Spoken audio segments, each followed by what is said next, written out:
We are hope and fear. Score one for Tandy. Lights out. Score one for Ty. A boom of life. My time to shine. Suffer in the darkness. Co-op time.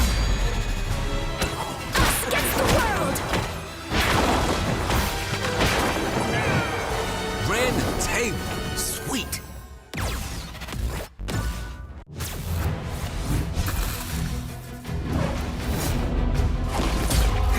Widow standing by.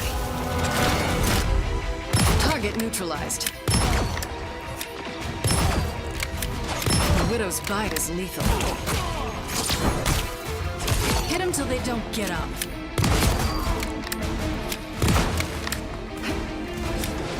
You can rest now, Bucky. No way to miss now. Plasma burst!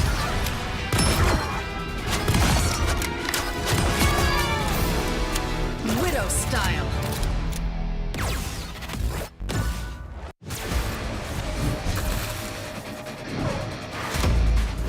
Let's race!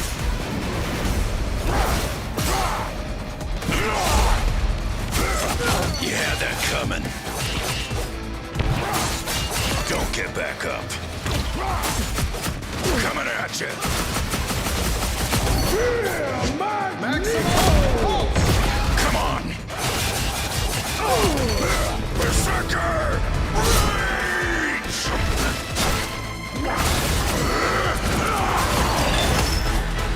Told you I was the best.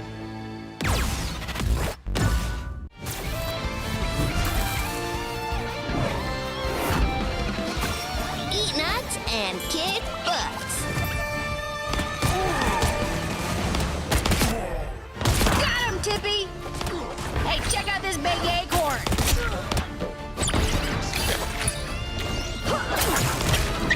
Score one for the squirrels!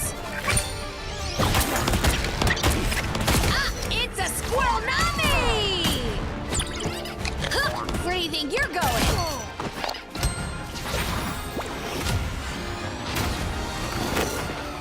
World Stampede!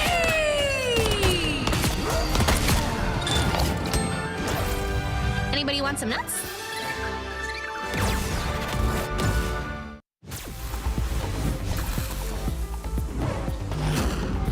My power is a gift from Solal the Undying.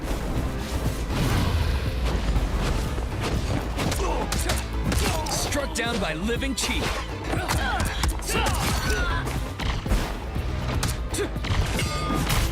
Dragon kick! 爆元手一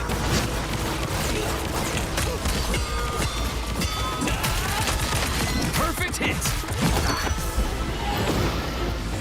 The dragon unleashed! 气贯长虹! My fist is unrivaled!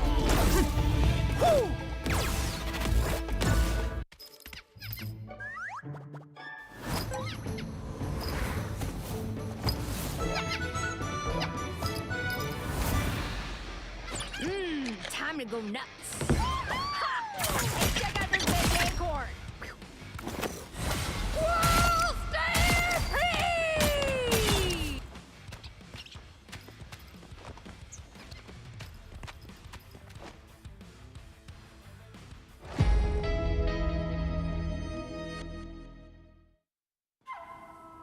I tear through the cloudless night, just like the moon.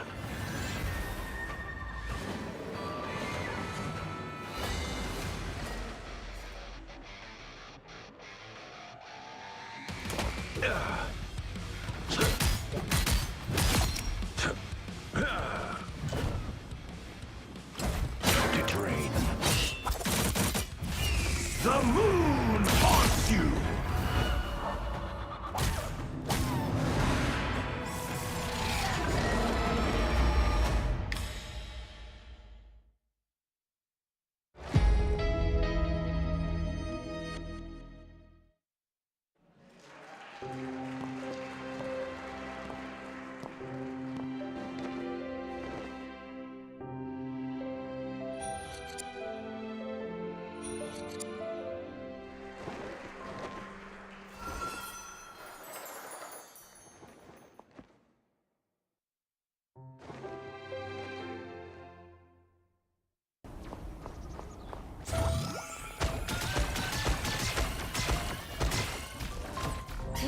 Psionic burst!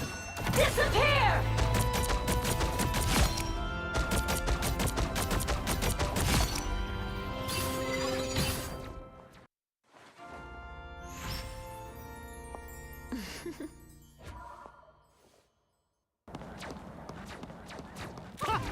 That almost hurt! I've got you! Fantastic! Ha! Ha ha! Ha ha! Whoa! Ha ha!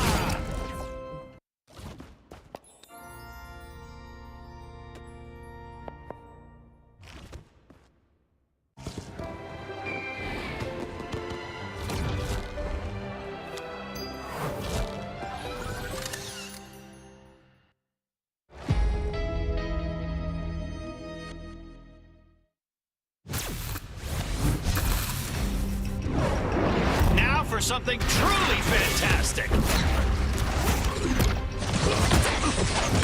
That was simple. I've got you! Double the failure! Maximum! Let me return the favor!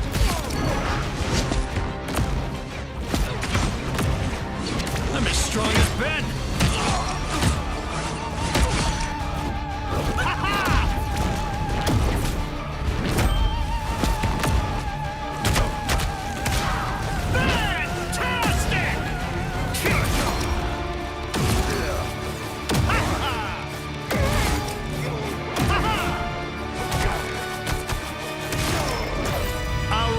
Success!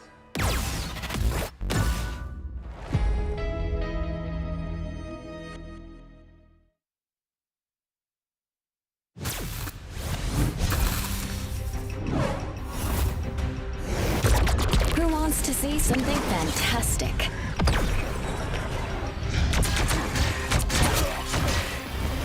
Next. Force burst! They'll never see me coming. Clear the way! You have no clue how long I've wanted to do that, Namor.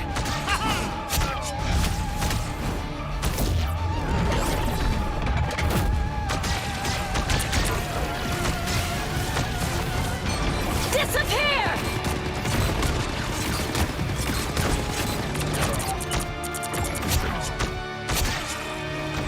A clear winner.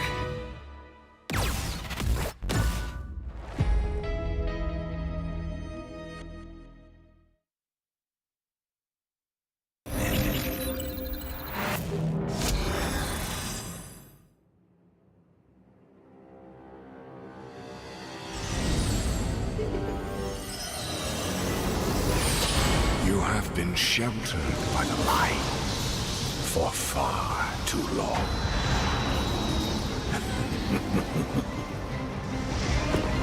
The time has come for darkness to reign.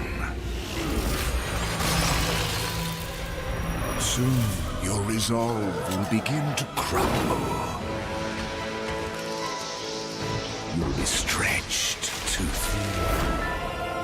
There will be nowhere left to hide, and your fire will cease to burn. For no light shall survive in my empire of eternal night.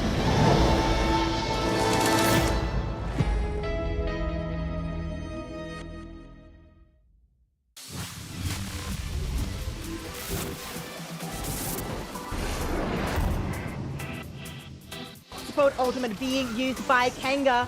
No support elements left for the side of Oz endgame, and this does mean that people are starting to fold. Certification, Nikos, both supports are down from Oz endgame. Off angle as well. Tarax on a massive off angle. 3-piece coming through nice and quickly, and that will be the clean up now for the rest.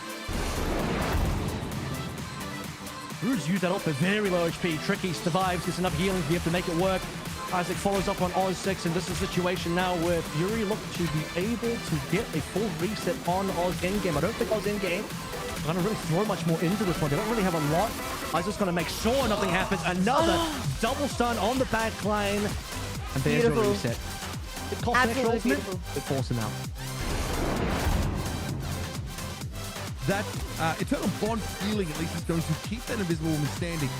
I've got news for you though. The Cypher cracking edge once more. Inspo going to be hit by that one going low. That's the reset. And there's more where that came from. Crimson desperately trying to get away with that tainted voltage and secure the kill and give another reset. Hypnotic using it more for mobility than anything else right now, which I think is completely fair. As Pixie will be surrounded and dragged down. When their tanks get low, but it's going to be Reggie with 2 KOs. They get Donald extremely low, and you know, they're able to heal it up at the start, but not last for long as Rebsy cuts them up. Gets caught out there. That is brutal stuff. Tries to go in for an item of Agamotto, but it ends up being their undoing instead. And that's Adam finding a double. Nasty little meteor, and my goodness, Inspo and Crimson, both Lunar Snows in that moment, taken down. A moment, but it should be a decent showing for Kanga. They've lost Inspo, however, Platinum Star just don't want to lay down. They are not taking this one. That is Ace going absolutely ham, man. That is a double off the clap. This guy is ridiculous. I mean, just some insane plays there from Ace and Platinum Star. I mean, Fate of both spells. Battlefly being used by 6 as well. They will be able to get a KO on Sinatra. 76% on the point right now. But wait, it's Slippin'! Making the comeback. You get the combo. Now what you see there is Niang comboing off a Tinny Falcon, who goes down. The Eye of Agamotto hits first, allows then Niang to be able to drop in the extra Horn of Proteus. No strategist ultimates up here for Platinum Star. This is dangerous now for Cronus to go in. This damage will stick. Again, the Dagger Storm though, good in the pinch for AoE healing. If you don't have one of those strategist ultimates, Pyrax, I think this is going to be way too much now. It is going to be a complete wipe, folks. Pyrax for 3. Absolutely dirty stuff with the Goddess of Death. Now Ace is, once again goes in, gets one pick, gets 2 picks, going for another reset, and another reset, and a 4th reset. Is that a 5th? Last minute left to go here, so not quite last fight. Right, there will be more to come through, but the problem here is Atlas using the God of Mischief on the other side, trying to use one as well. So you do get one of those big key ultimates out. Oh, no! Sick KO there, Kanga. It's going to be Tyrax actually finishing off Shroods in midair. Shroods was trying to go for the move. Yeah. Looking for Dance of the Butterfly in midair to deal with Tyrax, but it falls back. Tyrax going crazy. Where both of these duelists just end up looking straight at Shroods again.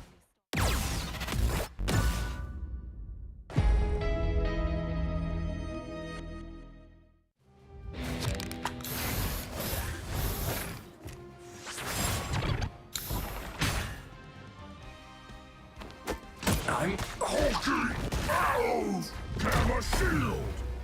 Power smash!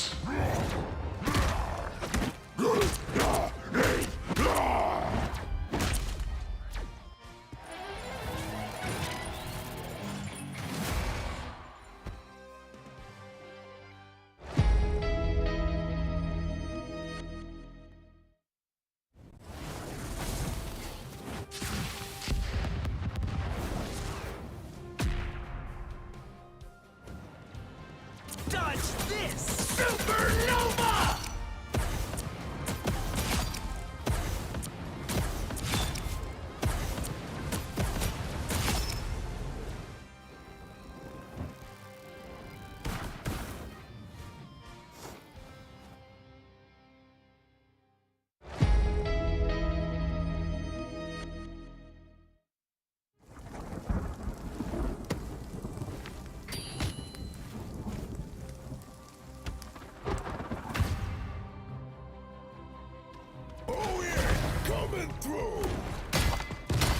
My favorite time!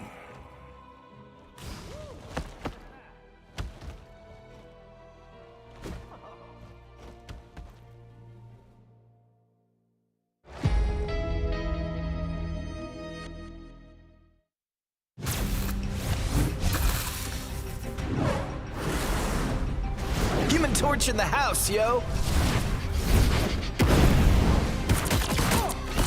You don't look so hot! Boom goes the meteor! No applause?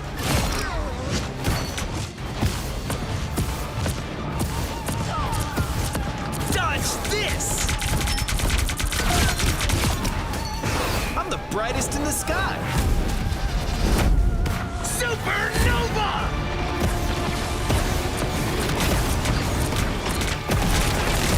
Firestorm!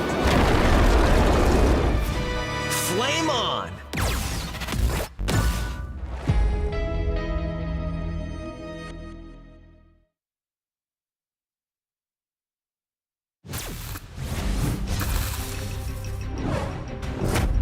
Benjamin J. Grimm, reporting for duty.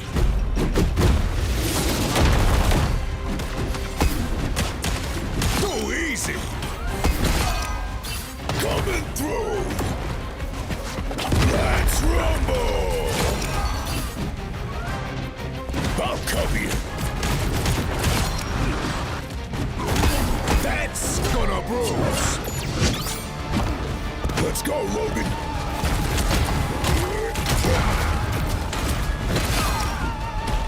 Ready to throw down.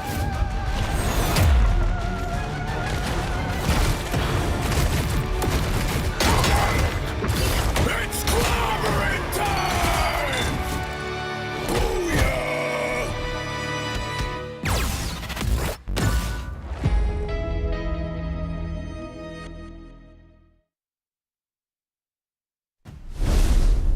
Welcome back, gamers, one last time to the Marvel Rivals Invitational for Europe, Middle East, and Africa. We are in our final day, where only 2 matches remain. I'm like Dave, joined by the wonderful Moxie.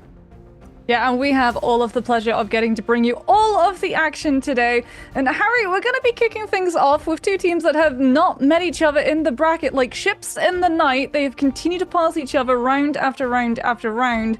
Unfortunately, though, Virtus.pro is waiting in the wings to see who is going to be challenging. And that is going to be a rematch. That's going to be either a rematch from the upper bracket semifinals or the upper bracket finals, where both times the result was Virtus.pro walking away without losing a single map once more. Yeah, thus far, it's been a bit of a run for Virtus.pro, but if you want to run your lobbies with style, you should check out the new costumes that are available in our store in Marvel Rivals. Cloak and Dagger's Twilight Duo and Venom's Lingering Imprint are available right now, Moxie. I'm a particularly large fan of the Venom. He's got some biomass behind him, and I love diving into that backline. I've become a bit of a Venom adherent over the last couple of days. Are we gonna have our own Enzo on our hands on the desk? I know myself, Kenobi, and I believe Ryan is actually a strategist main. So you might be our only Vanguard here. Unfortunately, we're not gonna make the greatest of compositions, but hey, triple support is still very much alive and running in terms of the meta, and we might actually even get to see it a little bit later on in the day. Yeah, triple strategist is always a threat, but always a threat on the battlefield is Miss Barnes as well. Black Widow herself is stepping into the ring with Galacta's cosmic adventure, forged in a world of 1872, where the lines between justice and vengeance blur. She carries Bucky's name, but fights on her own terms, and you can get this exclusive, exquisite costume for free by diving into the Galacta's Cosmic Adventure event. The mission has already begun on March the 7th, so don't miss your chance to claim this iconic reward, because there's no past and no future, only the fight. Yeah, and I mean, that Clone Rumble mode, it's incredibly fun. Harry, which hero, when you're going into Clone Rumble, is the one that you want to pick and the one that you least want to see? I love a good Thor, just the sound of, bashing, Asgard, god of thunder.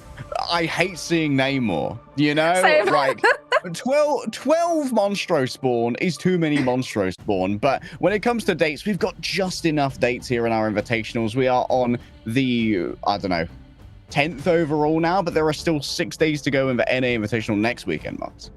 Yeah, and I mean, that NA Invitational is shaping up to be one heck of a treat. A lot of organizations already revealing the rosters and players that they've picked up. But what the players are going to be able to pick up is a lot of money. The higher and better they do in this tournament, the more they're going to be able to walk away with. There's $100,000 total on the line, with the champion walking away with a cool 40,000, and at second place receiving a 20,000 cash check too.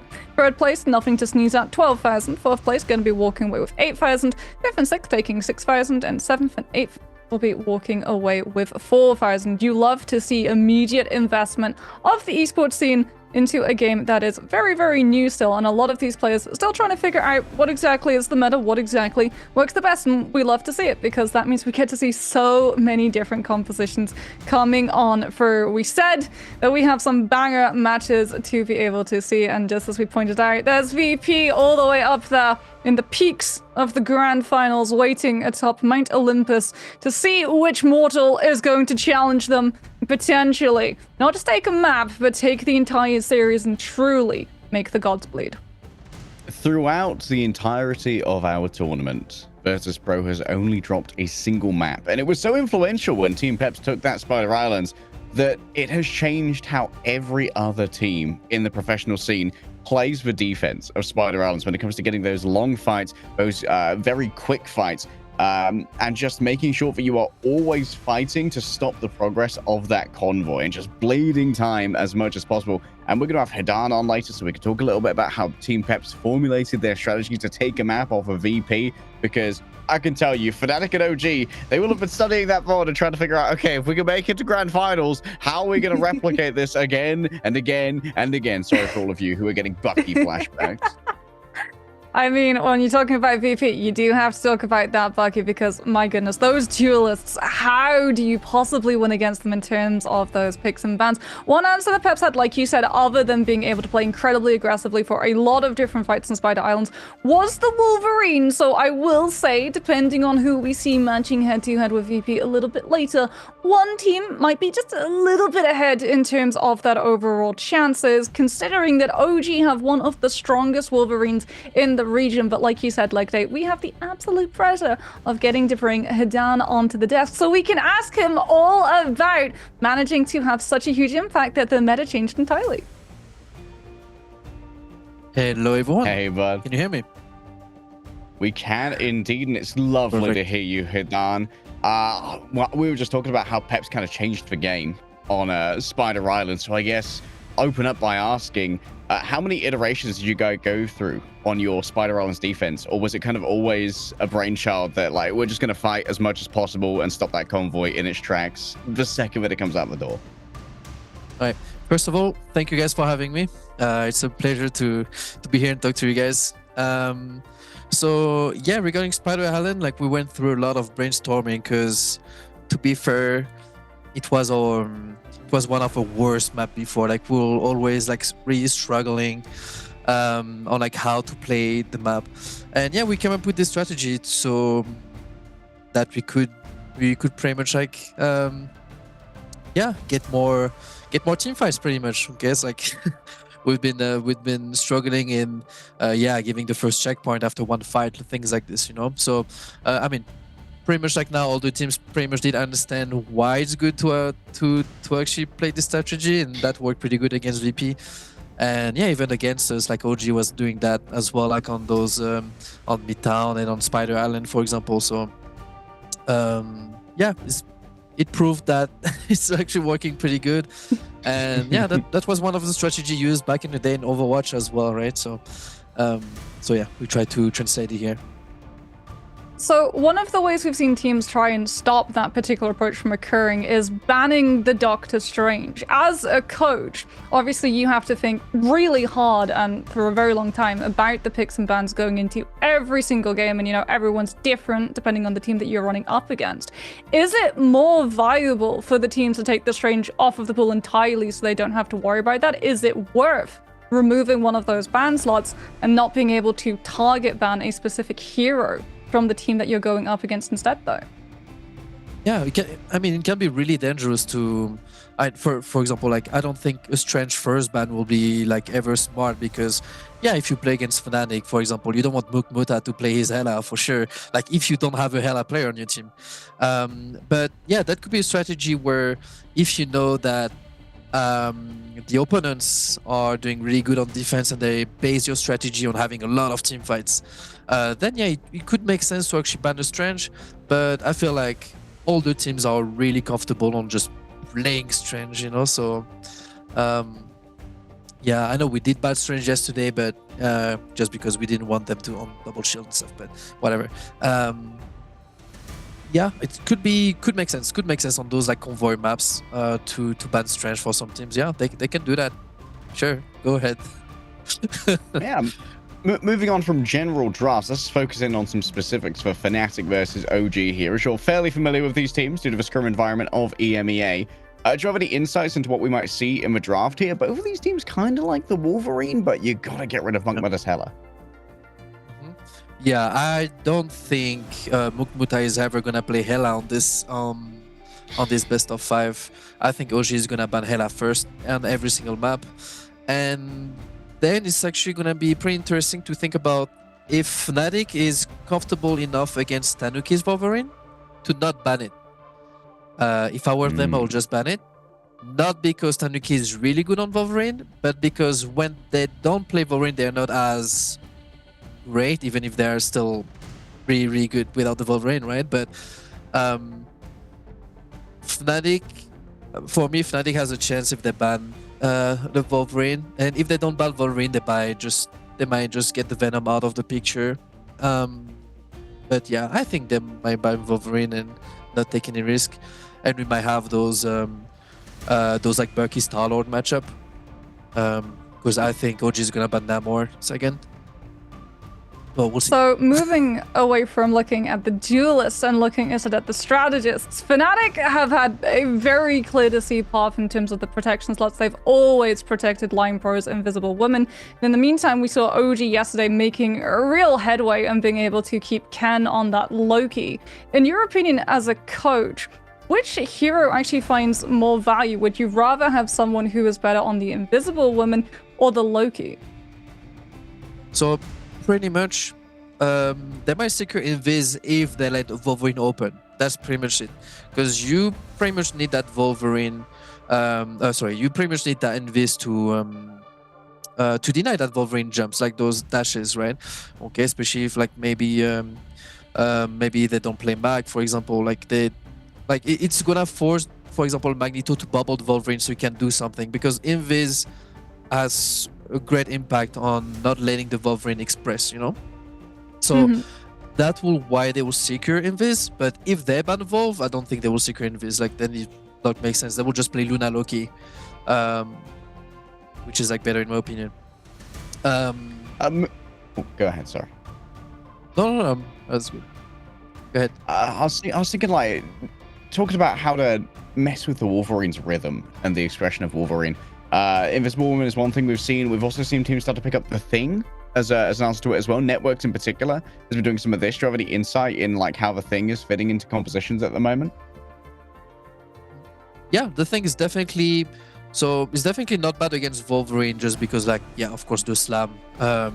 Because of the slam, Wolverine cannot dash, he cannot right click, he cannot shift, he can even use his ultimate while he's slammed. So, which definitely makes sense against Wolf. But yeah, right now on the frontline composition, you'll tend to see more like Strange Groot or Magneto Groot. Just because he has such a better brawl. Like when you face like those two front lanes, it's usually Groot is gonna have so much impact because of those walls and because of those like just the damage in general. But yeah, again, like I don't think you will just go Thing to counter Wolverine. You pretty much go Invis. That's pretty much. Yeah, so potentially we could also get to see Black's Groot come through from Fnatic and OG's Enzo go for the Venom. In your personal opinion as a coach, what would you rate as a better composition? Would you want a Brawl comp or would you want a Dive composition? Or would you want either? It's just map dependent. You're right. It's it will mostly be map dependent. Whenever like you can play for chokes, like maps are like not necessarily a lot of verticality. Root is definitely going to be better because you can play on the chokes, you can block, you can pretty much block the front lane with those walls. But yeah, whenever you're going to have maps with the more verticality or maps that are way more open, then we might see more like Venom, Star-Lord, like OG might definitely play those like Adamantis, for example, with the Star-Lord. On the maps that are way more open for sure. All right, let's move into our team introductions here, and we'll get your insights into some of the nitty-gritty. Hidan, so who's up first? It's OG. Tanuki is one of the newest additions to this roster, and we've lauded the Wolverine thus far. Do you have any opinions on Tanuki's flex options if Wolverine gets banned out? I mean, there could be a surprise. Like they might come up with some some really like cheesy strategy with the Black Panther or the Magic, but I think Tanuki will play mostly Star-Lord if in case his Wolverine get banned for sure. We got to see a little bit of his magic actually being used yesterday alongside Enzo's Venom. They did it to break the spawn chokehold on their attacking round of Spider Islands. It didn't find the most amount of vibe, but it was able to still force the Loki into burning that regeneration domain early. Do you think we might see something similar occur again? Like, is the magic good for that immediate surprise factor? I don't think so. They tried it against us yesterday. It didn't work. They almost got full hold. I don't think they will ever take the risk anymore. Like if they feel really, really confident and they have a great communication around it, they might definitely make it work as long as they give a lot of resources to the Magic. But I think, again, if Wolverine is banned, it's gonna be safer for them to just play Star-Lord and yeah, like focus those high grounds, you know, like making sure that you can control the map better as well. We've seen a lot of early bans onto Venoms up against these teams as well, but let's move on towards Fnatic here. Monk Mudder is someone who we obviously all know, but I want to ask about the strategist line here of Line Pro and Sylvie. Have you guys scrimmed against Line Pro and Sylvie much? Have you ever been keen to match the Invisible Woman? They seem super keen on it. Yeah, again, that's usually what they pick if like there is a Wolverine open somewhere. But yeah, like I feel like Fnatic backlane has pretty good discipline. Like they won't necessarily like troll or like be on the middle of the team fights. Like they always try to focus on staying alive and giving as much resources to their DPS and of course the front lane. So yeah, that might be interesting to see how they play this, but yeah, I won't be surprised to see Line Pro more invis and at some point some like Luna Loki matchup, okay, in case OG secures Loki for sure. And we know Line Pro as well tends to be the main IGL for the team. Some of these other teams like OG, actually we were talking to Enzo yesterday, he said that as a Vanguard player, he tends to be the IGL for the team. As a coach, in your personal opinion, which role do you think is actually best suited to take that shot calling role for the team? I don't think you should have one player dedicated to the shot calling. I think it's a team play. It's a team play thing to do. Like everyone should come up with ideas. Everyone should be proactive on how they want to use their ultimates, for example. It's like everyone should make calls, and every player adding their input on the strategy is pretty much making like a whole team strategy, if it makes sense. You could have a strategist like making those like all tracking goals, you know, between fights. But yeah, whenever it's for planning fights, everyone is involved. Everyone should be involved, in my opinion. We've seen a little bit of Blackso picking up the Thor as well. Do you have any insight into like what the Thor brings to the table as a Vanguard?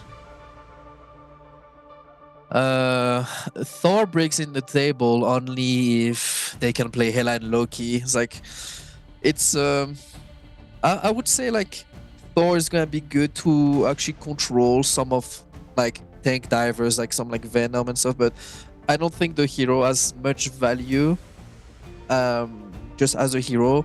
But if Hela and Loki are there, like that will make sense, okay? Because like yeah, Thor can get res for free at some point if your Hela is really strong. But yeah, I don't think we're gonna see a lot of Thor here. I don't think we're gonna see Thor at all today.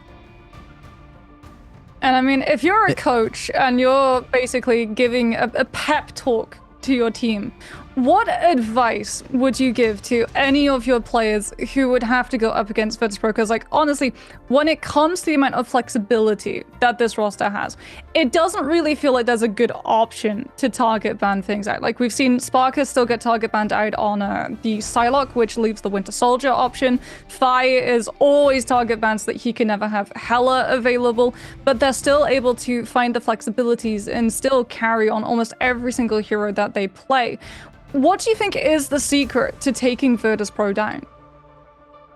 Well, I think Virtus.pro is so much ahead on how they dictate the tempo of the game, how they use their ultimates, how they use their cooldowns, and they pretty much understand when they're strong and when they're weak.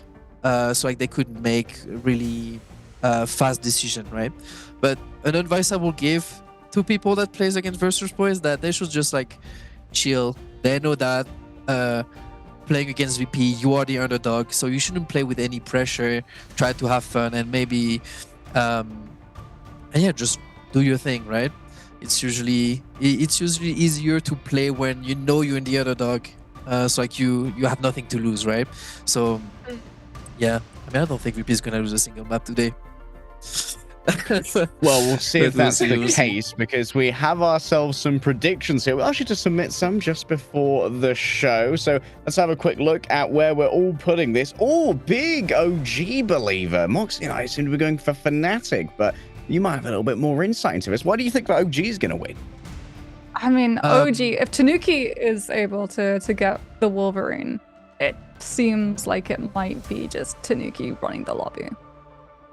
Yeah, so like if he gets the Wolverine, for sure he's gonna run the lobby. But even when they don't have Wolverine, I feel like OG's front lane has so much impact. I think OG's front lane is one of the best front lane in the league right now. I mean, the Invitational after VP, so they might get a lot of they might do a lot of impact here. So yeah, in my opinion, I see OG winning this, and OG going to the final for sure.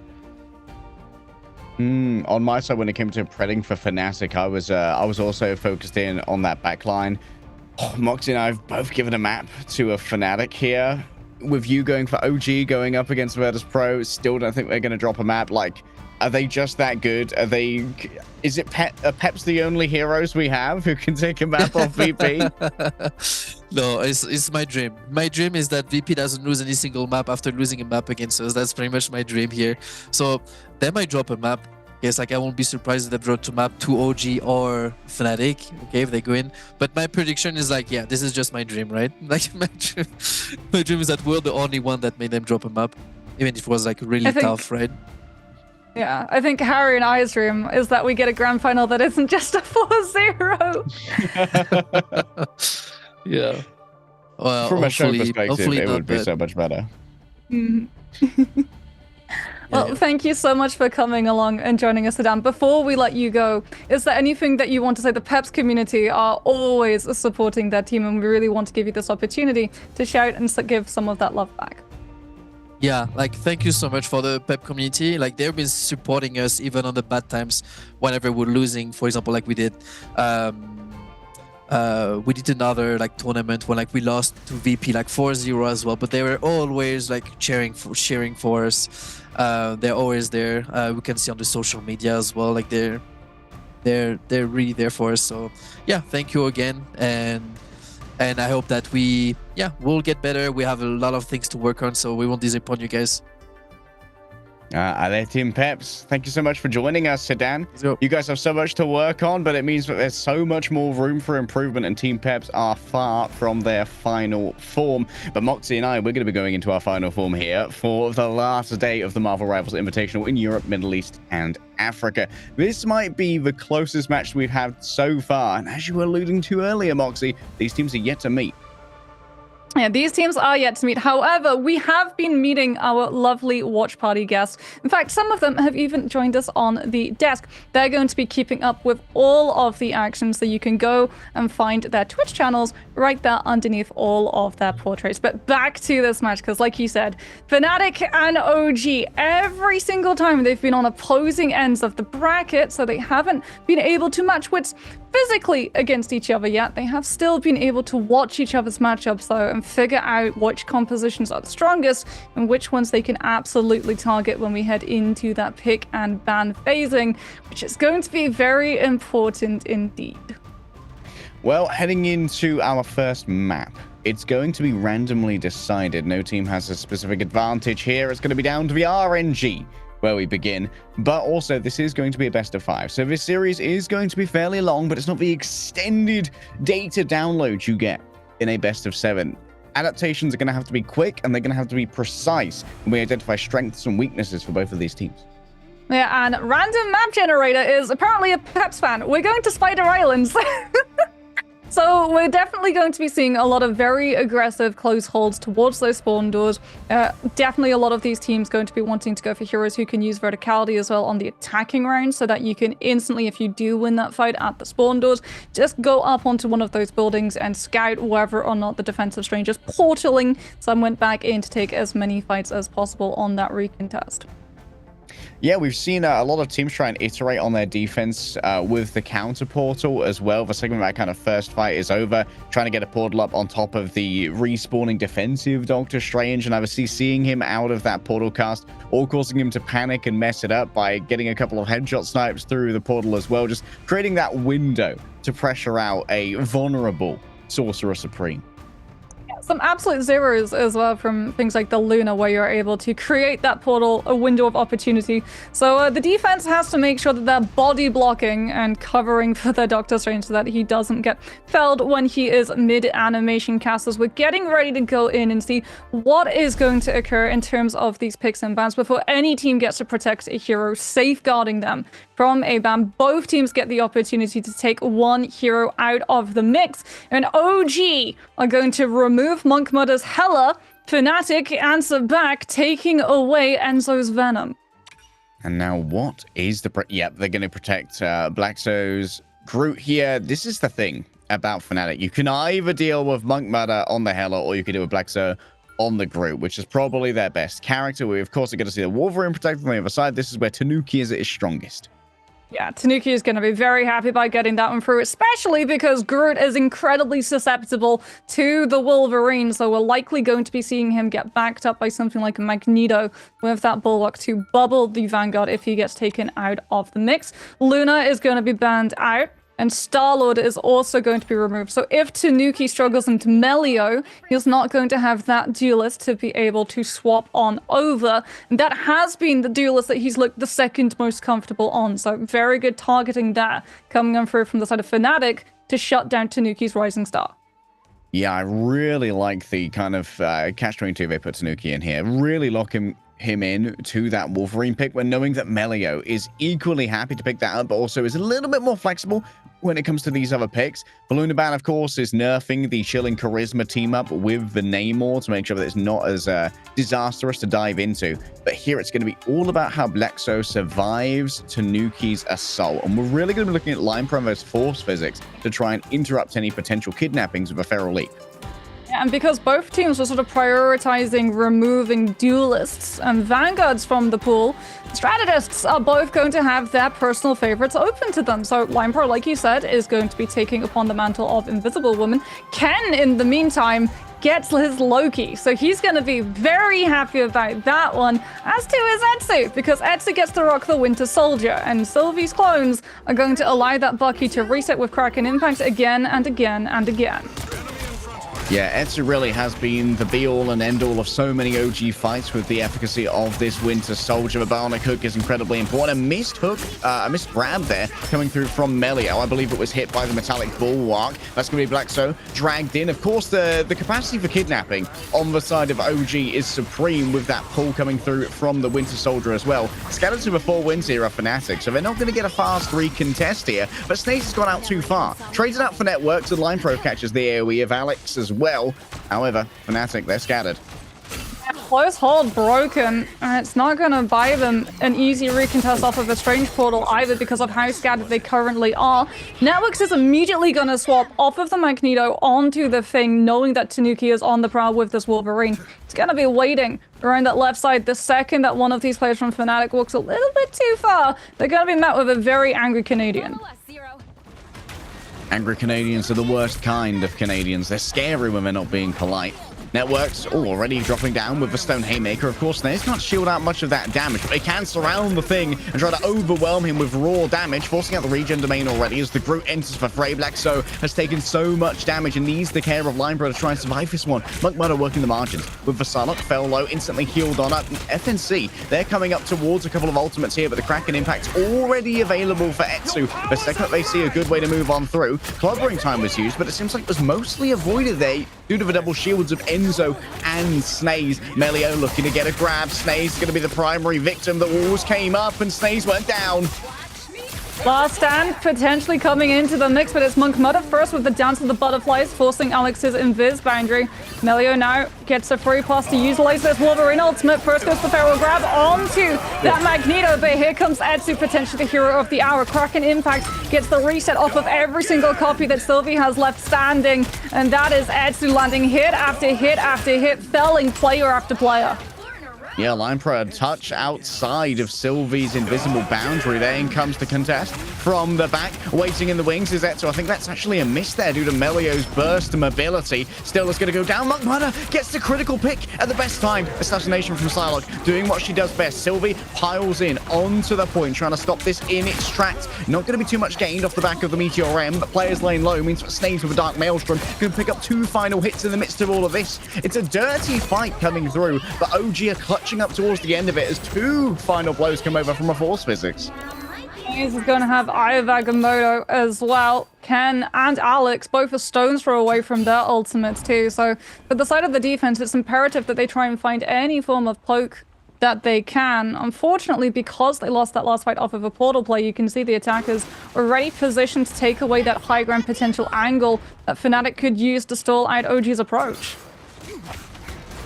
Snaze going to be faced with both of the duelists here. I'm not sure if they're aware of the position of Melio, but Tanuki seems to be thriving thus far. Already has another last stand ready to go, by the way. Was farming up in that previous fight. Alex being watchful from the back. In comes the Eye of Agamotto. A big stun onto Black, so unable to be answered, even with Line Pro's invisible boundary being brought forth. And now Alex can answer this one as well, if they do desire. Line Pro's now gone away. Ken, of course, having copied out that previous Invisible Woman ultimate, is going to be able to bring it to themselves as well. Wanting Line Pro so bad. Tanuki will int to get it. Oh, was that an interrupted ultimate there from Networks? He might not be pulled by the Bionic Hook, but this hard stun still applies. Goodbye, Clobbering Time. You can see Networks reset to 50% charge. That was indeed a stun off of that hard CC of the Bionic Hook. Blackcell is going to have Strangling Prison on the side of the Groot. Alex will have Invis Boundary, but it's not the greatest amount of healing, especially if Monk Mudder is able to come and prove the Dance of the Butterflies onto everyone's CC. There's the grab, and there's the Invis Boundary to stop the follow-up damage. And Etsu was playing above the Groot ulti with Kraken Impact to make sure that Fnatic can't find the impact they were looking for. Enzo attempting the peel there in the backline. Monk Mudder still being a real nuisance to deal with. The Dancer of Butterflies has damage spread on out. Of course, OG, they're going to be moving on in quickly to deal with that. Enzo already down. Traded, though, for Melio. It's going to be a real close spawn, though, for that Wolverine. Towards the end of this point B, the attackers do get back rather quickly. And with Ken gone down as well, this might be OG having to call it at this point, or they're going to stagger themselves out. Blackso going to be throwing himself into the midst of all of this danger. But going up against the Thing, the Clobbering Time is too much to deal with. 2 duelists stunned, and Snaze is exactly the same. The final hits finally come through as Networks manages to hit pay dirt with a Stone Haymaker, and Snaze isn't even allowed to reset. Yeah, he tried to stop that actual hit coming through on the side of Fnatic, and Fnatic off of these staggers actually really good clobbering time and fast. It knows that it goes through that Doctor Strange shield, and they're able to buy back all of the time that they were missing on point A with how quickly OG were able to break that spawn close hold. You have to be wary now, though, because it is going to be OG in terms of the ultimate economy up 1, in terms of numbers up 1 as well. Strangling Prison comes on through. Black's trying to band-aid the situation, but all it's going to do is delay OG's approach. Yeah, just a slight amount of delay does force out the invisible boundary, but of course there's always another one in reserve with that God of Mischief being able to copy out the invisible woman. That's going to be an offensive play from Sylvie, making sure that there's plenty of staying power for these Vanguards. Tanuki instantly heads after Sylvie, gets rid of the invisible barrier. Line process is going to be too far back for those Vanguards to really get too much benefit off the back of it. However, it's Etsu towards the back, instantly grabs a low-key clone, getting those resets. Black So going to be next on the dock, could potentially be reset, but gets teamed from both sides. Too deep in enemy territory. Black So and Line Pro could deal with it for a generation room, making sure temporary invincibility is conferred. And now Muckmudder looking towards the margins here, trying to find those more vulnerable players. Tanuki is going to be the one fitting the bill. Enzo stunned on up, and now Ken can't avoid the sonic crossbow of the wild Shinobi, blocked off from the supports. The healing can't be delivered. Black So is a stalwart bulwark in the way of OG's offense. 1 second remains, and yes, the Magneto can get a touch onto the point for clobbering time. It peels off as we saw Sylvie get hooked on in. Great response coming through from Network. Smart play from the Thing. It's all about heads-up play. He's not just got rocks for brains, he's got neurons in there too. Mugmudder's going to be able to carve through those who remain. Snays, yes, TP'd back, but he's punched away by the Stone Haymaker. And Fnatic, hold on B. Oh my goodness. The plays that Muckmudder was able to make when we had 14 seconds left on the clock, so much of OG's attention is on that payload, making sure that they're going to have the anchor potential. And Muckmudder just takes full advantage and just dives the backline and gets both strategists. He should never be allowed to do that, but unfortunately that just wasn't enough time for OG to be able to cross all of their T's and put the dots over their eyes. They couldn't do the spy check. They didn't have enough time, and Muckmudder took advantage immediately. Honestly, I'm such a huge fan of Networks just popping the instant clobbering time the second you see Etsu get a hook. You can't let this guy get going. You cannot allow for Etsu to claim that momentum, and Networks knew it. Great adaptation in the middle of that fight. Big fan. Yeah, especially because, like, the Bucky can act as such an oppressive force to either the Susan Viz boundary because you just hook her out of it, or even the regen domain from the Loki, because again, you just hook them out of it. If they're not standing in that circle AoE, they're not receiving any benefit of the runestone. So all of the damage that they take applies directly to their health bar as opposed to getting converted to healing. Now we're going to be seeing OG's attempt this time around at the close hold. Can Fnatic break out of it just as quickly? 5, 4, 3. 6 final blows for Muckmudder. Looks like on the offense, going to be trying to leverage a little bit more out of the Bionic Hook than the flanking power of the Sullock, which makes sense. You're just looking for a single pick to try and turn this one around. That's where the Bionic Hook really comes in handy. Double shield here is going to be everything. Big intercept on that Feral Leap coming through from Line Pro. You saw that Blacks was dropped on out. Who's back here? Oh, it's Enzo. Welcome to our spawn, buddy. Fnatic actually keeping Line Pro on the rocket. One of the reasons the heal actually goes above things like the Groot walls, so you don't have to worry about your own Vanguard cutting LOS from your strategist heals. But also, it provided faster firing speed and infinite ammo for that Bucky. So already you can see the charge up to that first Kraken impact, as well as the Seer is going to be online for this next fight, which is going to stall out so much momentum from OG. They might have wanted to go for a close hold to get multiple fights, but now they're going to be piling out of a portal directly into amplified damage, unless Ken can take the rocket down before the ult can come through. Yeah, Line Pro unable to answer this one in time. I'm surprised there was no attempt at something like a counter portal, but of course no Doctor Strange makes that a little bit more difficult. Muckmudder using the rocket jump pack doesn't quite have the angle. That's a free tap onto Alex right there. Sometimes you just get lucky, Mox. Clobbering time, ready to go. Snae's going to be stunned out by that one. Multiple Kane clones as well. But look at that. Oh, the Strangling Prison's a bit much, don't you think? Yeah, that Strangling Prison, not really needed. And now you're not going to have it try and force the hands of the strategists on the side of OG, who are going to be walking into this next recontest with both of those ultimates up and available, which is going to be problems for Monk Mudder. Not a problem for Melio, though, if he can just use the last stand and tunnel them all out of it. The last stand could be everything.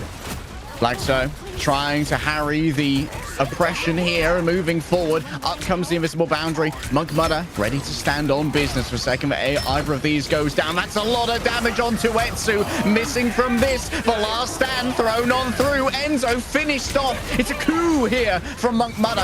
And there's going to be another attempt to try and get through here with the Eye of Agamotto. Monk Mudder going to be one of the primary targets, but the healing is good. However, it's the other players who fall through the cracks. Inside the invisible boundary, they were nowhere to be seen. Aiming those heals wasn't on the cards. I mean, Invis Boundary also hid Snaze's position, and Fnatic, they're not running a shield hero. They don't have a shield Vanguard, so if Snaze is able to get the distance, it's going to be a free Eye of Agamotto, which is exactly what OG banked on. And now a lot of the time that Fnatic had being able to utilize that Rocket Bucky combo has been burned off of the clock. Sylvie, though, takes Tanuki down, and the last stand, the threat of that potentially stopping Fnatic from moving forward as aggressively as they wanted, is removed alongside it. Yeah, a massive ultimate off the table here for the next couple of seconds. This is an opening for Fnatic if they're brave enough to claim it. There's only a minute remaining. Enzo takes to the sky with the Meteor M. There's an attempt to burn him through it using all of this. Clobbering time stuns Vanguard and Wolverine alike. Melio grabs Enzo, but Enzo says absolutely not. Don't care. Didn't ask. Metallic Bulwark plus ratio. Tanuki towards the back. Nice! A seed bomb from downtown from Blackso, able to put it exactly where it was needed. Strangling Prison drags in multiple Vanguards. They raise the barriers, though, to try and stop this one in its tracks. Regeneration's runes instantly dismantled, of course, and Monk Mudder was too deep, so Ken was able to get that countering damage. Starting to work on the opposing Loki clones now as everyone fights within these invisible boundaries. Snaze gets 2 with the Eye of Agamotto. Blackso and Melio falling low. The healing's good, and Networks has yet another clobbering time. He's been doing so much damage in the midst of all of this. Grabs too much off the back of it. Melio's there as the final note in the midst of all of the danger, racking everyone with the adamantium claws. It's going to be a cap, but it's in overtime. Oh, what a last stand. Melhu is able to use Blax's Groot Wall as a pinboard and absolutely plaster players of OGs and right up against it to instantly finish off that animation and go right back to ripping in with those claws and getting so much cleave damage done. Like you said, though, it was a chunk of time bank that OG were able to burn off. So for Fnatic, if they want to have a good chance at taking themselves for Ruby, they need to find the first pick now. Monk Mudder, unfortunately, is going to get spotted out and goes incredibly low. Has to dash all the way back to his backline as Etsu again stuns Networks before he can charge back to his players. The Psylocke was already out of LOS, so Networks couldn't use the E to jump to an ally.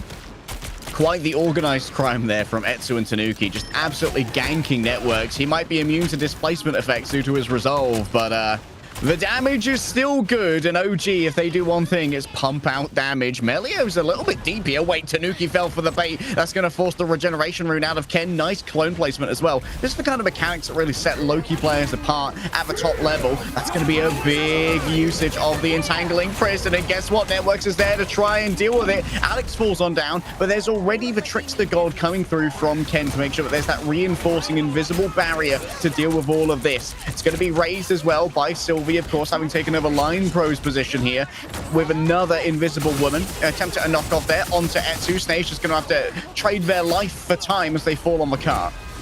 Clobbering time probably going to be held in the pocket until Etsu pulls out the Kraken Impact. Something that we've seen Fnatic do time and time again. Like you said, they don't want to let this Bucky have any chance of taking that momentum because that ultimate can outlast the strategists. If he can find reset after reset still off of Sylvie's copies. Monk Mudder 2 is going to have the dance of the butterflies. Keep an eye to see whether or not he's going to be able to find a flank angle, but it looks like it's just going to be a pincer in. The thing moves on forward, and everybody goes low off of both the Wolverine and the Psylocke ulti coming out at the same time. Psylocke's ultimate may split the damage, but Melio is there to make sure that it sticks. There's probably a portal back here from Snaze. The time just isn't there. And you can see Tanuki at the moment just does their best to feral leap. Oh, in midair! there. Sylvie gets it done. The portal's not there in time. What an absolutely brutal catch from the backline of Fnatic. The Alpha Strike there between the last stand, the clobbering time, and the Dance of the Butterflies was bellissimo. Absolutely sublime, Mox. I mean, it gives them the confidence too to keep Wolverine on the board. We wondered whether or not Tanuki would be able to walk away the better Wolvie, and it feels like even though mechanically, individually, he has that pop-off potential, Fnatic are being able to engineer these situations where it's not just Melio going in alone. The one time that we did, it was more of a bait to pull Tanuki's attention in, and Fnatic immediately capitalized. And they are just throwing out those plays, and OG are just dropping in. Hook, line, and sinker. Have a look at Monk Mudder here. 17 final hits. Kind of running the lobby, even on the Psylocke. We always wondered, like, the rest of Monk Mudder's hero, but we knew that he was flexible. I didn't expect the Psylocke to be getting this much here, especially against double shield Vanguards, but access to our backline has been everything, and we've seen that Ken is under consistent pressure from what Monk Mudder was bringing to the table, and being able to move between the Psylocke and the Bucky fairly freely, thinking, okay, I'm going to prioritize getting picks here, using my Bionic Hook and putting Enzo in a bad position, versus I'm going to pressure out that backline, force out regeneration runes so that they can't answer what Melio's bringing to the table. I'm sure you're going to see plenty of it in these highlights.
Trapping all those fighting souls, but yet across the world I see you standing in my way.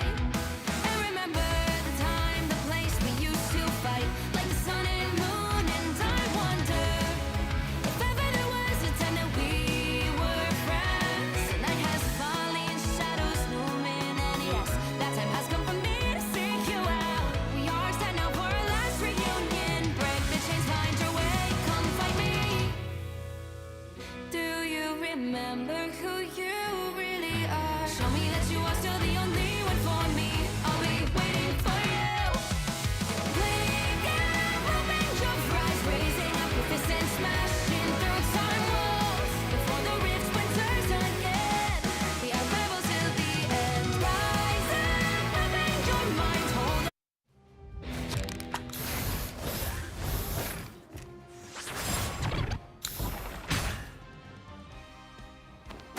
I'm hulking out! Gamma shield! Hulk smash!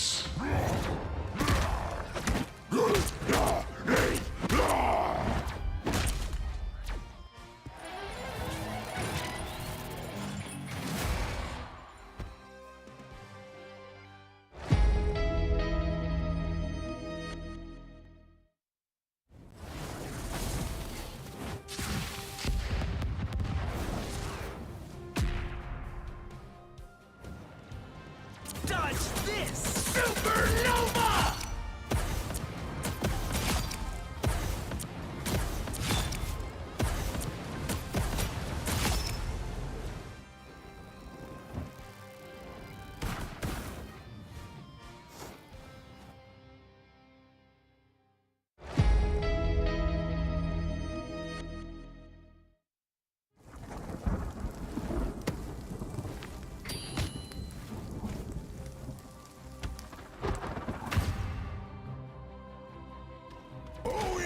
Coming through.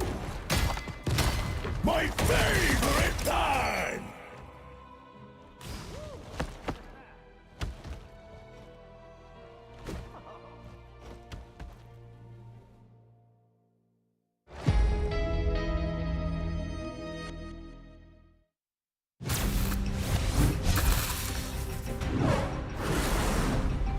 Human Torch in the house, yo. You don't look so hot. Boom goes the meteor. No applause?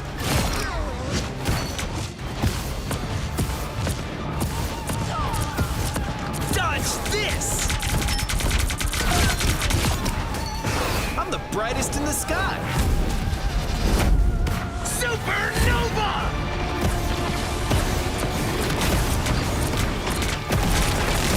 Firestorm! Flame on!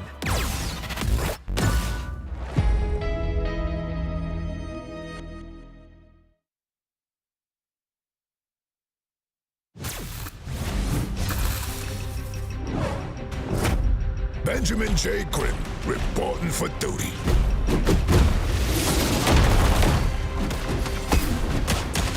Too easy.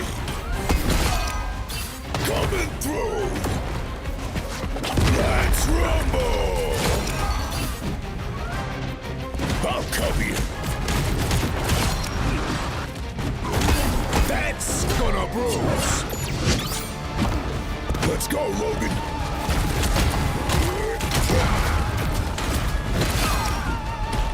Ready to throw down.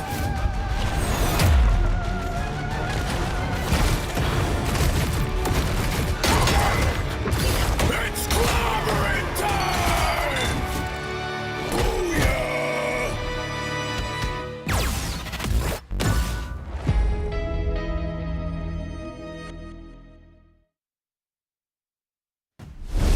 Don Alejandro is the man, and you better believe he's got a plan. We're going deeper into our series here, Mox, with OG just about being pushed off the convoy on Spider Islands. Fnatic are in the lead.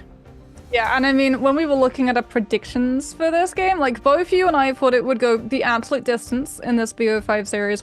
But I think one thing that Fnatic has, and we're really starting to see it come into play, isn't just flexibility in terms of hero compatibility between their players. It's Line Pro as a shot caller, because he is so good at understanding the tempo that other teams play at, and then just making sure to disrupt it entirely. Like, every single time Monkmother was diving into that backline, preying on the strategist, not having the opportunity to spy check, the Psylocke was finding so much more value. And I worry if OG, having lost that last map and now getting the benefit of taking us to another map, if they take us to a domination map, that's where Line Pro and being able to disrupt that tempo is going to be felt even more if you ever have to play into a retake scenario. Yeah, I mean, if we ever want like instant evidence of the point you just made, think about that Alpha Strike. 3 ults at once, the clobbering time, the Dance with Butterflies, and the Last Stand, all happening at just the right time that Portal Contest wouldn't be able to touch at the last moment. Only Tanuki could make it happen, and Line Pro still intercepted that with the Force Physics, and then Sylvie finished it off with the Missiles of Loki. So excellent play thus far from Fnatic. They're locked in already, but OG made it incredibly close. That wasn't overtime take of first, and they were truly pushed to their limit. So here, where OG maybe feel like they have an advantage when it comes to how to play the domination map, we could see a turnaround. Yeah, it is going to be a domination map, and it is going to be Royal Palace that OG decide to take us to. This is a very strong Wolverine map, right? If they get Odin's Archive, there is the ability where you can literally drop kick Vanguards off of the map in an instant if you can get the Feral Leap going off at the correct spot. But it also potentially frees up things like the Venom Dive to come on through. However, where it's going to be a little bit tricky is if, out of the 3 potential maps that you get on Royal Palace, we get Throne Room popping up, because that is one of the strongest group maps in the entire game. That is just a terrible area to play into group. It's a wonderful place to set up a throne if you happen to be Black So, It's going to be once again the Venom ban coming through from Fnatic. They don't want to match Enzo's Venom, and they kind of create this choice for OG. Do you want to deal with Monk Meta on the Hela, or do you want to deal with Blaxo on the Groot? Because the other one is getting protected, bro.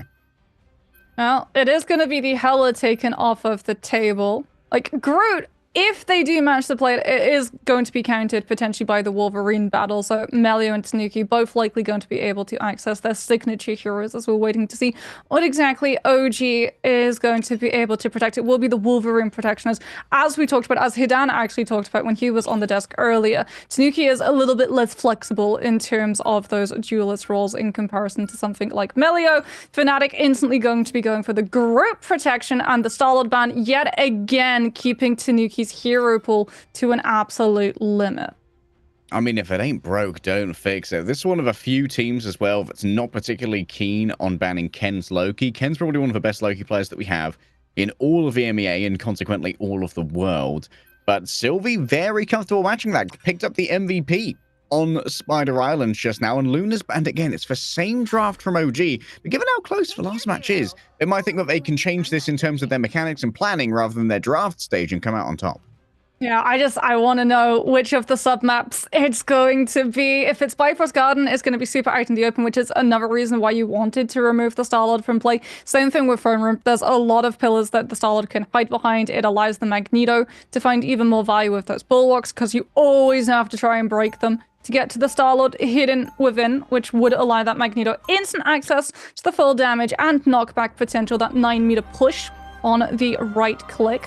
As it's going to be Etsu now getting to opt in for that Bucky. Alex is going to be playing on that Rocket Line Pro as well, but this is just going to be going for those jump cookies for either the Wolverine, or what we've actually started to see come through is that the Vanguard takes that jump cookie, so that when they have their first ultimate, they instantly get to elevate themselves even higher into that skybox and have an angle that goes above the other enemy team's shields. It's also a great answer to the Wolverine itself as well. Being able to simply lift off to space when Wolverine pins you and starts going at you with those adamantium claws. Sometimes just leaving is the best idea, Mox. Oh no, it's Throne Room. Oh boy! Well, we don't actually have... I wonder if Blaxo is going to sort of a Groot here after first fight. Of course, going to be going straight in with the Portal alongside Networks. It's going to be a straight-up bash at the throne of Odin himself. Already a grab coming through. And my goodness, Snake's going to have to pop the Cloak of Levitation. In comes the Metallic Bulwark and the Regeneration Runes as well. That's a huge amount of resources now forced from the side of OG. The question is, can Fnatic really take advantage of this? Oh, a missed leap from Tanuki might be all that they need. Etsu grabbed in. That might have been a force physics pull there from Line Pro, as I did not see Melio getting involved, and a free first cap as well for Fnatic. This is glorious for Fnatic fans. Yeah, I mean, Line Pro, whenever he's coming these situations, he's always looking for an opening force physics to tip the fight into Fnatic's favor, and now they're in a really good position. Strange is going to get grabbed, hooked on through by Etsu's bionic hook, so OG very much not giving this one up. They don't want to have to go for a full reset. They'll allow Fnatic to take advantage when they cross that first corner. It is going to be a God of Mischief, and a clobbering time comes on through from Network, stalling OG's approach. Yeah, and Ken's going to be deploying that invisible barrier here, matched by Sylvie. Etsu at the top. Nice repositioning of a barrier there from Line Pro. A little bit of self-heal. Or self-peel, rather. Etsu with the Kraken impact now. That's going to have to be waited out. There's the dance of the butterflies. Damage of plenty is going to be shared out amongst OG, but of course they come in together, and that means that they can share out the damage. A little bit of our damage, democratizing it still. Fnatic in control. Tanuki, a victim of Networks' stone haymakers. Etsu now the one under pressure, but that Rotterstern does so much damage against the thing that he can't stay in, and the mitigation from something like a Metallic Bulwark is not there.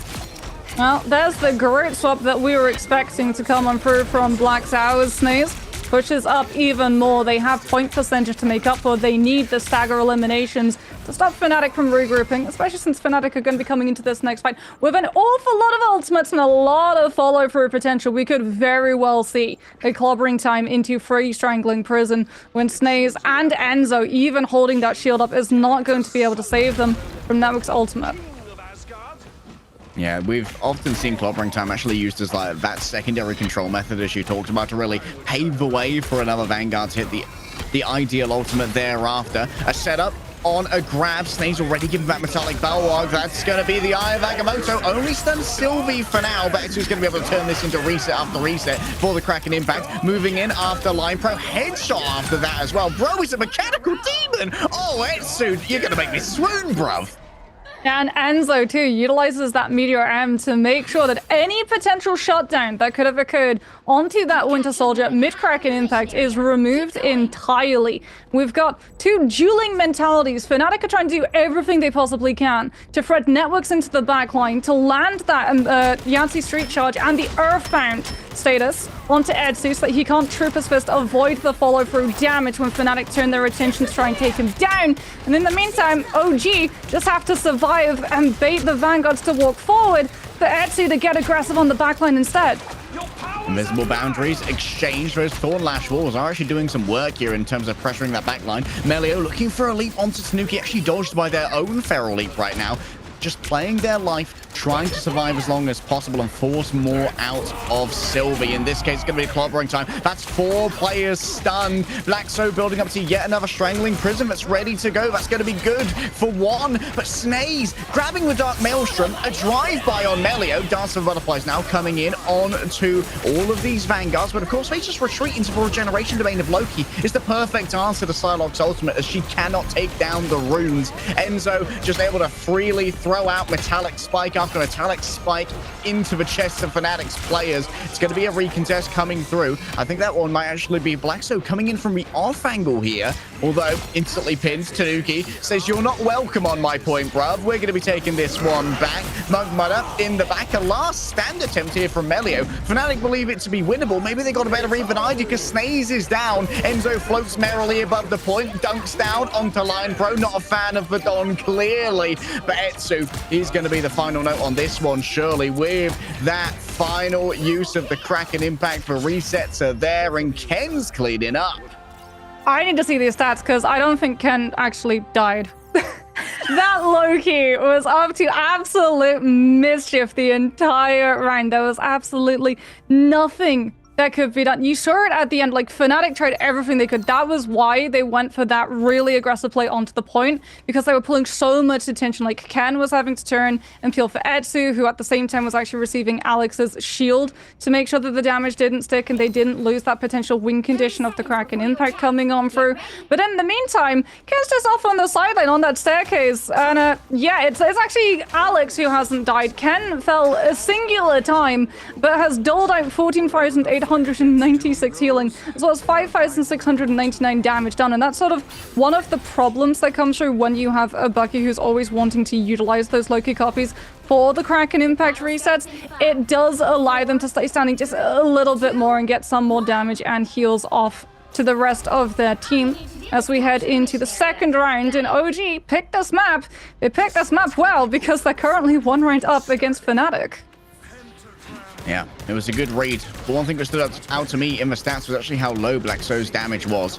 Effectively constrained when it came to these angles. God, Etsu, the mechanics are just so sublime. Nice Tainted Voltage there, slowing down multiple players. Spy check potentially for Monk Mudder. They are going to be given that Embattled Leap as well from the thing to get that additional damage reduction. A nice jump out there coming through from Tanuki. A touch of self-peel. Now going to be able to move in with Enzo. First cap could go the way of OG already, but in comes the engagement from Fnatic. It's going to be reinforced by Line Pro with the invisible boundary. For now, Etsu just backs off, trying to play it safe. Oh, it's a desperate play coming through from the side of the thing. And Monk Mudder just gets his soul pushed from his body by Alex. The force physics exactly where it needs to be. Melio cooking here. Damage reduction achieved. Feral Leap as well. Berserker Rage. It's announced by Tanuki as Enzo takes to the sky, or Blackso rather, to dunk onto Etsu. Maybe off the side of the map here. Seems like it's not going to be the case, but still the finish is given over by Tanuki. Doing it manually this time. Networks for last bastion of defense on this point as Melio marauds into the back. Desperately wants access to these Vanguards. Look at the healing coming through from Ken, but you can't heal through the last stand. Melio maxing out on the rage off these clones, and Fnatic play it patient.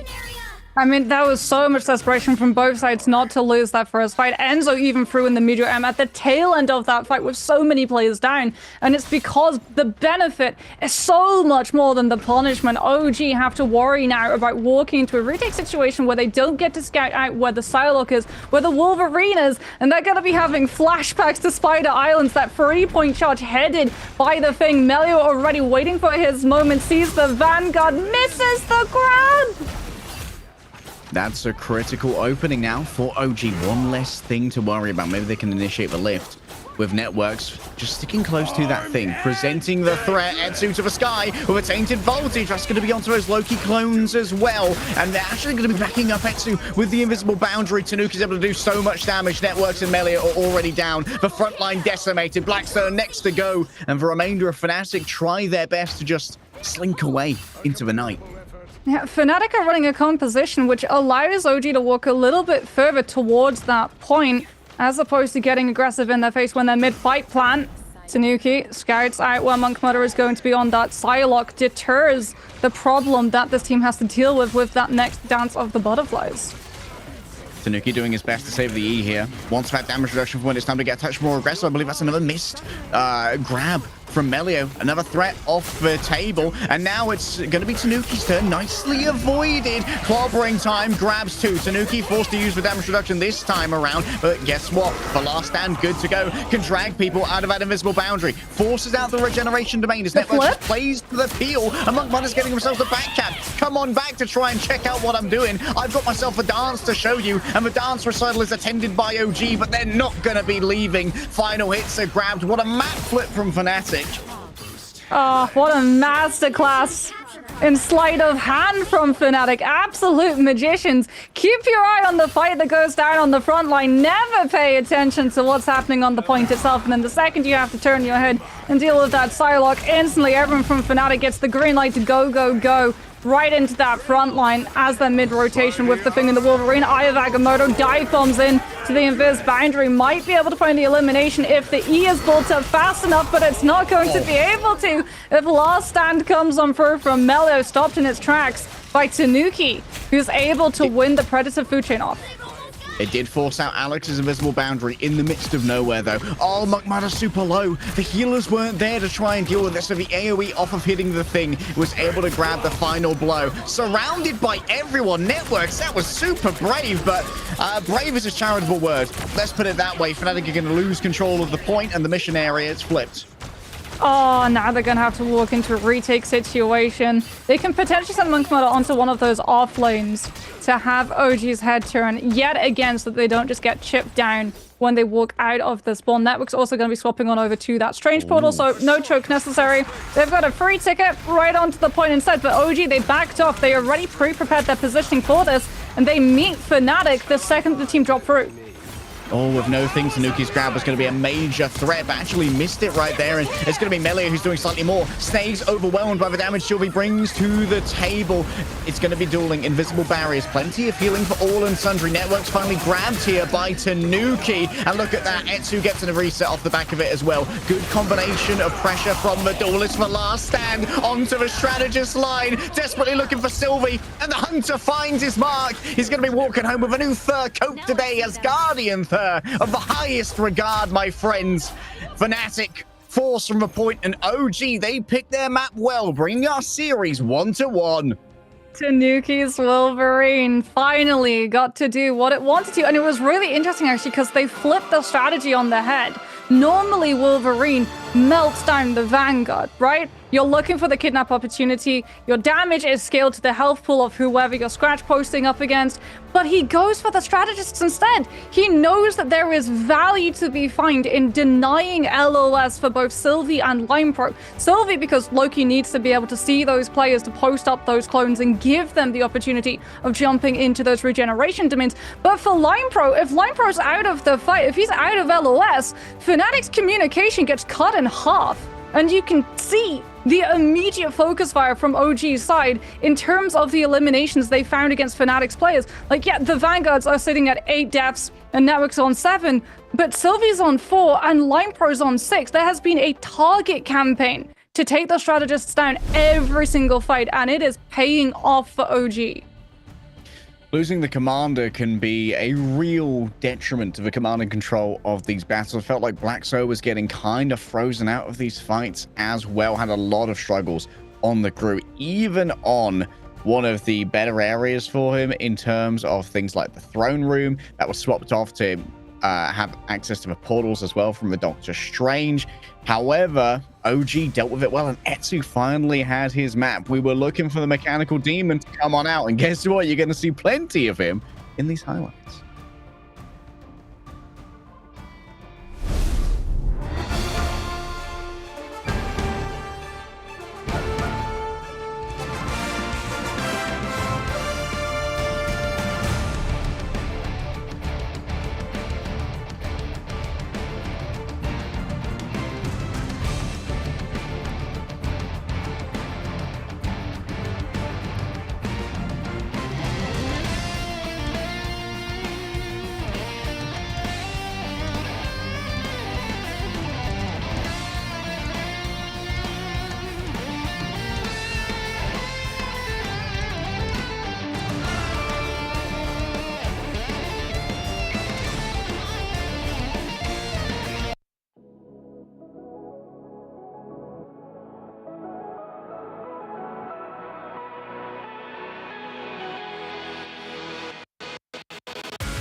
Trapping all those fighting souls, but yet across the world I see you standing in my way. And remember the time, the place we used to fight, like the sun and moon. And I wonder if ever there was a time that we were friends. The night has fallen, shadows looming, and yes, that time has come for me to seek you out. We are set now for our last reunion. Break the chains, find your way, come find me. Do you remember who you really are? Show me that you are still the only one for me. I'll be waiting for you. Blinking, open your eyes, raising up your fists and smashing through time walls. Before the rift splinters again, we are rebels till the end. Rising, open your mind, hold.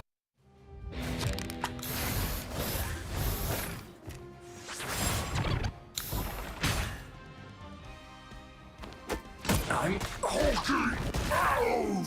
Gamma shield! Hulk smash!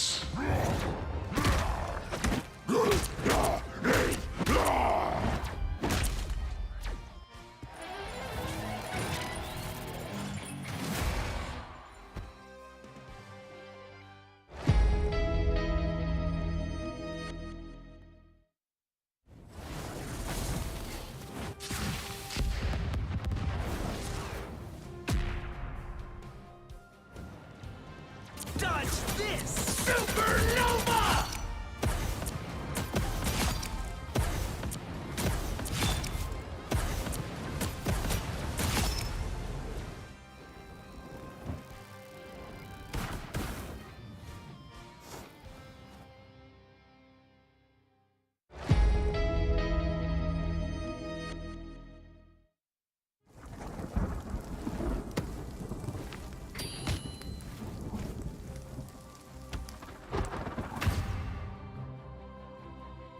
Oh yeah, coming through! My favorite time!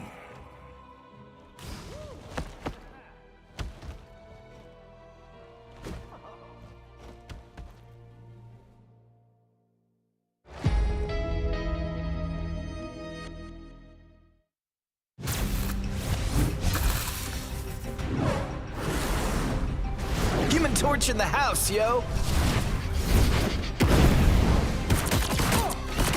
You don't look so hot! Boom goes the meteor! No applause?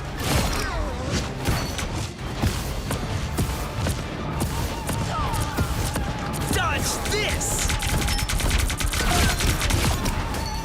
I'm the brightest in the sky! Supernova!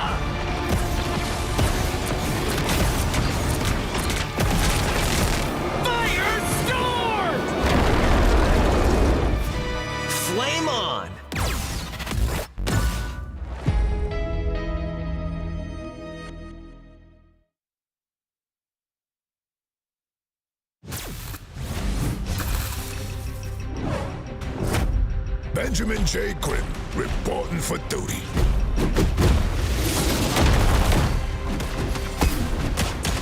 Too easy. Coming through. Let's rumble. I'll cover you. That's gonna bruise. Let's go, Logan.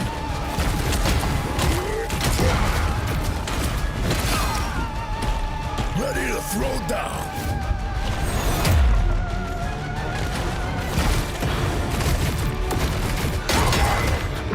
It's clobbering time!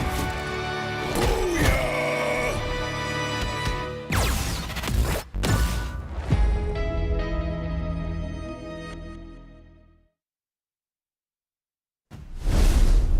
Mox, we promised a banger, and, well, fate's not going to make me no liar, is it? We've got ourselves a 1-to-1 here between Fnatic and OG. We're guaranteed at least 4 maps, but I'd love to see it go to 5. Both of our teams are going to be adapting here with their map picks, because the loser of the last map gets to pick the next one. Yeah, it seems like Fnatic are going to be taking us over to Midtown. However, the problem that OG was able to put against this team wasn't in maps and wasn't in hero composition. They went straight for the head of that team.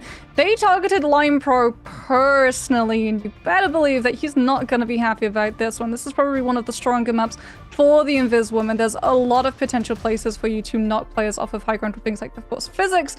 But if OG are able to continue targeting that leader and breaking down communications, they might still be able to walk away with a map that's favored to Fnatic, but could still lend an OG win. Yeah, access to that backline can be everything, but OG, I don't think you can count them out of any map. Like, our map draft, it's just small edges when it comes to these teams. Never is there, I think, a map where between these two teams, like, oh, yeah, that's just Fnatic's free win map, or, oh, that's where OG just dominate. Everything is going to come in inches and millimeters, and we're going to see if there's any changes to the draft. It felt like it was the same draft, but Fnatic won the first time, the same draft, OG won the second time. And Tanuki definitely getting a lot more value out of the Wolverine on the Odin's library in particular was really important, so we can see if Tanuki keeps that up. Yeah, and Monk Matter as well, getting less value on the Psylocke that time around in comparison to when we saw the first outing today on Spider Islands. It feels very much like OG are falling into the rhythm that Fnatic is sort of testing them against, because Fnatic are a very aggressive team. They don't let you settle into any form of comfort. And you could see every single time. The first time, they managed to find that flip with the Psylocke going all the way around backcapping. But when they try to go for a fast portal recontest, OG were incredibly ready to be able to adapt to that sort of tempo change up. So potentially we are going to be seeing something maybe a little bit different this time around coming on through from those picks and ban phases. Yeah, something a little bit different might be on the cards. Maybe you try and get rid of Black So's Groot, although you did deal with it very effectively on Throne Room, so I wouldn't be surprised if they allowed to continue going through. Of course, there's always the option of first banning Wolverine. Before any protects come through, both teams get a ban, and, well, now that Tanuki started to leverage this Wolverine a little bit better, maybe Melio's more comfortable being that flex.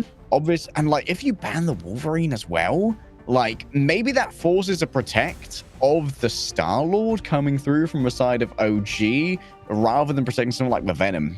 Or if they do protect the Venom, like, you can just kind of freeze out most of the hero pool of Tanuki. I don't think we're going to see him playing the Black Panther at the Marvel Rivals EMEA Invitational Losers Finals. I mean, Fnatic, though, probably don't want the Star-Lord because we've seen them stumble when they have to go up against the revive strategy coming on through that we got to see so much of in Asia's run of their own Marvel Rivals Invitational, where you have the Adam Warlock, the Mantis, and then sometimes you go for a third strategist and something like a Loki, but it's always for the duelist, the role of Star-Lord, so that you can have those cocoons, have that synergy, and have everyone coming back into the mix. So not only do you have to plan for the first stage of a fight, you've got to plan for a second stage of the fight, and then the revive strategy coming on through. But it looks like it's going to be the exact same that we've seen so far. Monk Mode is hella removed, Enzo's Venom targeted. This might be where we see the change up come through, though. No, Fnatic still going to be protecting that Groot. For Black Sow, Is OG going to also be going for the Tanuki Wolverine protection? Because like you said, they find far more value of it on that map of domination. And yeah, there it is. Yep, getting rid of that.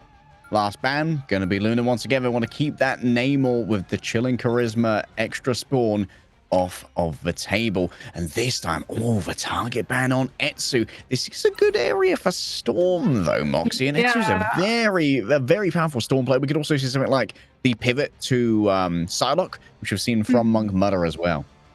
Yeah, Storm very, very strong on this map. Lots of verticality, lots of terrain and buildings for the Storm to just sort of dip in between and out of.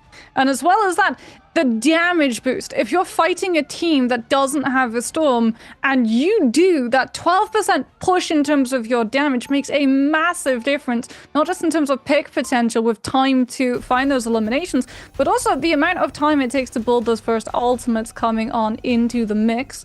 As a Line Pro, are we going to be coming out of spawn with the rocket? The BRB station is down, and then it's probably going to be a swap up onto that invisible woman. I want to say Fnatic are going to try for the close hold, though, because every single time we've seen a team try and attempt it on Midtown, where they go for that little pocket on the left side of the attacker's spawn door, it doesn't really work out all that well for them, especially since all of the walls around are very easy to break. Yeah, you can really kind of carve your own path with those breakable walls. Being able to kind of generate an ideal location for yourself is the part and parcel of Groot when it comes to these games. Of course, there is going to be some early poke here. The question is whether we're going to see these Vanguards commit to stopping the convoy that early.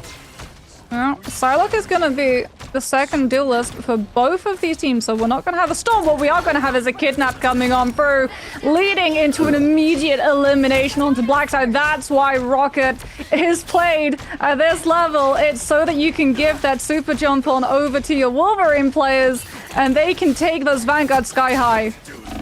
Great force physics coming through there from Alex as well to get the peel. The same not coming through from Lion Pro in this case. Enzo, I believe, is stolen away momentarily, potentially by Melio. But at the moment, it's full retreat for Fnatic. Yeah, Tanuki's found the angle too that Blackstar was going to pop up on. Those walls having to be expended, making sure that the Wolverine doesn't get to close up onto a Vanguard when the strategists aren't there. He's got the corner too to start scratching away with that hitbox, still obscured, as well as the Guardian Shield, and he gets the catch onto Melia. That's going to force the Bulwark from the Magneto, as well as the Regen Domain. Now coming through from the side of OG to make sure that the Wolverines don't get traded.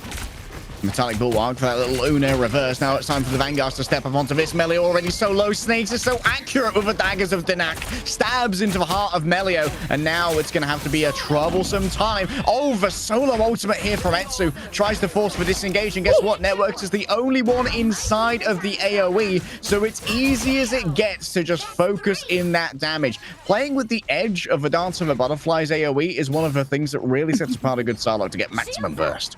Yeah, Etsu as well was utilizing that ultimate. But 2 birds, 1 stone, because Etsu, we heard his health bar actually tank into the critical state. So he utilized his ultimate to be untargetable in terms of any follow-up damage, buying his team the time to get that payload all the way to the first checkpoint, but also giving them the space to make sure that he gets fully healed back on up when we head into this next recontest. Early God of Mischief comes on through. It's not actually going to have an ultimate immediately, so that the Loki can just extend that transformation window as long as possible. Now the Invis boundary is going to be affected so that it can cover the Groot's approach with that Strangling Prison surprise. And Fnatic strangling all of the momentum from OG's attack. Oh, Dance of the Butterflies, that last thing in here. One last thing coming through from Monk Mother. Still no final blows gathered. This is a brave usage of the VTRM right here. Turns around and just dunks on Monk Mother. Great intel right there. The information is strong. Snays, of course, trying their best to just do some admin. A delivery there from Tanuki. Line Pro brought into the midst of OG, and that means that the commander is gone. Blackso is drawn back in by the force physics. The bad fights that are being forced by OG here with these repositioning utilities are crazy. Yeah, and you have to remember too, OG have all of the confidence to keep this fight going because the Loki expended regeneration domain to stave off the damage from Enzo's Meteor M. So every single stagger that Fnatic finds here has to come on through immediately to stop OG from getting all of this distance because they're almost in final fight territory for the second checkpoint. Blackside comes in with a massive seed bomb, managing to connect onto Tanuki. Regeneration domain also coming on through because at the same time, Snake's got the go-ahead to dive off the backline with the Eye of Agamotto. Oh, check out that Ironwood wall as well to try and peel for Line Pro when they were stunned, making sure that Dark Maelstrom couldn't hit both body and soul. A Feral Leap comes through, but Melio is punished for the audacity of it. Line Pros finds himself outside of the support ultimates, and therefore the strategists can't keep themselves healed up. Strangling Prism does considerable damage, but guess what? The Invisible Woman once again raises that boundary, and the healing is too much. These strategists for OG seem flawless right now. Yeah, Etsu as well is doing such a good job using the dance of the butterflies. Now we're going to see if Monk Mudder finds the same value, pins them directly into Monk Mudder's follow-up damage. What a last stand from Melio. The passive's also going to kick in, making sure that Melio does not go down to his mirror. And Fnatic, off of that last stand, find the ground to stand on and hold on to B. Kurosawa movie looking ending right there between Etsu and Monk Mudder dashing through each other, but when they both come to a halt, one has fallen. Fnatic finally find themselves some stability. Melio utilizes the jump to just spy check up that left high ground side, scouts out the approach of the opposing Wolverine. And that's going to be huge because Tanuki is waiting to pinch on in once the rest of his team find the inroad. All right, Meteor M right on top of Line Pro. Cancels the invisible boundary. An ultimate gone away, and Monk Mudder's just forced to flee. Alex, we'll call that one skill. It could have been luck, but in the end, the result is the same. Great speculative fire coming through from the Invisible Woman to make sure that there's no chance of a last-second contest, and we're heading on to C. Everyone on side of Fnatic making sure to disengage cleanly. OG very much wanting to try and chase for potential staggers, which would buy them even more distance. But on C, all Fnatic need to do is win one singular fight. It takes time to set up the Wolverine and for the Psylocke to get close enough to do any damage, to have lasting impact. Time that Fnatic need to be able to recoup, given how quickly OG were able to see themselves forward B. Dance of the Butterflies is on the board for Etsu, but Snaze is on the ground, currently having to spend a lot of his team's resources to peel him out. Etsu looking towards the back. Dance of the Butterflies, you see that regen domain's already been used. And Sylvie, nice mechanics from Etsu. Can you get away from this is the question. Only Networks is within it, so that's all the damage concentrated onto the Magneto. And Etsu don't even need no ultimate, bro. He's crazy when it comes to the shurikens and to the crossbows. Nice play in the back. That's one of the problems, though, with the Dance of the Butterflies. It's such a huge AoE, and it spreads the damage. So all of those players from Fnatic took a big step backwards, which, when OG were able to push forward, made them so easy to just overwhelm in terms of that numbers brawl. Tanuki already taking over the high ground on that left side, making sure that Monk Mudder doesn't get a drop-down angle. Sylvie's going to have to save time for this defense, coming on through with a God of Mischief copy. Not quite sure what it was. Probably going to be a strategist. Yeah, there it is. Invis boundary to see themselves safely on board. The Dance of the Butterflies also coming up from Monk Mudder. Snaze gets aggressive, but the bulwark from the Magneto is good, and it keeps the strategist standing. The peel is strong. Melio into the back, grabs so many with the last stand. Preying on them tonight. Alex and Ken fall on down. Monk Mudder ready to clean up the rest. Utilizing both dashes. There's no escape, but who needs it when you got the accuracy of Monk Mudder? Now they just have to spy check where OG's players are going to be popping on up, and you can see that Monk Mudder, he's getting ready to look for that lane control and figure out where exactly Etsu is going to be trying to drop down. They spot the Psylocke, they spot out and force the stealth, and Dash is already burnt. Etsu incredibly low, but still has that ultimate, that win condition for OG to move forward, and Fnatic are giving up so much space.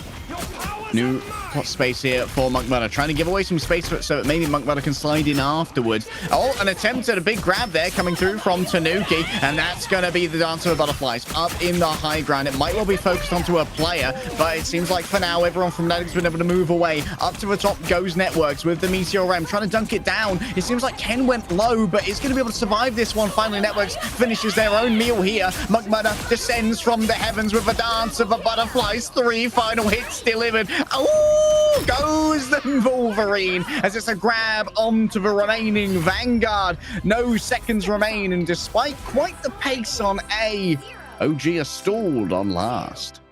That's the problem when you have the Wolverine and the Psylocke. If you ever have to play into a retake, especially on C, the amount of distance that Fnatic were giving up, making sure to just bait the Psylocke in, having to have them cross even further into more damage, more potential time for them to get scouted and spotted and sent packing was absolutely huge. Like you said, when the Dance of the Butterflies came through from Etsu, it found so little because it was forced out of a desperation play. Etsu was isolated from the rest of his team, had no LOS on his strategist, had to burn the ultimate to keep himself standing in the fight because with the time bank that OG had access to, there was no way they were getting a clean regroup. They needed the numbers to be able to brawl through what would come after that initial slugfest when all of the respawn points are in Fnatic's favor because they're right outside the doorstep.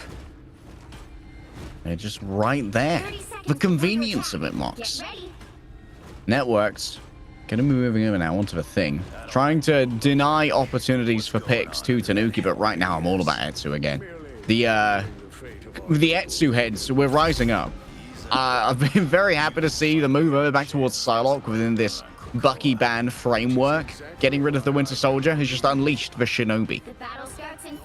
Yeah, it feels very much like Fnatic are targeting both of the duelists. They first tried to target Tanuki. Now they're trying to target Etsu, but they might want to move that strategy when we head into the next map. They're going to be waiting 10 seconds for the strange portal to be down before they can move out of spawn currently. Actually, they've been able to find a sliver of space around it, but that might have just been bait to set Tanuki up to get a first grab. Big grip there from Tanuki, use of a damage reduction as well. I believe that Monkman has actually been able to move past now. Yes, Herd up on the top. Wow, what an ambush. Monkman is super low. One hit will do it, and Etsu manages to connect. A huge little bit of a bait and a coup from the Loki. Nice push as well from Line Pro. What a wombo combo coming through from Fnatic, getting rid of that Vanguard, because guess what? Monkman is already back. Yeah, Networks 2 rolling out on the thing to get incredibly aggressive on that front line. Doesn't have to worry about being displaced by Tanuki. Fnatic can just brawl and get aggressive with the numbers this time around in their favor. Something to note, though, is that Snades is on the Doctor Strange. There is going to be a portal recontest potentially coming on through from the side of OG. They went for the spawn close hold to get as many fights as possible to build up to those ultimates. And this game is one and done by those ults. It might actually be one and done by a fastball special coming on through from Networks. Can he hit a home run? Nope. The Magneto lives. Instantly knocked back by the fully charged mag cannon right there. The cosmic fastball does at least give that berserk stay over to the Wolverine. Movement abilities disabled, of course, within the area of effect of a Yancey Street charge. Make sure that everyone's earthbound. It's a very aggressive play here from Sylvie, already using the invisible boundary off the back of that cloned God of Mischief. And look at this, all the brawl going the way of Fnatic. An attempt to try and turn this around from Ken and Alex, who have double strategist ultimates available, and it is going to allow for a last second stall. Maybe Snaze could portal back, I'm not sure. Clobbering time here, instantly sends out Snaze. Welcome back, King, and we'll see you later. Alex under pressure once again. Networks can just do so much damage here. The brawling power is strong. Mudda on the top, coming through with the Dance of the Butterfly. Sylvie's actually isolated here by the last stand. Is going to be once again thrown into the midst of the enemy team. The passive's gone, and so too is the remainder of the life force of Logan. And Black Sun ascends to the skies with the Meteor M. Etsu forced out here. Monkbutter going for the raw mechanical duel. Alex bought low and lane low as well by the Magneto, marauding in the backline. The touch is going to be too hard to handle. The Agamotto grabs one. It's only Melio though. The stun is good to deal with. A nice clone projection coming through from the Loki. Brings up the regen domain, and right now it's all over but the cry-in. This should be a cap. I mean, Fnatic starting to really expect all of the wombo combos coming on through from the duelist lineup of OG. Tanuki and Etsu both playing off of each other's ultimates. Etsu trying to send everyone packing with the Dance of the Butterfly, sending them waiting into the arms of Tanuki with that last stand. But Fnatic just live and sustain the ultimates before coming in with their own in that second stage. And now gets another clobbering time through the shields. That's going to be regeneration domain forced. And everyone from OG forced to just have to hold on to the space that they have, the little space that they have as the payload continues to move entirely uncontested. Oh my goodness, that's such a good place to try and force that invisible barrier. Yeah, Blackso can't be killed when he's invisible within that boundary. And Networks is gone as well. This is still all free push though for Fnatic. They might try and call this one. It's an attempt at a disengage, but Esu's got good speed here. Can try and catch Line Pro on the disengage. Has to worry about that force physics pull. Yeah, but they do actually worry about it and counter it. Etsu receives the Bulwark from the Magneto so that he can't be grabbed on in to Line Pro, and OG are actually going to be able to button down the hatches and hold on to this high ground temporarily. Etsu also waiting in position for the health bars to start falling lower and lower, potentially for that regeneration domain to get forced out in poke as well before the dance of the butterflies hits home and tries to find a partner. Homework wasn't done though, for regeneration domains were still available, and so that was easily healed through. Enzo to the sky with the Meteor M. That was a little bit of a deep throw right there, maybe hoping to grab Sylvie or something. Monk Murder punishes this one, but now it's Etsu's turn. Strategists in sight. Line Pro just disappears. Seems to be the best idea here. Snaze falling super low, combined with the clobbering time. This might be a little bit too much pressure. Leaps to the sky, finally gets the impact onto Snaze right at the last moment. Tanuki's going to be able to stall out Cart, but not much more than that. In the back, the Loki is a little bit of an issue. Ken needs to be reduced to rubble, and indeed they will be. OG are going to have another fight, and they're going to be able to have access to that Eye of Agamotto as well. But Networks with that clobbering time is going to be a problem for the Vanguards to have to worry about. They can't line themselves up for the Fink's ultimate to hit multiple of them. They have to take an off-angle approach, but that's going to mean that Monk Mudder gets to spot his mirror in the lane check. Melio playing an aggressive game here. Clobbering time right on top of Alex. Is the healing going to be there? Of course not. Ken stand as well. Both of the strategists caught by Networks. What a play. Unreal timing, and what aggression is rewarded. Absolutely huge. Forcing, again, Etsu gets spy checked on that right side, has to back on off. And that's the understanding that the strategists are going to have to turn their heads and heal up the Psylocke, who was pretty close to an ultimate, would have had access to it if the fight had been stalled out that much longer, which allows Networks to bait their position and move forward into that clobbering time, into that invis boundary, and catch them on out. And that now means that Ken is going to be the thing that OG have to try and rely on to keep this point stalled on out a little bit longer for Tanuki to find any form of sticking power. It's going to be an Eye of Agamotto starting things off. Doesn't catch on to anyone though. Good Bulwark comes on through from Blacksow right as Snaze lands to make sure that no one gets CC'd. Yeah, Networks uses their Yatsu charge to become immune to controlling effects as well. However, inside that invisible boundary, no one can hear you scream or see you fall. Etsu comboed out of invisibility. Monk Mudder cooking with a dance for butterflies. For regen domains once again. The homework's not really done, so it's not too much getting off the back of the ultimate. And Blacksow still has the Meteor M to play with here, but it's all disengaged right now for OG, trying to bait in these Vanguards, looking for a grab. Blackso takes up to the skies. Oh, what? Grabs Ken out of nowhere. Unreal play. Big clobbering time. Melio's there too, looking for a grab. Finds himself a Magneto, of course. Knocked back for a moment. Knocked back again as the Metallic Bulwark recharges the Mag Cannon. Maybe Melio gets caught on the exit though. But Etsu absolutely gets caught out of stealth by Fnatic's players. Invis boundary is going to be invested. OG spawns right there. They're going to hope that the healing is going to be enough, but the Wolverine's last stand pinions them out. And Melio is scratching away at every single potential win condition OG have. Oh, Weevil Underwood looking guy right there from Melio. Say goodbye to your Vanguards, OG. Melio just going to clean up whatever remains right here. A good turnaround from Fnatic, picking Midtown. And clearly they were very comfortable with this one. The pivot onto the Psylocke has paid so many dividends. As you were saying that line with the Wolverine, just as the rage builds, the hairline just gets longer and longer and longer. But now I imagine he also gets a little bit of facial hair growth.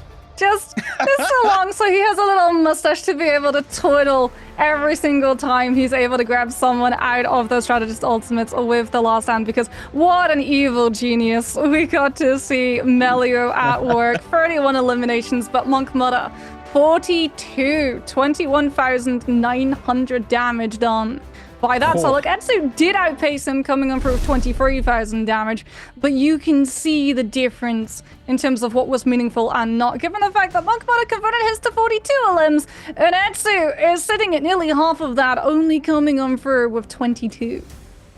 Yeah, really good efficiency off of the damage done, even though it was fairly similar when it came to those raw stat lines.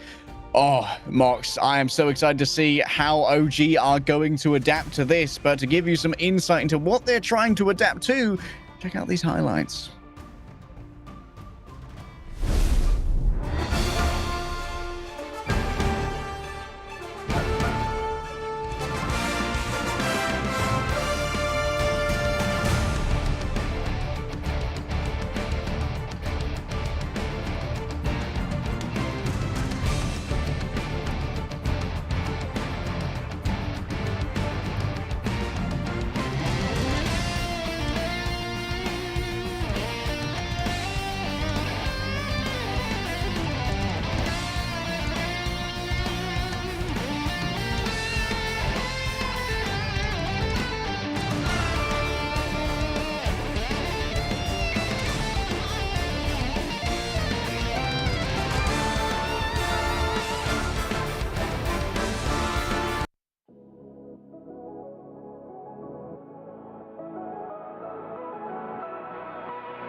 Trapping all those fighting souls, but yet across the world I see you standing in my way.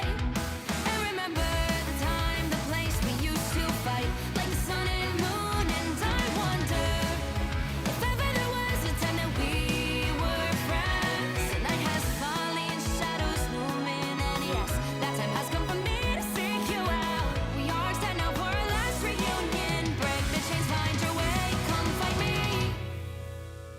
Do you remember who you really are? Show me that you are still the only one for me. I'll be waiting for you. Playing and hoping your fries, raising up your fists and smashing through time walls. Before the rift's winter's done yet, we are rebels till the end. Rise and hoping your mind.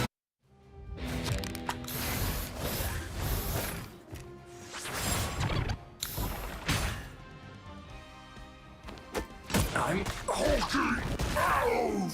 Gamma shield! Hulk smash!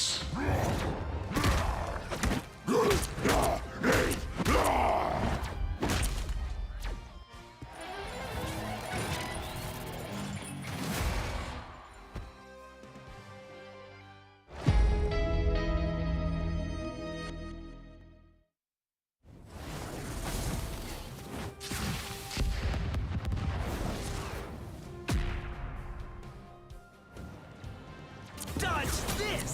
Supernova!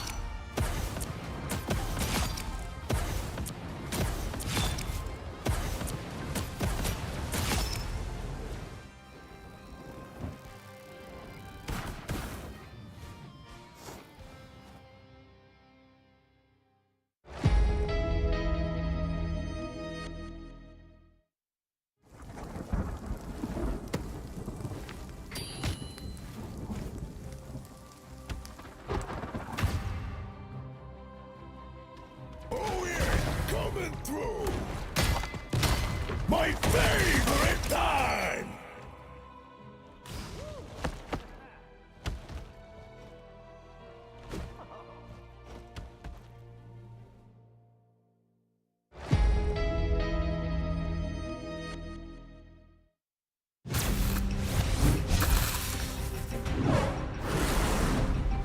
Human Torch in the house, yo! You don't look so hot! Boom goes the meteor!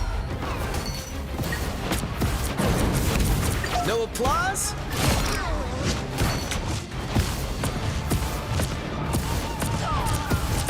Dodge this!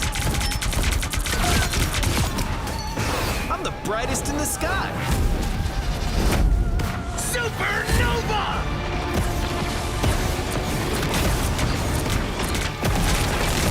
Firestorm!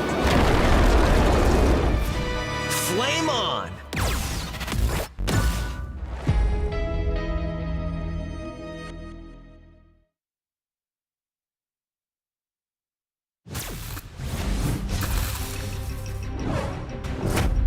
Benjamin J. Grimm, reporting for duty.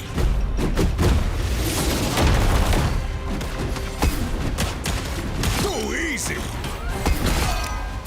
Coming through. Let's rumble. I'll cover you. That's gonna bruise. Let's go, Logan.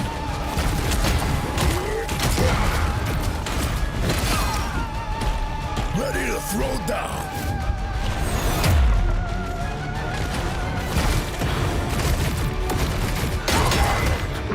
It's clobbering time! Booyah!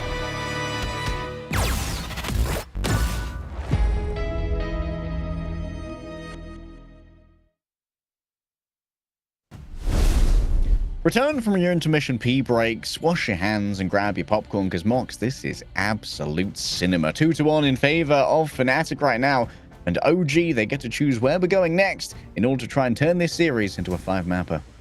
Yeah, well, while you're doing all of that, make sure you're also spy checking Psylocke's rotations and locations because, oh my goodness, Mukmada was running circles on Midtown every single time. Like, even if the Dance of the Butterflies wasn't finding eliminations, it was still finding value. It was forcing things like the Loki regeneration domain out early, and that's like what Fnatic really like to do. They're a very pub stompy team. They will kick you and continue to kick you when you're down after using ultimate after ultimate after ultimate to make sure that you do not get the opportunity to catch your breath. And that can work really well when we head into domination maps, or if you go for those kinds of fights and you just sink your entire ultimate economy into one of them and you don't win it, it can tank your chances of taking the entire map, something that OG's team are going to be banking on because they're taking us to another domination map. They won the previous one. Can they pull it off yet again to continue the series and give us that potential map 5? Yeah, it really seems like domination has been where OG's bread has been buttered. It's really where you can... It does lend itself to how Fnatic have long teamfight plans, because obviously the ults carry over from one domination map to the next, but it also allows for these duelist players to pop off in the tight environments where you're not playing down lane as much. Really gives a lot of opportunities for things like a Bucky, like a Wolverine to pop off. Question is here, are we going to see Bucky make it to the 4th? The Winter Soldier last time was banned out by Fnatic. Evidently, they weren't as worried about the Star-Lord on Midtown. Not quite so good a Star-Lord map. The longer lanes mean that it's a little bit more difficult to find those flanks.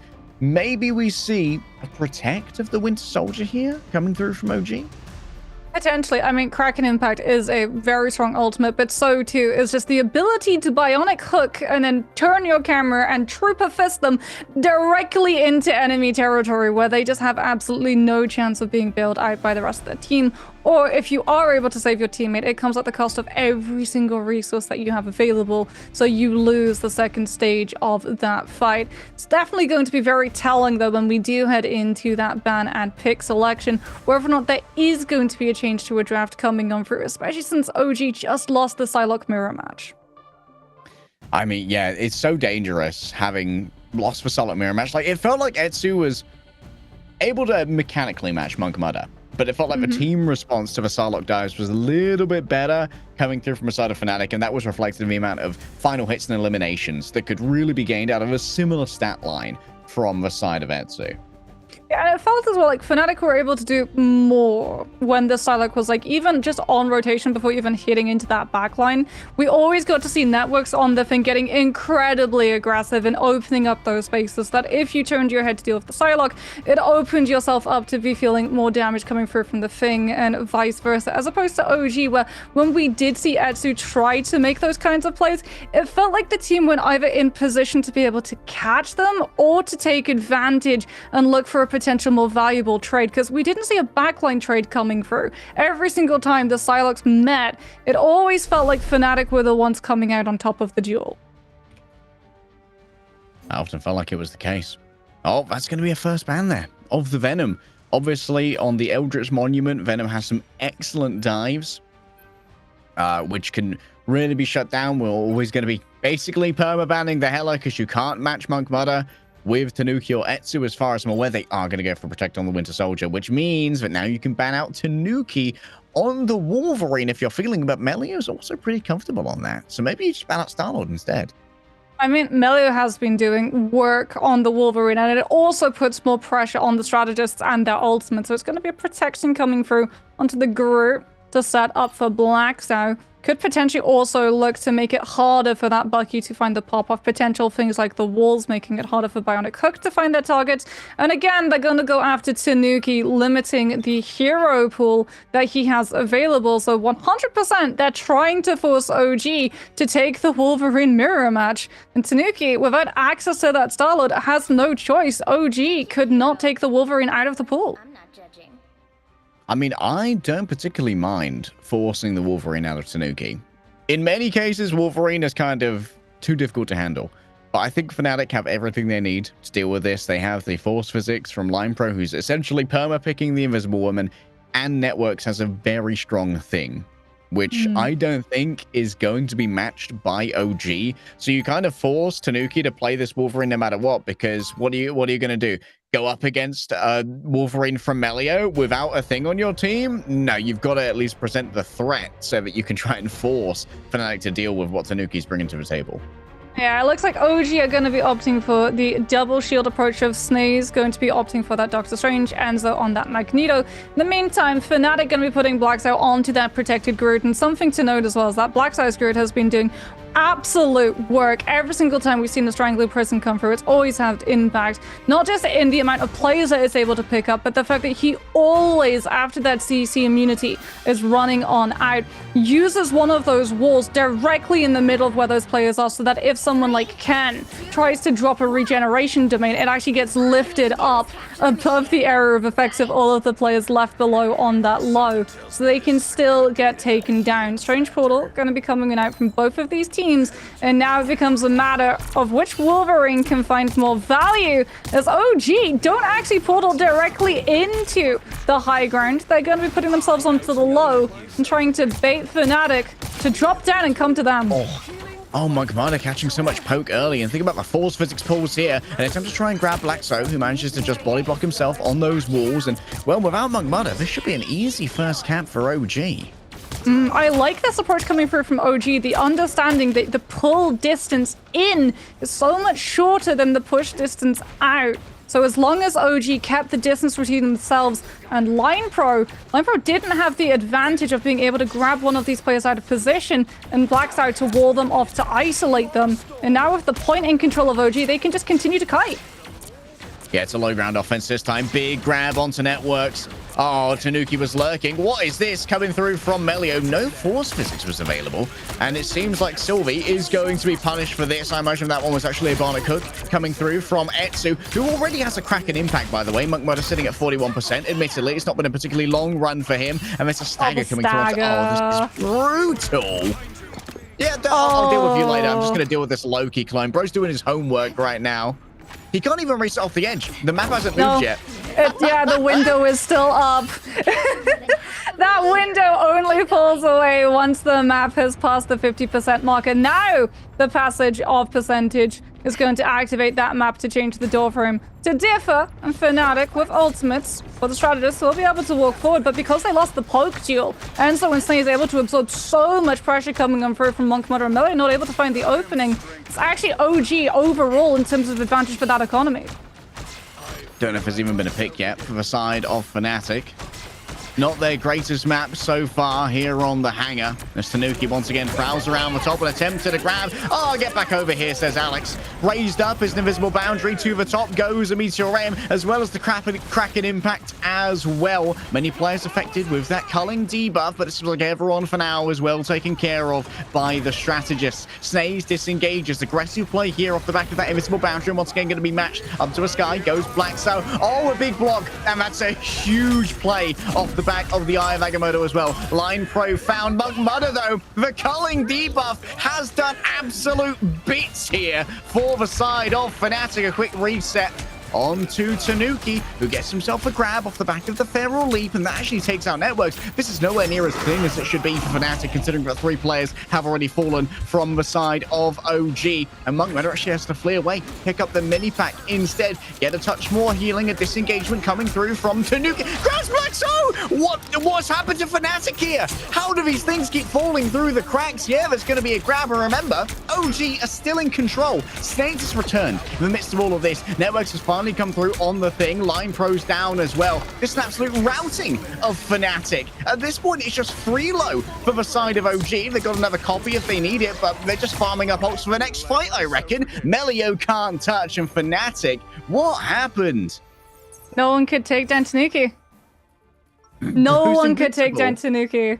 I mean, Alex did such a good job too. Like that invis boundary comes on up, and it's immediately attempted to be countered by the Magneto with the Meteor M. And Alex just double jumps outside of his own ultimate so that the door frame, that overhang of the vertical catwalk above where the point actually is played from, catches the full meteor impact, and the invis boundary stays standing, and it forces Fnatic to have to get so much more aggressive, put so many more ultimates sinking into the fight that they just didn't have any of the resources left over to commit in. Like, it's an attempt. Monk Meta gets the hook with the bionic grab onto Enzo, but the Magneto hadn't been pressured before then, so the Bulwark is up to be able to keep him standing. And then Tanuki's claws are still chipping away. Ken's just off on the sideline, entirely uncontested, because Fnatic's sole focus is on the point itself in that overtime push.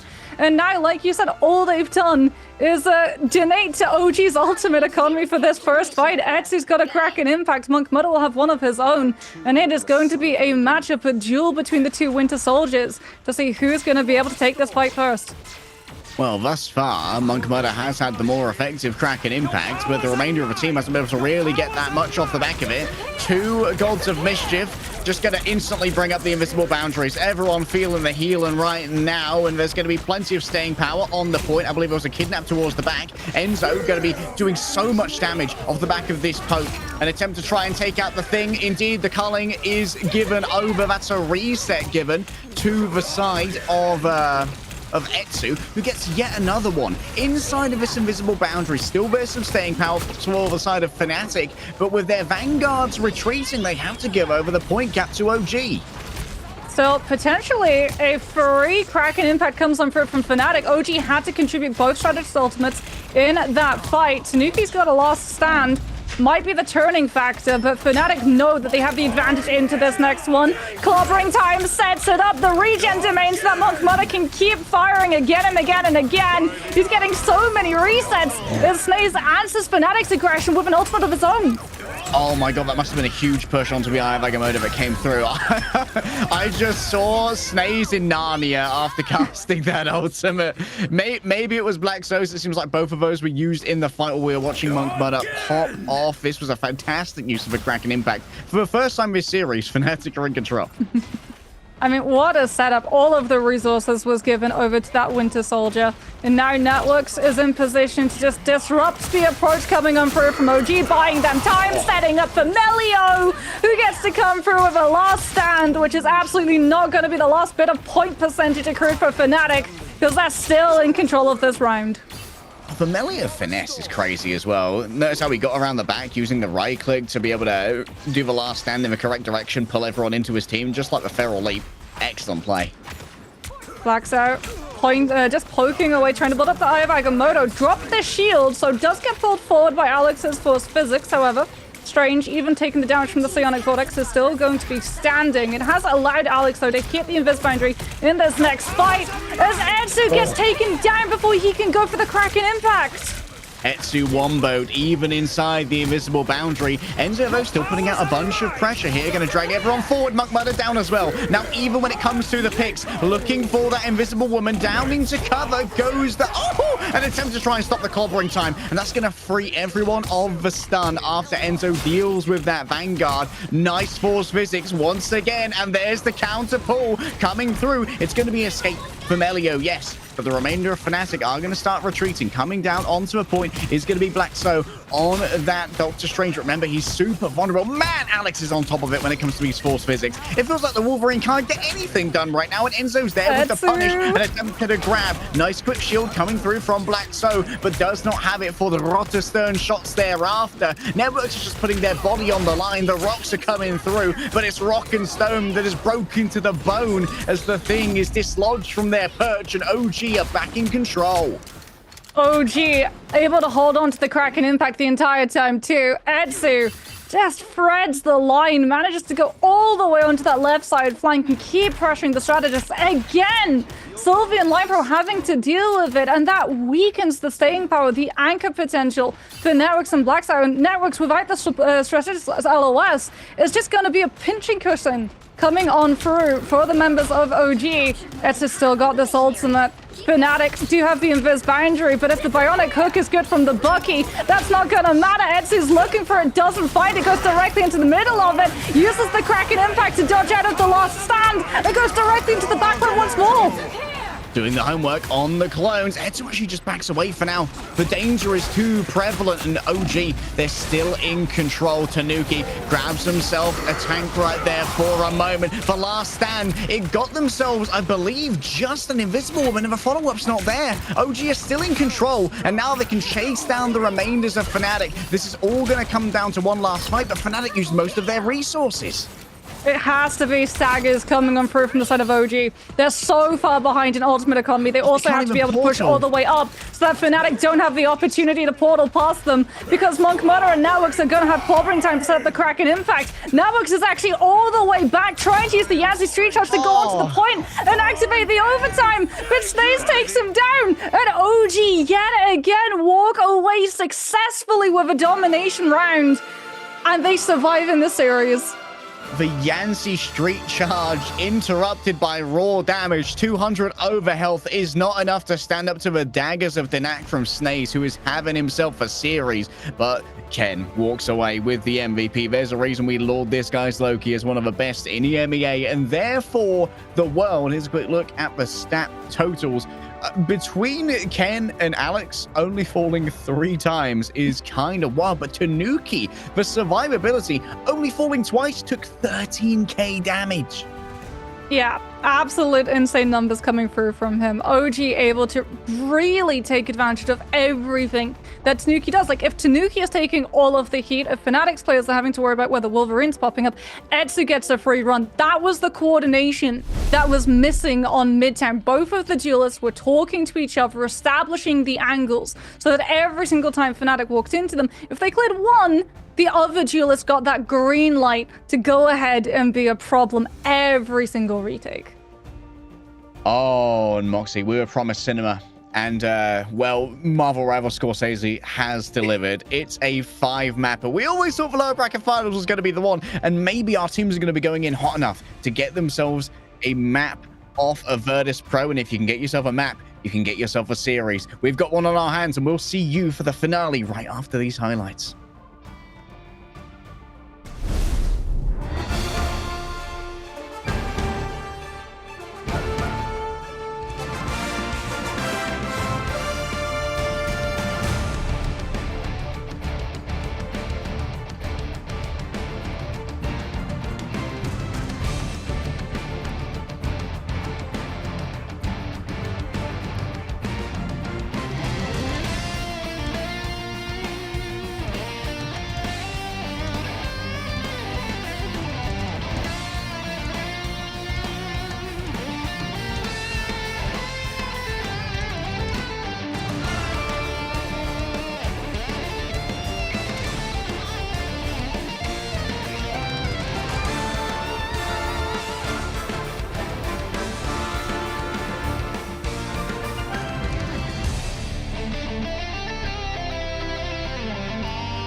Trapping all those fighting souls, but yet across the world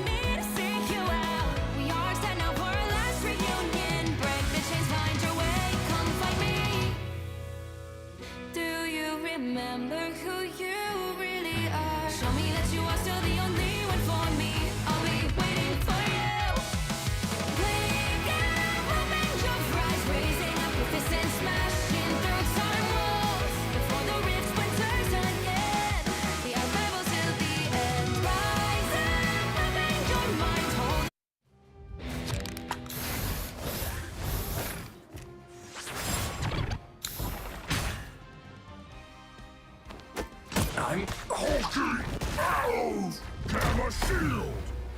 Always smash!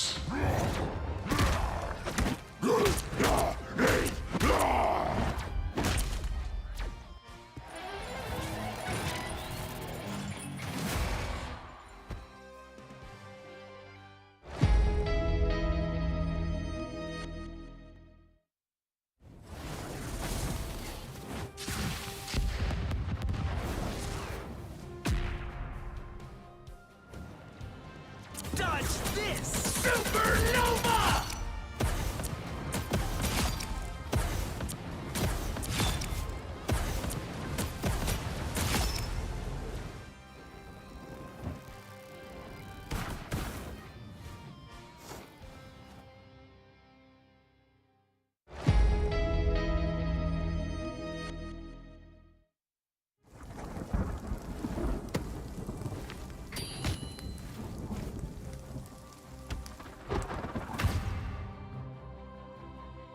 Oh yeah, coming through! My favorite time!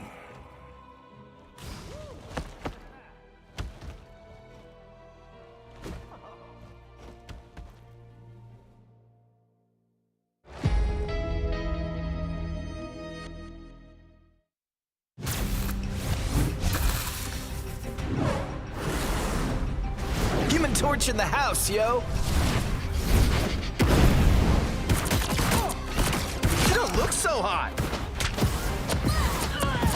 Boom goes the meteor! No applause?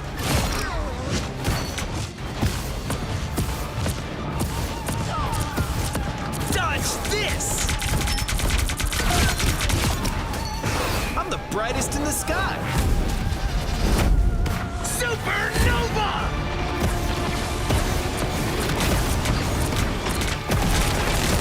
Firestorm! Flame on!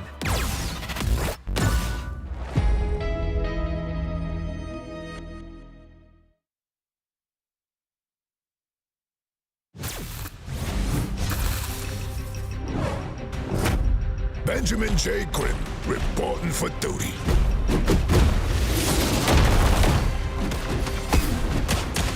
Too easy! Coming through! Let's rumble! I'll cover you! That's gonna bruise! Let's go, Logan!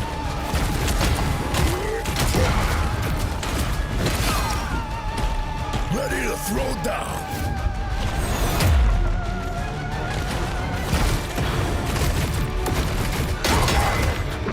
It's clobbering time! Booyah!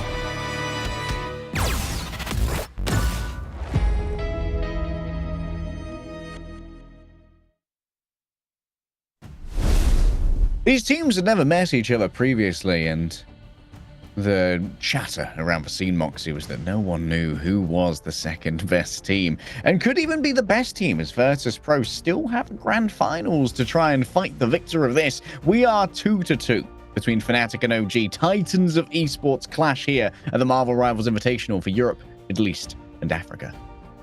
Yeah, and it's match point for either Fnatic or OG to determine who exactly is going to be headed upwards to that grand finals and who is going to be having to discontent themselves with the podium position of third in the tournament. And I mean, you and I, we were discussing like who exactly is likely to come out ahead. It is going to be Fnatic having that silver lining of having lost Hell's Heaven, now getting the paradise of taking us to that chosen destination. And it is going to be Yggdrasil path that they decide to take us through. And for the picks and ban slots, it sort of feels like OG are stuck in a catch-22 situation of a sorts, because if they don't insta-ban out the group, then Black Sow is going to be able to access it, but if they don't insta-ban out the Hela, then Monk Mother gets access to her. So it's like, which one do you choose? What would you rather go up against on Yggdrasil path if you're OG? Yeah, it's difficult because Groot is super strong here, but we've also seen plenty of the Thing being played. Even VP have brought out Nevix on the Thing on this particular matchup, so maybe there's a world where we continue to see Networks play that just to make sure that you don't really have to deal with Wolverine in the draft stage when you've got the Thing and the Invisible Woman on deck. I'm personally thinking we're going to see another first ban of Winter Soldier here from Fnatic. Etsu has continuously been that guy, and I think you're comfortable having Monk Mudder take the Psylocke duel compared to taking the Winter Soldier duel. Yeah, and especially because like Line Pro likes to open up a lot of these fights by looking for aggressive force physics, which means they're not there to punish when Etsu decides to push into that back line. No surprises that the bans are going to remain the same. It's going to be the Hela for Monk Mudder removed from the equation. Enzo not going to have access to his chosen Vanguard of the Venom.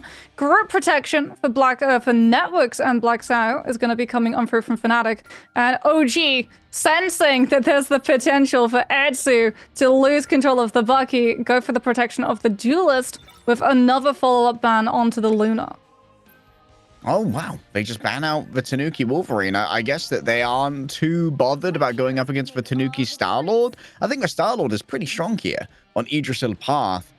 Admittedly, though, this does mean that there's no impetus to play the Thing in many cases, unless you're going up against that double shield, which admittedly Snaze and Enzo are likely going to be playing when you ban out that Venom. But this also means that there's a lot more room for Black Soda to feel safe on the Groot and really have an impact on the game without having to play a little bit too sheepish and, reserved.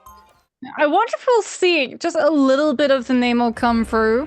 It might not be at its strongest, given the fact that we did see the ban come out onto the Luna, as OG understood that with Etsu getting the protection on the Bucky, Tanuki's Wolverine would be at risk, so they took the Luna out of the mix to make sure that if Fnatic wanted to counter the Flyer, it would only be with 2 Monstro spawns as opposed to the 3rd that the Nemo would have access to. Potentially we also see the Storm come out here, and in fact Monk Mudder is going to be rolling out on that X-Woman, as Fnatic now can make sure to shore up their defenses with Melio playing Linekeeper on that right side lane. So OG don't just get to break that first corner with an attention head turn spin.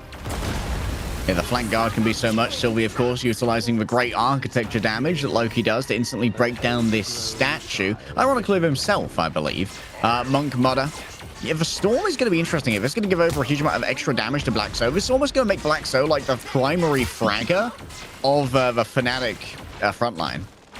Not just that, Sylvie is going to be dealing a lot of damage too, with those copies all getting access to that damage boost. Groot Wall is going to mean that Mag doesn't get access to LOS of his team. Enzo falls immediately. Oh, it's such a good trap to come into. Feels so bad to leave, though. Enzo taking a bunch of damage and attempted a pull, and that grabs Melio off of the high ground. This is an opening now. This means those flanks are a little bit less attended to, so Tanuki can start to really work the margin, start to get that can opener in and peel open this defense. Tanuki taken down by Network, so very aggressive, strangling prison already there. The wall has to come on down, and so too do OG. Black Sove, he's just the fragger. Tanuki tried to go for that off-angle play, taking control of the right side high ground and pushing into the backline to force Fnatic's head to spin away from that first corner. But Fnatic read it out and just out-tempered before OG can look for the punishment. They know that those players are split, and into the strangling prison, they're all grabbed. Ken now going to have to go for a God of Mischief to copy onto an Invis Woman boundary to stop Monk Mudder's shenanigans with the Omega Hurricane, as he's able to get back to the rest of his team and again slow down OG. Yeah, get the copy, force the ult, simply leave. And of course, that invisible boundary was so far back because of Monk Mudder's positioning, but it wasn't really being able to leverage by everyone else. Oh, big pull here from Line Pro. Guess who's in trouble now? That's a guaranteed frag onto Snaze, courtesy of the Line Pro pull. Yeah, the fact that Invis Boundary is static as opposed to something like a Luna's Fate of Both Worlds, like you said, stopped OG from being able to push into that first corner and forced Fnatic into really rough spaces to be able to play. Aya Vagamoto comes on through from Networks. Adso trying to again push back onto that strange who was incredibly deep, has the Kraken impact. Looks now to just use all of the abilities from the Bucky to gain all that shield health and survive the Dance of the Butterflies that Melio challenged him to. Entangling Prison used by Enzo, not grabbing anything off the back of that one. In comes the attempted peel from Snaze after that Entangling Prison was used. Stunning players who might well have had some good follow-up onto it, but Blackso don't need no follow-up. He's his own follow-up. Etsu super low, Monk Mudder with his Sonic Blaze just doing so much damage. Not too much fall off the back of those as well, so just able to pressure at range. Ken, once again, is going to have the God of Mischief. Monk Mudder not getting spotted out, though. From his position, is going to go in deep once more to force that invis boundary away from the payload. Gets walled off by the group, trying to stop Monk Mudder from getting back to the rest of his team who could catch him. But unfortunately, the damage just isn't there as the follow-through. Line Pro shield too strong. And Monk Mudder lives long enough for Line Pro and Sylvie to go aggressive with a copy of their own. Yeah, using the speed boost here for a quick escape. Only 40 seconds remain for OG. They are in deep trouble here. Desperately needs to heal up Snaze because if Ken has access to the copy if needed. The God of Mischief, Blackso being taken down early. This could be the opening that they've been waiting for. Enzo's got the Strangling Prison ready to go. They need to make sure that this comes to fruition. Up comes the Invisible Boundary. Healing through the Dance of Butterflies that was offered over by the Psylocke. Enzo needs to stop this out here and now. A retake from Fnatic would surely doom OG's tournament run right here. That's a lot of damage coming through from the Lokis. The clones have arrayed theirs, and Ken cleans up in the end. Yeah, they needed those picks to come in quickly because Fnatic were about to hit a gold mine of ultimates. Monk Mudder would have had a Mega Hurricane, Line Pro, and Viz Boundary. Networks and Blackstar both accessing Eye of Agamotto and Strangling Prison within mid-seconds of a fight breaking out too. Huge plays from OG to find the eliminations as quickly as they did. Again, aided by Ken on this Loki, who really has been the MVP of the series for this team. And OG already getting pushed forward, destroying a lot of the verticality that the defenses could have used to stop this payload. Omega Hurricane now comes on out into that Omega Hurricane aforementioned. None of the damage is actually going to be able to stick. Both of these teams playing the long haul and living to stage. Unreal Eye of Agamotto there, even through the push. Networks gets it done. It only confirms into one final hit, but in these games, Moxie, one final hit can be enough when every single millimeter matters, and Monk Mudder is just free to cleave through this and charge up towards that next Omega Hurricane in the back. That's the popping of the Dance of the Butterflies, trying to take down Etsu, and when Etsu's isolated in that AoE, all the damage goes his way.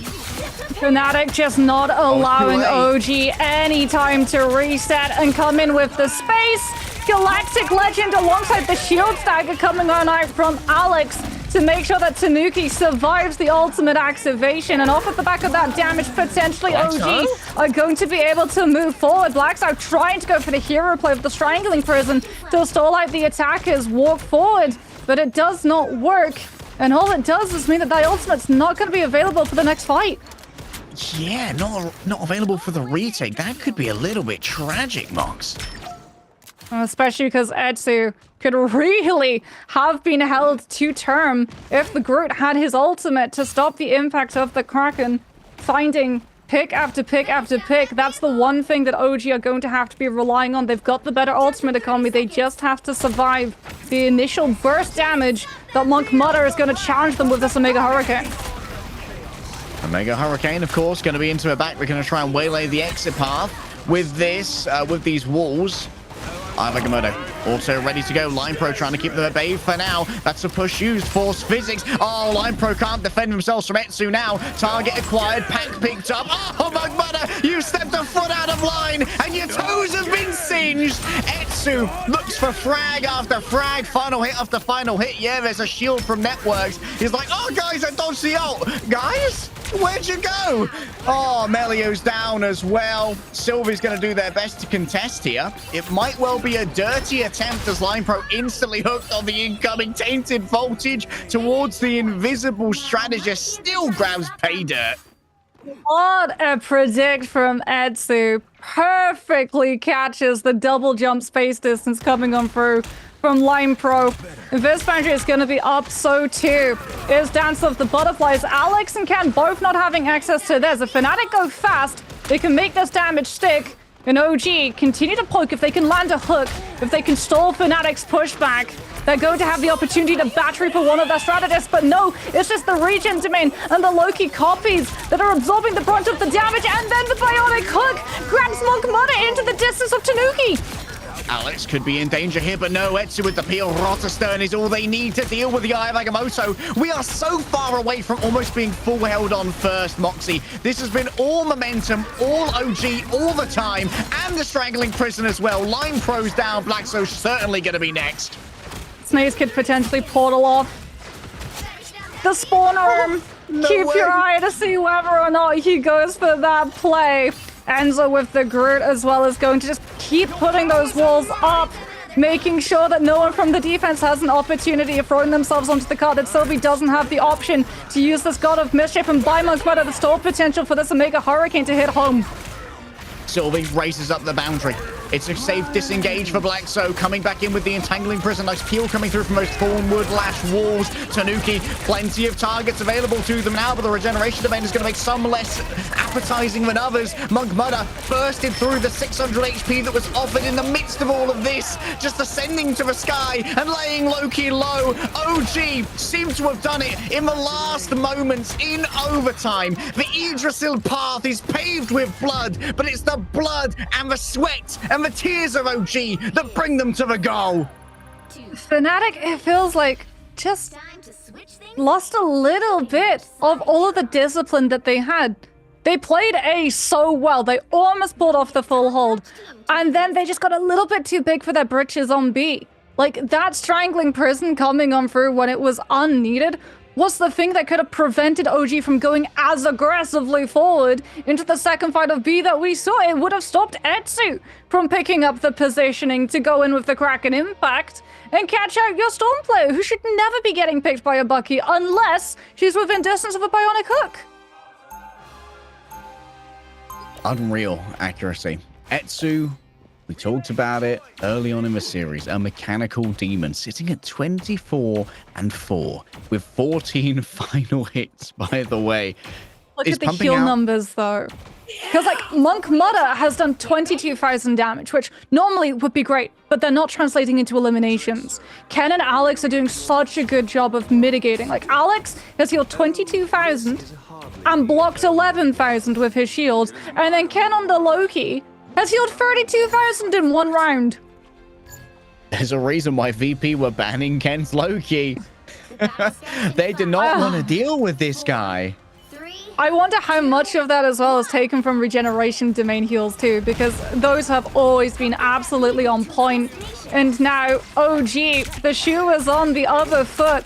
They get the opportunity to potentially full hold Fnatic, and they know that there's going to be a Groot in play on that defense, so Monk Mudder is going to roll out with the Punisher to melt those walls down as quickly as they're put up with the help of the infinite ammo from the Rocket Z. But a scant 5 minutes ago, they were in danger. Now, OG, they are the danger. Infinite ammo deployed here. That's going to give Melio a lot of damage coming on through. Actually, with the Punisher as well. This is all about trying to outplay the enemy Vanguards with raw damage. Snaze takes to the sky using that jump cookie coming through from the rocket pack earlier. Sometimes foreshadowing is relatively obvious, but sometimes Fnatic actually have to cede away some distance. Oh, what a hook! Unbelievable! Etsu's getting it done again. The regen domain is pumped up, and that's going to be the Cosmic Yarn Amplifier given over as well. 40% more damage, but there's near unlimited healing coming through from the invisible boundary. Snaze needs to get back inside and flies away just at the right moment. The gambit here from Fnatic is yet to pay the dividends, but there's going to be another infinite ammo coming up shortly. Final Judgment too for Monk Mudder, but like you said, they might just prioritize utilizing that Rocket Z. Strangling Prison comes on out into the Invis boundary. It goes. Massive play from Alex to block all of that incoming hits of the Kraken Impact. Final Judgment is going to sand on off. OG trying to back away. And this is Fnatic finally able to move forward. Etsu exchanged as well. That's some good platforming there from Blackso, getting him on top of Tanuki. Hook, of course, can't grab in the Punisher. He is immune to CC. Oh, the plugged up gap right there meant that Enzo was alone. Great wall coming through from Blackso. Out of a shotgun has been drawn. Final Judgment is going to be offered by Monk Mudder. And it's a bit faster than we saw OG do it, but still, Fnatic, a full completion is demanded to survive. Yeah, it needs to be a fast time bank. You cannot afford to let the defenders recoup any momentum on either B or C. Already Fnatic moving forward, taking possession of the first corner into B, wanting to poke away Monk Mudder. Job done on the Punisher, moves on over to the Storm. Now that A and that full hop potential has been broken, Blackside builds a ramp to put himself into the fight aggressively, but he is in danger. Paves the way for Networks. It's coming through with an Eye of Agamotto, and it's time around. It's Sylvie on the Loki, who's out of sight, but definitely not out of mind or out of the feed in terms of contributing to those eliminations. These Lokis can do it all. Sylvie levied the clone army so quickly. Right where it needed to be. You can see the spawn's been pulled off as well. Networks is just buying more time. We called that particular play Get Help leg day. We're not doing Get Help, Moxie. Sure, there's no 4 in play, but OG might be calling for aid in a matter of minutes if they don't manage to win this particular fight. They've got an army of ultimates at their disposal to do so, but if they lose it, the snowball potential on C is going to be just as Starlord said, legendary. Oh, Black so deep in the back right here. Survivability. Even some forces to choose for the instant burst. Alex raises the invisible boundary to try and deal with the Omega Hurricane. The retake here through the portal might be too much to deal with. Monk Mud has been taken down as well. If OG can get themselves some defensive stability here, they can hold for days. But they do need to get rid of these last little remnants of Fnatic. Etsu's clutch potential, even outside of the burst window of the Kraken impact. Enzo knows it well. The Bulwark always given over to the Bucky, and off of the pick potential, OG will be able to hold. They're not going too aggressively forward. They know that Blackside will be able to punish and wall off any player from OG who steps 1 iota out of position. There's ultimate economy to be made up for as well. As a left click, right click, left click absolutely melts through Monk Mudder. I mean, you called it, Marks. 1 iota out of position. And that's where they found Monk Mudder. That's enough for Enzo. Out comes the Dance for the Butterflies. Melio trying to turn this one around. The regen domains have already been dealt with, though. In comes Enzo's Meteor M. Doesn't grab too much off the back of this, but Line Pro's fallen too low. Enzo's punished for all of this, and Monk Mudder's finally returned. So maybe you can try and take this as a 5 against 4. This is all about the calling now from the side of Fnatic. They're missing their leader. There has to be some lieutenancy, some XOs that are being brought to the fore when it comes to this leadership. The respawns from the defenders are going to be coming through incredibly quickly. Snaze is super low. Maybe could be isolated here by Blackso. Melio takes to the sky. Out comes the copy coming through. That's going to be invisible boundaries likely levied by both of these rosters. And Line Pros return to this as well. For now, they're playing it calm. Networks comes on in. Gets 2. Both the Vanguards off the back of the Eye of Agamotto. Tanuki takes to the sky. Fnatic right in their sights. Monk Mudder, public enemy number 1. There's no Guardian Shield erected in time. Networks can't stand up to the damage. The regen domain proves useless here as OG retake once again.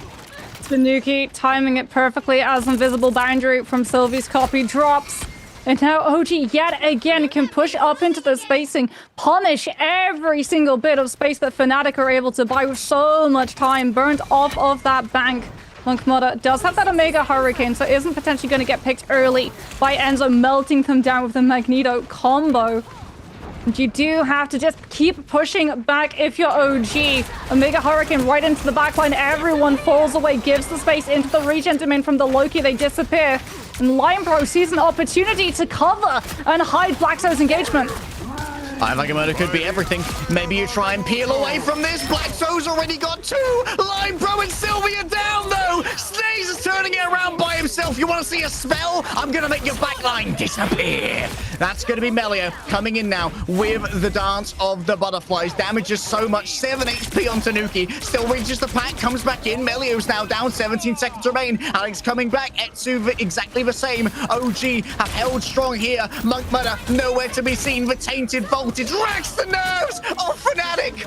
Our 3rd place has been so familiar to them. They came here thinking they had an advantage. And with Black Soul turning up on the Thor, I think it might be all over but the crying. It's a desperate attempt from a Line Pro Raccoon, but you're going to need more than a fluffy body and a winning attitude to get past OG in the morning. 3-2, a cinematic series. OG managed to confirm a rematch against VP. Unfortunately, putting Fnatic, like you said, back into that very familiar territory of the third place podium. Alex walks away with an MVP. What a play both of the strategists were able to pull off. The fact that Alex only died 5 times total in the entire round while doling out 40,000 healing and blocking 18,000 damage. That Invis woman, normally we're talking and lauding about line pros playing of that particular hero, but the shield staggers coming out from Tanuki, that meant that the Star-Lord walked away only falling and returning to the respawn 5 times while managing to return 33 eliminations in their names. Really showed that OG, they're not just a Wolverine one-trick team. They've got options for days. You know, we haven't talked about him that much over the course of this series just due to the prevalence of pop-offs from other members of OG, but Snaze might have saved that entire series with the 2-person of Agamotto onto a backline. Sylvian Line Pro falling down to that without the Force Physics being available for peel, without a regeneration domain being up.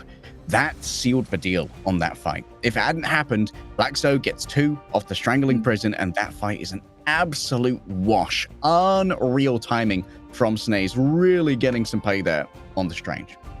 Yeah, and I mean, both of those teams tried to have the win condition there. It was a backline trade coming on through, but coming on through, we're going to be grabbing one of the OG players and saying hello after what was an exhilarating series. Hello, welcome back to the broadcast. And once again, congratulations on an amazing win, Enzo.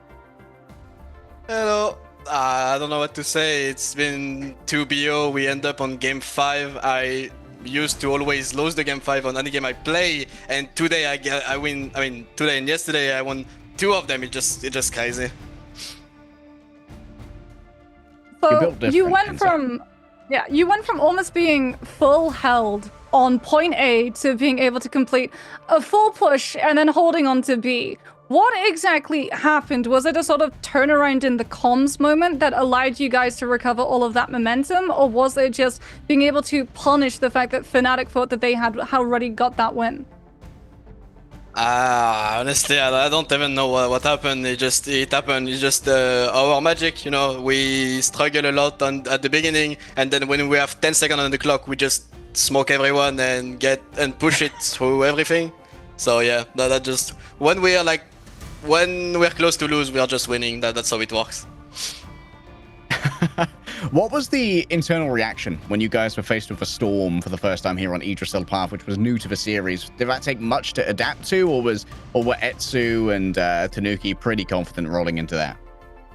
We knew that we played a lot of Storm during this last month, so we knew that Star-Lord had an insane matchup against Storm, and we knew that we had a better comp because they didn't really comfortable playing Bucky, which was one of the best pick of the meta right now. So yeah, we knew that if we had to play this matchup, it would have gone well, and we saw that the Storm never got a single kill with an ultimate. He always ulted and he was running away 1 HP, and that's the pick wasn't worse. We didn't feel like it wasn't a good pick for them. So in terms of that picks and bans, because obviously there was a little bit of adaptation coming on through, we got to see the Wolverine matchup between Melio and Tanuki, and then obviously you started protecting the Winter Soldier for Etsu to have access. What exactly changed in terms of why those picks and bans started actually differing? Because a lot of the time for the first 2 maps, it was actually the same. It was copy-paste picks and bans. And then when we went to the third one, things started being a little bit different. Was there someone on the team who said, this isn't working, maybe we try doing it this way instead? It's kind of the same as yesterday. We lost a map, then we won one, and they felt like, okay, Bucky is a problem. So they banned it, and so we knew that in the next game, we should save it because it's just working so well when we do it. I was kinda expecting them to drop the Venom ban for something else, but they were so fucking scared from it. So yeah, I guess that maybe they should have tried. I guess because for sure letting Bucky to Etsu wasn't the place. We can see that he did so much in those games. The hooks were massive. Everything was massive. I'm going to give you a chance to have a bit of an ego here, Enzo. What was your best play this series? You had an absolutely lights out series on so many maps, but what was your best play across all 5 of these maps? I think my best play might be the map that we won on Clintard, the first BO against LG that we lost when I played Venom, and this BO was crazy, and I think that was one of my best game so far. Like I don't really remember of like a crazy play, because yeah, I don't know. It's more like a team advantage. It's more like in terms of decision making, because I'm kind of the IGL, so I make the plans, and when I make a plan that is working really well, I'm really proud of me. But you don't really see it on the stream, I guess. So I'm not really a mechanical player. I'm more like the brain of the team, I guess. Well, thank you so much for joining us, Enzo. Before we let you go and get ready for a best of 7, which could be a very long haul against a VP, are there any words that you want to give, any shout outs to your teammates, to your supporters out there? Thanks for watching us and supporting us all the way through this game. Like following a team during 5 games is not easy. And my team was completely crazy. We always lose the first match, and we just we're too strong mentally. We are getting back. Usually the first game is the warm-up. You know, we warm up. It's getting hard. We do a lot of mistakes. We lose, but we know that on the future it's gonna be crazy. So yeah, I think shout out to my team for playing so well and never giving up. Even when there is 10 seconds on the clock and we haven't pushed a single point. So yeah, that's kinda it. Thank you so much, Enzo, and best of luck. Go get ready for your rematch against Virtus.pro, and maybe we'll see you once again in the interview room after the grand finals. Okay, see ya. Okay, guys, you heard it here first. When OG lose map number 1 against Virtus.pro, it's in the script, baby. It's supposed to happen. They're not a map number 1 team, unless they count it as map number 6, in which case they're a little bit better marks. If they think that map number 1 in the first game of the day that they play is the warm-up, haven't they already had now 4 additional maps of a warm-up? But whatever happens, we are going to be in for an absolute treat of a grand finals, right, Harry? It's going to be an absolute banger. Ryan's going to be here to take you through that alongside Mox. It's been my absolute honor casting some of these games for you, and I hope to see you in the chat for the grand finals. Before we get to our grand finals, though, enjoy these highlights.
Trapping all those fighting souls, but yet across the world I see you standing in my way. And remember the time, the place we used to fight, like the sun and moon. And I wonder if ever there was a time that we were friends. The night has fallen, shadows looming, and yes, that time has come for me to seek you out. We are set now for our last reunion. Break the chains, find your way, come find me. Do you remember who you really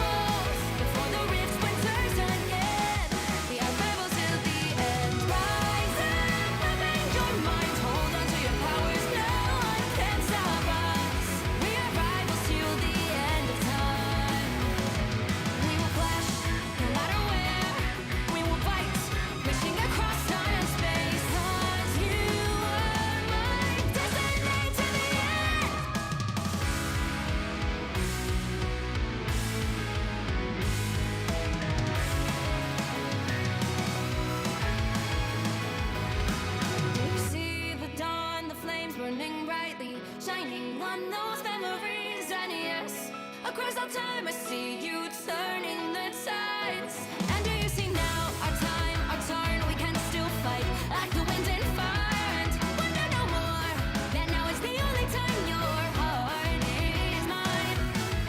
Light has fallen, darkness grows, and yes, we fight for our destiny and fate. New days smiling for the past and future. Break those chains, lead the way, fight with me.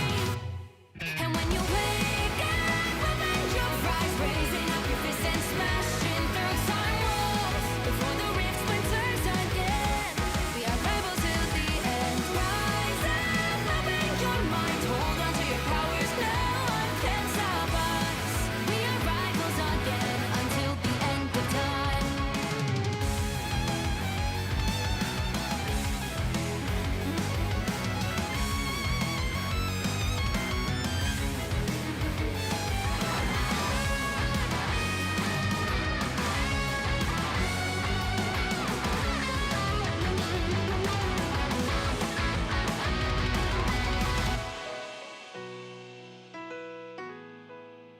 Show me that you are still the only one that matters for me.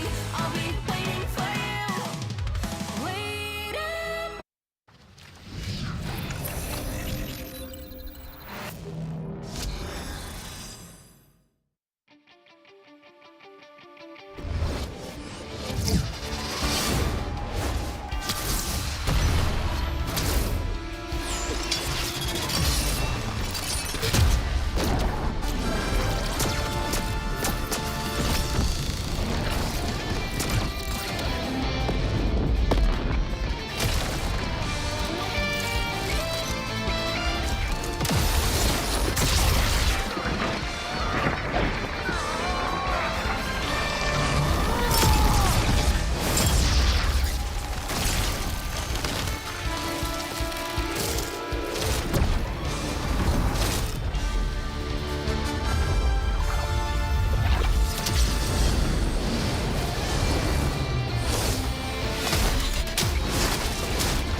My power is a gift from Solal the Undying.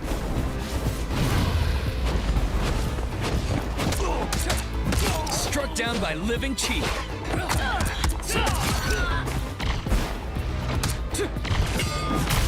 Dragon kick. 爆元手一。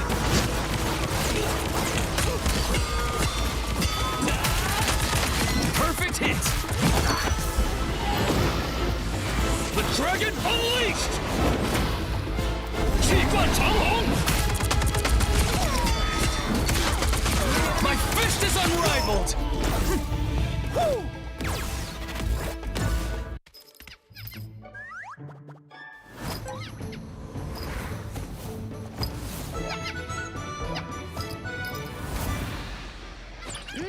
Time to go nuts. Check out this big acorn. Whoa, stay free!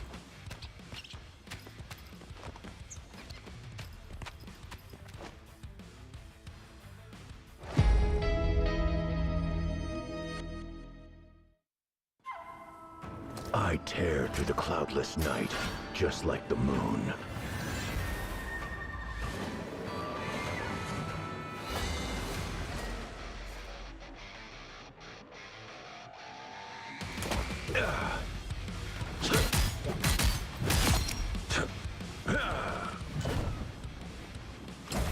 To drain.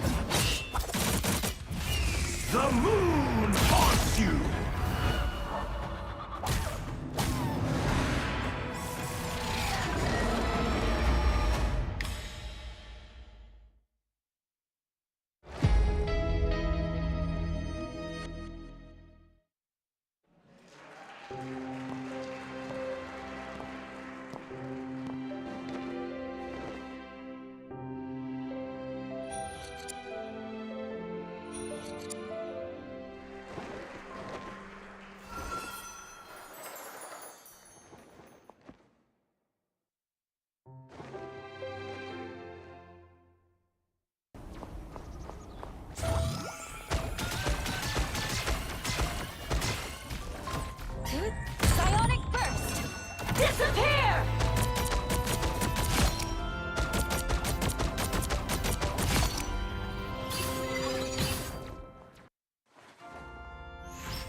That almost hurt!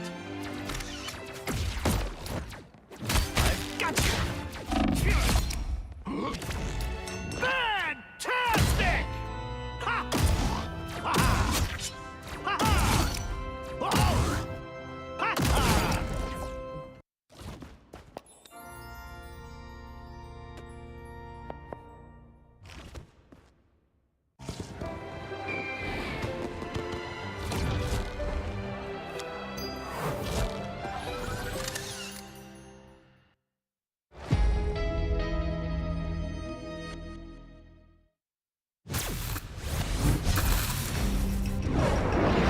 For something truly fantastic.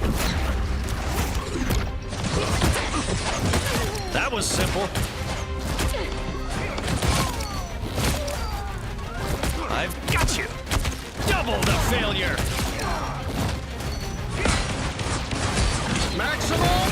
Let me return the favor.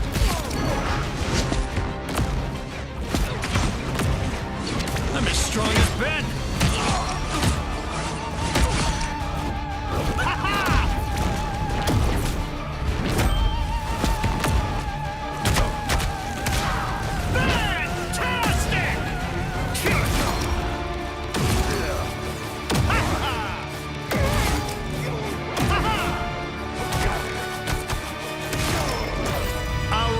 Success.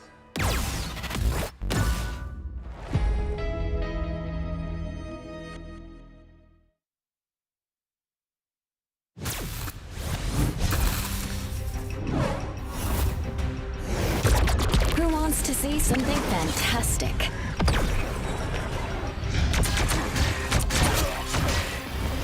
Next. Force burst! They'll never see me coming. Clear the way! You have no clue how long I've wanted to do that, Namor.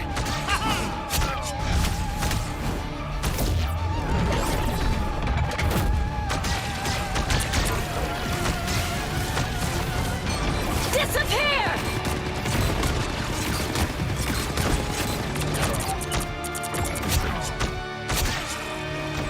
A clear winner.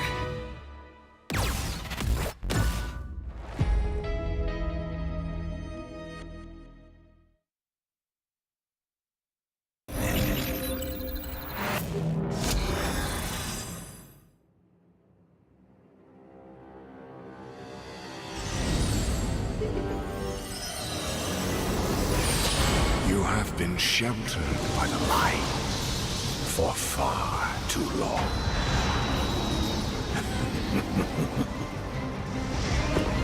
The time has come for darkness to reign.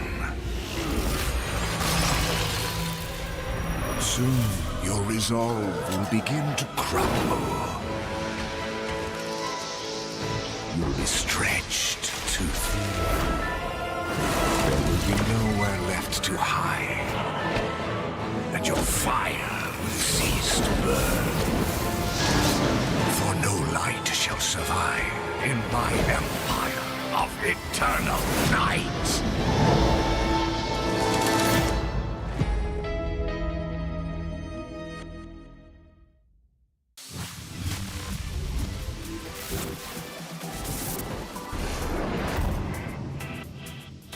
Support ultimate being used by Kenga.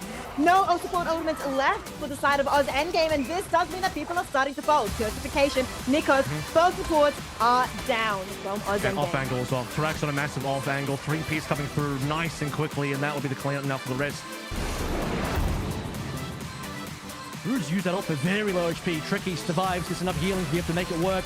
Isaac follows up on Oz 6, and this is a situation now where Fury look to be able to get a full reset on Oz endgame. I don't think Oz endgame is going to really throw much more into this one. They don't really have a lot. Isaac's going to make sure nothing happens. Another double stun on the back line, and there's a reset. It costs an extra ultimate, it forces him out. That eternal bond feeling at least is going to keep that invisible woman standing. I've got news for you though. The Cypher Kraken edge once more. Inspo going to be hit by that one going low. That's the reset. And there's more where that came from. Crimson desperately trying to get away with that tainted voltage and secure kill, give another reset. Hypnotic using it more for mobility than anything else right now, which I think is completely fair. As Taxi will be surrounded and dragged down.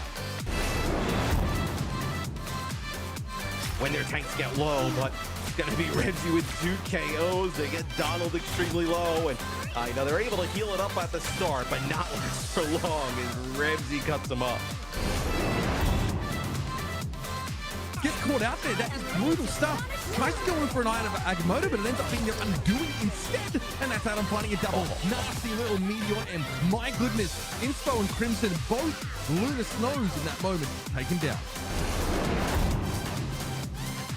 A moment, but it should be a decent showing for Kanga. They've lost Inspo, however, Platinum Star just don't want to lay down. They are not taking this one. That is Ace going absolutely ham, man. That is a double off the clap. This guy is ridiculous. I mean, just some insane plays there from Ace and Platinum Star. I mean, Fate of both wells. Battlefly being used by 6 as well. They will be able to get a KO onto Netra.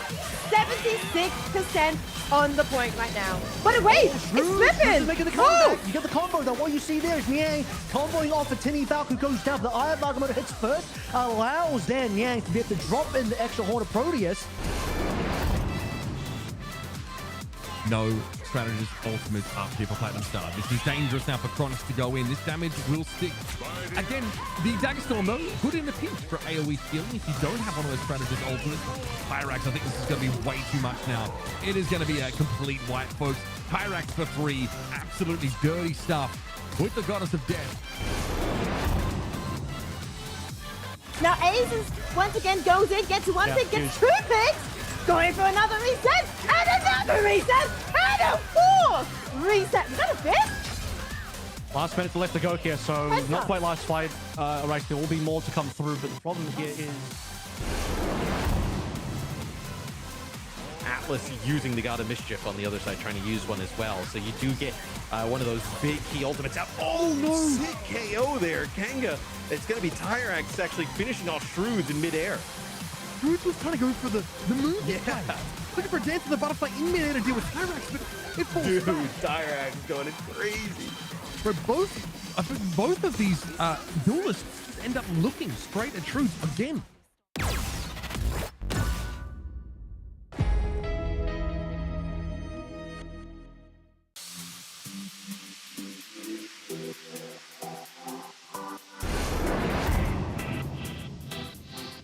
Yeah, I mean, Oz Turney is going to this fight feeling pretty good because 50 is just nasty with it. Oh my god, he can't keep doing this to them. Oh my goodness, he is just tearing them apart. To no success, I mean, you have to be a very brave soul to try to 1v1 a Hela at any range because you are always at risk of getting two-tapped. And that is exactly what AJZ just performed right there as Potato just picks off Nev, which makes a really big opportunity for Kanga Esports to win this fight as he KOs Deceitive out of the Luna ult. Oh, beautiful work. Counter it almost entirely, but it's not quite enough to save BB1's Hela player as, oh my, BB1's range is just absolutely messing up everyone in the back line. And from the first moment of this fight, should be able to go in for Fates of both worlds being used. Kita, here comes the well. That's gonna be massive. Gonna be able to CC one. Gonna be able to get a second as well. Can he get the third? Yes, he can. Kita all over the scoreboard right now. Golly, triple elimination. Down fast, they want to get forward, but Tom Young's going off the defensive end, really just not letting anything up. I can say the same for Fun right now, especially against Hachi, and that's another one against E. Olivier, and on your left, the entirety of Tom Young's going down 1 by 1 as MR Pro. I don't think it's going to be that effective, especially against the Mantis Sustain. Ulti, Luna Snow, Fate of both worlds, and now we pop off with the Galactic Legend. Good click timing on that one from AES. Finds one, finds another, with On Your Left being the second, and then Patafan being third here. Elimination feed lighting up like a Christmas tree, especially. They have the high ground advantage over Marvel Rivals Pros as they are left to scuttle on the ground right beneath them. And No Limit seems to have accidentally used his Rocket Raccoon jump pack by pressing spacebar twice. And goes straight up into the air and gets domed by Happy, as Happy just has his way with everybody else in the lobby, just wiping the floor with Marvel Rivals Pros. Tron doing a really, really good job of shutting down Deep Impact, and also PS4 Group is at a bit of a disadvantage in this fight, despite Rex Monica coming back with an Eye of Agamotto and KOing 3.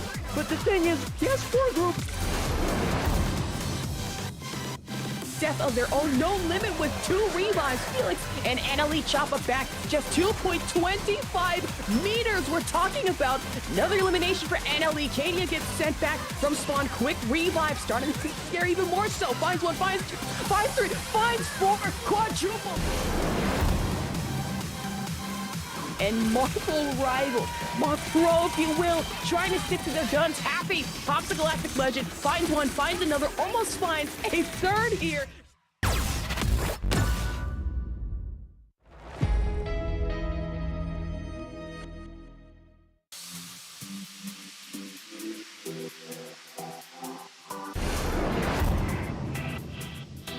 To really find some purchase, especially going into this. Nice kidnap coming through. Necros has changed tack now. Away from a Spider-Man onto the Wolverine. It delivered maximum pulse. Grabs 2. There's a chance of being slain as you try and make it happen. Instead, there's going to be a move over to the point, and they're going to be met there by the Dance of the Butterflies. Nuja going to be the first to fall. A huge target pickup from Psycho. Wants the group next, and Lolsish cannot deal with the pressure. They're going to try and dive on into the backline and get those straight onto the strategist. Yeah, onto the strategist trying to flip the map. Pixel once again has the dance off the Butterflies. Is there anything available? Strike counter. A DRP is 3% away, and that 3% is not forthcoming. It's an ultimate timing there for Pixel. Getting back, be careful, Bogu. Only with 85 HP there. Breaking the shield. Nice mesmerize once again, and Stu securing a good KO. We already got the dance on the butterfly. Going in, we're going into the back line. 1 KO, another KO. That's a triple, baby. And with that connecting on Sylvie though, Doge maybe pulling this one back for their team. Team Cat trying to dive on in onto Network. Sparker cleans them up, and that means they're going to win this fight with how well Sparker's taken down not one. Trying to minimize damage taken, playing alive. That's a good eye. Agamotto 3 stunned. The follow-up's good. Snakes has destroyed the strategist, and Destroy didn't have a chance to launch the infinite pulse cannon. Yes, there's going to be some flailing in the dark as he launches Eyes of Agamotto, and Pixel tries their best to follow it up, but 0% are all out of gas. Well, frozen out for a moment and picking up with the health back, and the Ghost of Death has been slain, but the Horde of Proteus directly on top of them. Calamari the hard way. They do dive on down the speed, but look at the healing, the damage coming in the background. They're going to pop that one. Can they find a KO with it? Loki's got the clones on up, whilst we have the dive from the Dance of the Butterfly, and that didn't get a single KO. But I tell you what, Sparker and B's found a triple. The Pulse Cannon needs to hit Payda, needs to be the heroic play. Already, though, Monk Murder trying to strike Payda, and also the first to fall. Cage is down as well. The healers, the strategists are gone. So all the damage is permanent, and Monk Murder's just putting the boot in. Schmungus are wiped easily. So much damage onto Monk Murder. The fate of both worlds was not enough to save the Wolverine. The healing factor not strong enough. Dropping from the sky now, using the portal to return to the point. Etsu is directly hit once again. Red Pixel's back on it. I've seen this show before. I know how it ends, and it doesn't end well for the side of your Encanta. Yes, they're in control.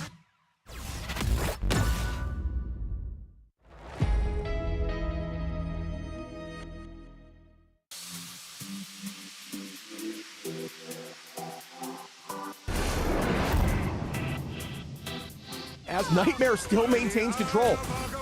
Yeah, Nightmare is doing an amazing job holding it down right now, and Strange trying to block the ultimate, but Alfie finds 2 crucial eliminations on both strategists, and the rest dropping like flies, and Hail the Sun will be holding this down right now. Initially, great animation canceled there by Fandora to take out Gasklin. Ryan Mason going to take out Zerd. They're still going to keep the pressure onto the point. And will they be able to get it here? And as Ryan Mason does not allow it, McStanky goes down. And Strange is trying to hold on for dear life, but it's going to look dire as down. Still at 70. Oh, actually not even on the Magic anymore. Who am I kidding? On the Moon Knight. Just out of habit there. Gaskin going to take out Alfie. Ryan Mason going to drop Zerdrick. And a second as Ipsis goes down as well. And just like that, Nightmare is keeping the momentum, pressing forward. And that's a 3-piece there for Ryan Mason. Kidnapped by the Wolverine, and the Meteor is coming down as well. Can he find any eliminations? No, he cannot. But the Lena taking down Super Gomez immediately, and then Castlin as well. Down goes Hogs, and the Lena is just popping off today, man. Yeah, a ton of trading. You can see the strategists play on both sides coming to fruition. And Nectar again. Oh my God, they've been so good on the side lock. Now closing it on the creep phase. That's a 4. Make it 5 KO. No, Garchomp going to steal that from them. But insane play from Nectar, obviously, without those strategist ultimates being there. From the previous fight that lasted a whole minute and a half, it seems to be. And they've got ultimates to work with. Man, they're doing a great job here rotating these rests. The amount of time I've looked over at the feed and just seen a rest. There's another great ultimate by Sky onto the backline. Cooper going to get a pick high as well. Cooper getting free on the Mantis as Spenny gets another, and that should do it for Rad Esports to take point 3. They could single out a support here maybe as well, but no, Dent was just taking down Vexy immediately. Oh my goodness. It was an insane play from them with the portal. Whale also now comes through, is perfectly placed. Oh my Jesus, Daintwist. That was crazy. Chalk it back to the spawn. Windbreaker put the point off of some fantastic Namor play. Hogs is going to be diving the backline here, forced to pop the armor. He's going to get out. Out comes the Armed and Dangerous. Down goes Super Gomez. And Afrasy is looking for more. That is 4. Make it 5 eliminations for Afrasy. And he is going bananas. On the Wolverine, 14 seconds remaining. Can the mutants hold on to this? Out comes the butterfly dance from Delena, taking down Aramori and Rymazing. Rymazing has the res, but are they able to touch? They do touch the very last second, but they do have to sacrifice for it as Super Gomez goes down. Delena going to take out Hogs. Quad here for Delena. Another taking out Gaskin on the cap just to try to get another touch on the point. Things are looking dicey here. Trying to make a play and just fight the Vanguards. Afrasy looking for that pull. Going directly up. Oh. Afrasy gonna take out 5 with one of the most incredible Wolverine ultimates we've seen in the tournament. Incredible play by Afrasy.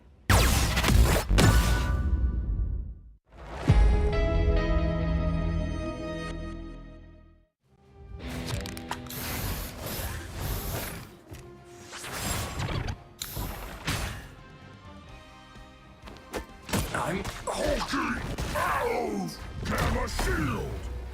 Hulk smash!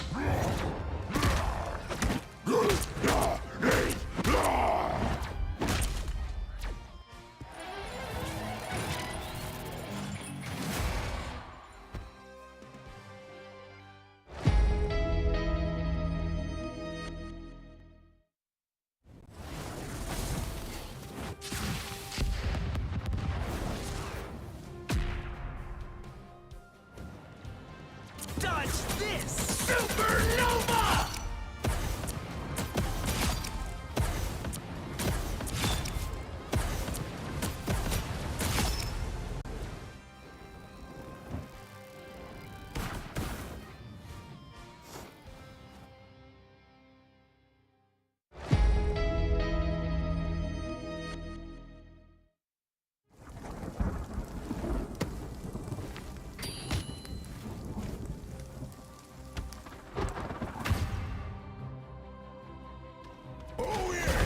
Coming through! My favorite time!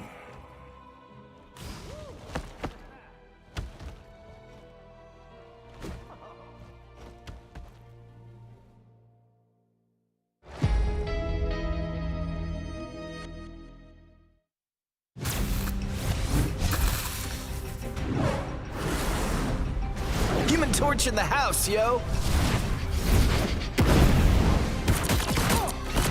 You don't look so hot! Boom goes the meteor! No applause?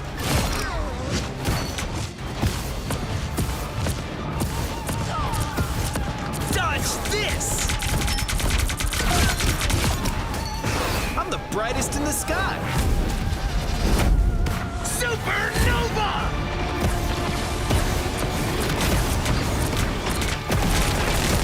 Firestorm! Flame on!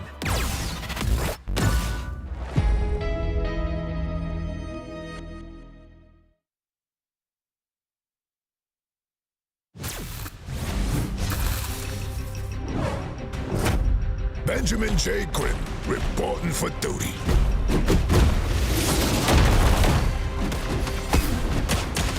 Too easy! Coming through! Let's rumble! I'll cover you! That's gonna bruise!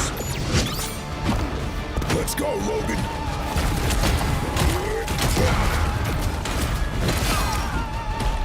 Ready to throw down.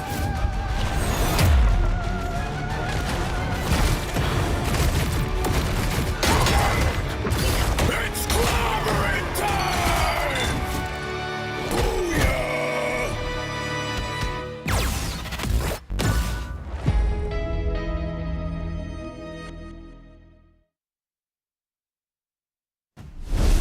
Welcome to the Marvel Rivals Invitational Grand Finals now, Moxie. And I hate to be cringy and cliche, but we're in the end game now. One of the opponents that we're sort of expected to see is Virtus.pro, a squad that the worst damage that's been done to them within EMEA full stop is a map loss earlier in this tournament. Going up against OG that want to get their revenge. Had a couple of moments in the upper bracket where they scared VP when they first matched each other then. But otherwise, it's been Virtus.pro, top dogs, expected champions, if we're being honest, that should be comfortable, but OG are warmed up at least. Yeah, I mean, this is familiar territory. Both of these teams have been in this position before. Actually, if you've been following the EMEA scene since the Marvel Rivals Championship Season 0, you're going to be recognizing all of these players in the lobby except one. Virtus.pro were then called Team Cats and took home first place position without dropping a single map in the entire run of the tournament. And OG back then were known under the organization and team of Yoinkanda before they got picked up by the organization of OG. One of the players that they've acquired who has been a particular standout in the tournament as well has been Tanuki, who they picked up from Euphoria's European branch. However, before, when these two teams matched up, as we said, VP, they took home the title without dropping a single map. Now it's a matter of can OG not just challenge them, but manage to challenge that scoreline. Otherwise, in this BO7, we're going to be here a lot shorter than we were the previous series. Yeah, some of them have been pretty much blowouts for Virtus.pro. Judging off what OG were able to do against Fnatic, I think their best bet might be some of the domination maps or just a couple of choices here or there that we might remain to be seen. But seeing as we've already seen OG, we saw them take Fnatic on and beat them in a grueling best of 5 just before this with a 3-2 win. For Virtus.pro, that lineup, we're sort of used to seeing them. We know they're sort of best in slot players, but who for you is the win condition for this team? Who is the one to watch out for that the highlight reels and the accolades are going towards? You had to highlight one. Highlight one. That's so difficult. You can literally highlight every single one of these players because they are just the best players at every single role, not just in the EMEA region, but in the world. They're scrimming and they're clapping the top teams in the regions of NA and Asia at the current time. Finzi was a huge pickup. I feel like he, a lot of the time, tends to go a little bit underneath where everyone is sort of looking under the radar because of the pop-of potential, the fact that, you know, it's Sparker and Fi who have that duelist star power, who are always popping off in terms of getting those eliminations. But Finzi's been that sort of quiet one who manages to turn the tides. Like, his Eye of Agamotto's on the Doctor Strange have been the strongest and the best I've ever seen on the Vanguard. Oh, I mean, without a doubt. I think as well, like, Finzi is just a player that has a lot of experience. He seems to have fit like a glove, not only roles-wise when it comes to the main Vanguard, main shield tank, if you want to call it that, but also just knows how these systems work from previous hero shooters. And I think that infrastructure of how to call, how to read ultimate gauges, what to save your ultimates for, what you're baiting out, how are you positioning, that all became very second nature. But to catch everybody up, this is a full best of 7. It's the first to 4 this time. And the way that the map system works out is that basically the first map in a series is always randomized by what I imagine is Jeff in the background with a dartboard just throwing stuff to see. But he's landed on Shin Shibuya, which has been an all right map, I think, for OG. It's a bit of a grueling map, full stop. But Virtus.pro, I don't think they've really had much of an opportunity to play this map. When it comes to picks and choices, Virtus.pro have only had to pick one map because, oh, that's the other side of it. So the first map is randomly generated, basically, and then it's the loser picks not only the map, but the side as well after that. So Virtus.pro have only ever had to pick one map themselves in their whole history. Whereas, I mean, OG have a couple of options up in line if they do lose this map, I imagine. Yeah, it gives more context to why so many teams are losing the first map. Take us to Spider Islands and opt for the defense they can go. Those aggressive spawn holds, but OG going to be having access to the bans. First of all, and no surprises, Fighteller is going to be denied immediately. Virtus.pro going to be answering back, removing Tanuki for the Wolverine. He has been able to fall back onto the Star-Lord. Maybe OG have to burn a protection slot to make sure that Virtus.pro can't diminish Tanuki's pool even further on the second ban. Yeah, so far when it comes to the history of Virtus.pro, their bans have been very straightforward, really. It has mostly been banning out the Wolverine up until I played up against Fnatic, running into Black Stars Groot. Then the ban came in there, and the thing started to be shown up a lot more from Nevix. So it really does feel, from speaking to Nevix yesterday, that there might be a couple more twists and turns here when it comes to the veto. But Enzo being able to lock in the Venom, especially on a map like this where the dive possibilities are pretty strong and impactful, don't know really at this point what Virtus.pro want to take off. The Loki's a good shout considering that support backline of Alex and Ken has been exceptional. Ken might be potentially contesting Saipe when it comes to that best Loki in EMEA, perhaps. Yeah, EMEA, I would say. Not quite the world. I still want to see how he matches up against Harvey's Loki when we head into the Season 1.5 for the NA region. But something that we did get to see when Virtus.pro and OG matched up, because remember, these two teams did actually match up. It was Virtus.pro 3-0 in the upper bracket earlier when they met on the double elimination bracket. They were a-okay with letting that Venom go through. All of the teams so far that OG have faced, in fact, we even got to see it earlier when Fnatic went head-to-head with them, removed the Venom from Enzo's Vanguard pool. So there is going to be that dive potential available for the side of OG. And also something to note that made it past the picks and bans is the Bucky, the Winter Soldier. So it's going to be that matchup, that face-off between Sparker and Etsu for who can find the more pop-off potential, as well as finding the value off of those bionic hooks. A lot to ask for OG here. You sort of mentioned as well that we have North America to be excited for next week. Predominantly where Virtus.pro spent the most of their time scrimming. Now they've opened up the chance to play up against some of the other teams in the EMEA.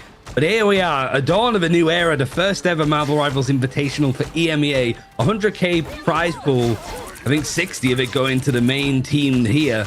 So it's a great opportunity for Virtus.pro to really put themselves in the history books, put themselves on the map. They're defending first over on Shin Shibuya. And really they need to be careful of this dive. Tanuki and Enzo are looking and hunting. Oh, what a bionic hook into the Trooper's Fist follow-up so that Enzo is sent into Arcade before the rest of his team can help keep that Venom standing. This is the problem for OG. They're running that dive. They don't have the Doctor's Strange. They can't just portal their way behind and take away that particular position for the defenders to fall back into. And you can see that Sparker right next to him, Dritro, absolutely untouchable currently. It's a good way to play. Some of the attacking teams that even try this of just getting into this room, being able to contest and hot step, to refresh, group up, make it really hard to be isolated by these dive vanguards like Venom. So Sparker farming up the kills, does have that Kraken's impact. Going to come out relatively early. The slam hasn't quite hit, but it has warded away OG that have the sort of soft reset, which is going to buy them a little bit more time on the point for Virtus.pro, who have built up both their support ultimates. That Fate of both worlds over on Lunar Snow, and Saipe on the Invisible Woman having the Invisible Boundary. Oh, and there's potentially going to be a stagger. No, it's Shield into Bulwark coming on through from both the Sue and the Magneto to keep Tanuki standing so he can build that last little bit to the Galactic Legend Star-Lord ultimate. Unfortunately for him, both Strategist ultimates are going to be still available for the side of Virtus.pro, so OG not going to be able to levy that Duelist into burning one of those particular mainstays to allow VP to continue just anchoring. Dance floor comes on out, but it's murder on Sparker's side. They're still able to find the damage through all of the healing, and VP remains standing. It's one big ultimate that was used. In fact, two. Zetsu also using his Kraken's impact.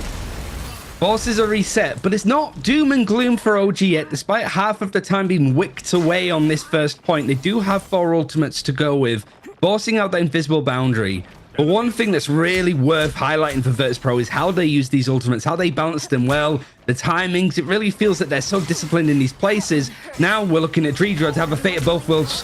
If it's needed, that's a really good bit of CC. The Feast of the Abyss, the Venom ultimate's going to be used to try and hold on to stuff here. People have been pulled out, and now that support ultimate's been used, Moxie. Yeah, Ken having to burn through the Fate of both worlds to stay standing because of the force physics coming on through from the side of Ken.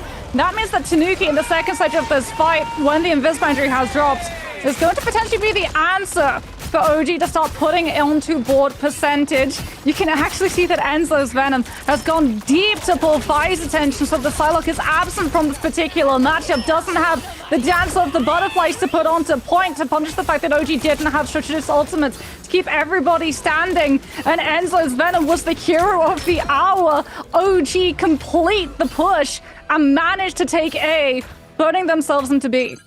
Yeah, Tanuki just sitting pretty, I think, with a Galactic Legend. Enzo forcing out both those support ultimates. It's 89% for Saipe. He obviously used it in the fight just before Enzo dove in with his ultimate. But Tanuki, once he had that security that he wasn't going to get shut down by support ultimate, that lock-in is so good at being able to clear up some of these fights. The backline is going to be under a lot of threat, and this is a very early fight for Virtus.pro to be taking here. It's just under 3 minutes on the clock, and some fights have been traded out in cases, but Enzo now needs to be careful. He's got 2 players looking and peeling for him as he tries to fight on and catch the supports. But the way the Virtus.pro are playing, just inside, it's so difficult for Magneto to get in any of this damage. He has so much to mitigate. And even though he's close to a Meteor M, where do you place it when everybody's just hiding in the side of this room?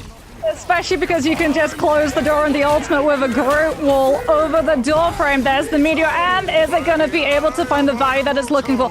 Eye of Agamotto comes on through from Finzi. VP answering aggression with aggression. However, the Bionic Hook from Etsu finds its target. Fate of both worlds might potentially find the eliminations that Virtus.pro are looking for. They're going to try and sustain it. Potentially Sparker is going to be the turning power as Fi's Dance of the Butterflies isn't finding any of the damage. It's Tanuki who's coming in clutch. The Groot wall is diminished down, and Tanuki's ultimate remains the Bionic Hook into the Trooper's Fist, puts Nevix out of LOS of his strategists, and OG should be able to once again see themselves through the fight and start picking up some distance on this card. Very clean in the end, but I think, Moxie, it was a fight that ended up going a long time in a pretty unorthodox place to be taking these engagements. So the main thing that Virtus.pro have done is just buy time and got most of those attacking ultimates out of the way. Kraken's impact here is good for Etsu, but you do have that invisible boundary for Saipe. He has it available, didn't use it in that last fight. Team of Virtus.pro were happy to go down. Yeah, they just need to buy time. Now they have a good chance of winning this fight. Yeah, Sparker doesn't have to worry about burning out a strategist ultimate. There's none on the side of Alex or Ken. He's going to be able to take down Enzo, which results in the reset to take down Tanuki. And also, Sacred Claim over onto that high ground. The call has come through from OG that they just have to go for a full reset, regroup, not allowing Sparker the time to build up to another impact and potentially allowing Etsu to come in with his win condition. But something has to be done to pressure Saipe into burning the invis boundary. It's going to come in the form of Enzo diving deep into the full throng of the team. But Saipe holds the cool. Just hold it on. There was a bit of a mismatch of timings. I think Enzo going in deep, trying to force these ultimates out early, so then Tanuki has a bit of space to work with. Not far away from having a Galactic Legend. Feast of the Abyss seems to be really good at that, trying to force out the invisible boundary, but you have Fate of both worlds to look after as well. That's a great strangling prison that comes in off Nefix on the Groot, and the Meteor M needs to be watched out for up in the high ground. I think hitting the bridge and not quite connecting onto any eliminations, but OG, now we're getting into overtime, no time left on the clock. It's there to try to hold things going. Kraken's impact, gonna try and clear stuff in the skies. Tanuki, he was one of the defining factors that got OG off of this first point. Everybody's hiding inside. Cloudy with a chance of legends. Now they're gonna try and fight back onto the point. Sparker has that Kraken's impact, just waiting for a chance to reset. The Eye of Agamotto catching two allows that space. That's a great maelstrom from Finzi, and I don't think that this objective is going much further. Yeah, not if Sparker has anything to say about it. Finzi, yet again, takes advantage of the amount of chaos OG's attention fully forced onto that card in overtime. No one could leave it, otherwise the round would be done regardless. And he's just free to hit that shift, levitate directly into the back line, and bash out both of the strategists caught in the Eye of Agamotto into the Maelstrom follow-through. And off of the back of that one, oh, there's no ultimates that you have to watch out for. Sparker just gets to pop Q and watches player after player from OG's side falls. VP, you can tell that there was a little bit of that defense team that was taken after in terms of peps. That very early portal into the hallway made it incredibly difficult for Enzo to utilize all of the mobility that's normally open to the Venom with the swing.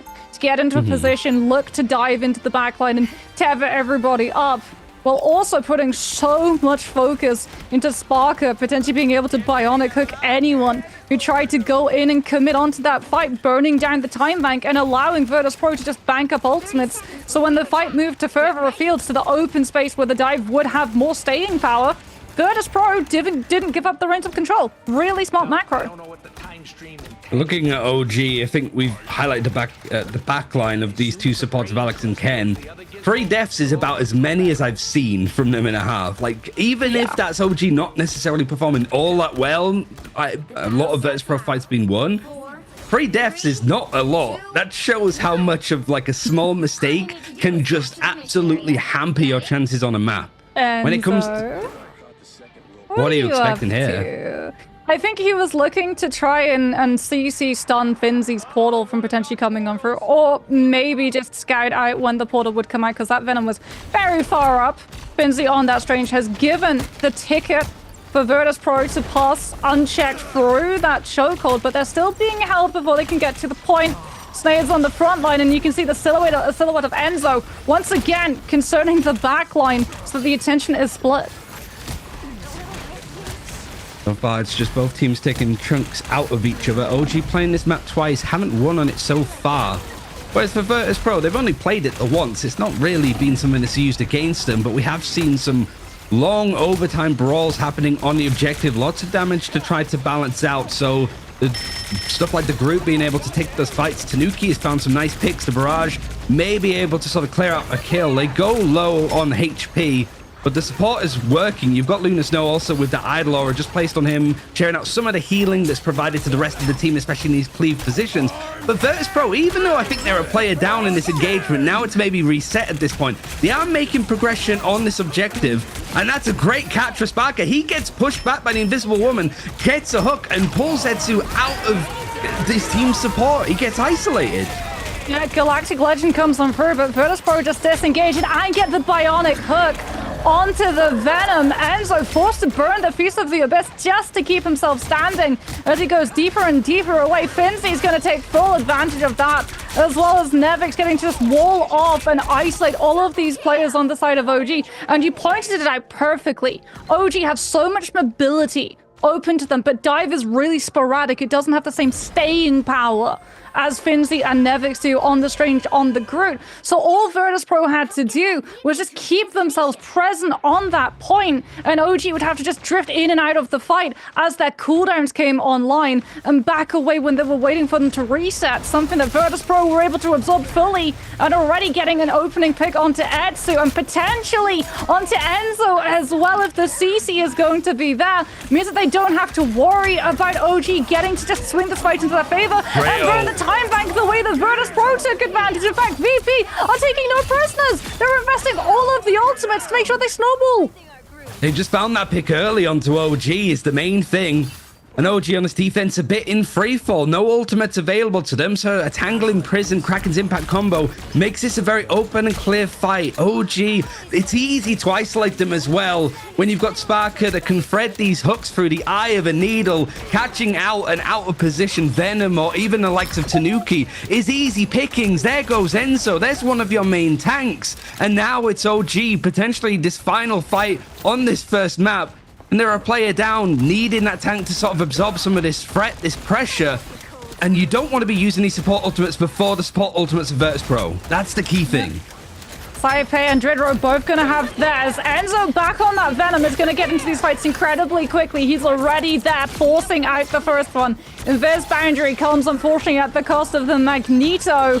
And so does a Feast of the Abyss. Alex might potentially try and pump up the damage stats with the fate of both worlds. But no, they get used out of timing with each other, and no eliminations are found onto any player from Virtus.pro who just popped Dridro's own ultimate and bounce out of the fight, waiting for the reset, waiting for the ultimates to be done before Sparker can come through with a combo off of Finzy and Nevix. A setup. Finzy goes to the sky. He's looking for the Eye of Agamotto. Tanuki tries to take matters into his own hands, coming on through with the Galactic Legend as Finzy breaks out the melee to start chunking the Magneto down past that shield. He's going to make all of those resources. He's trying to bait out the Bulwark early so he can go in for free with that Eye of Agamotto, but it does come at the cost of losing Sparker.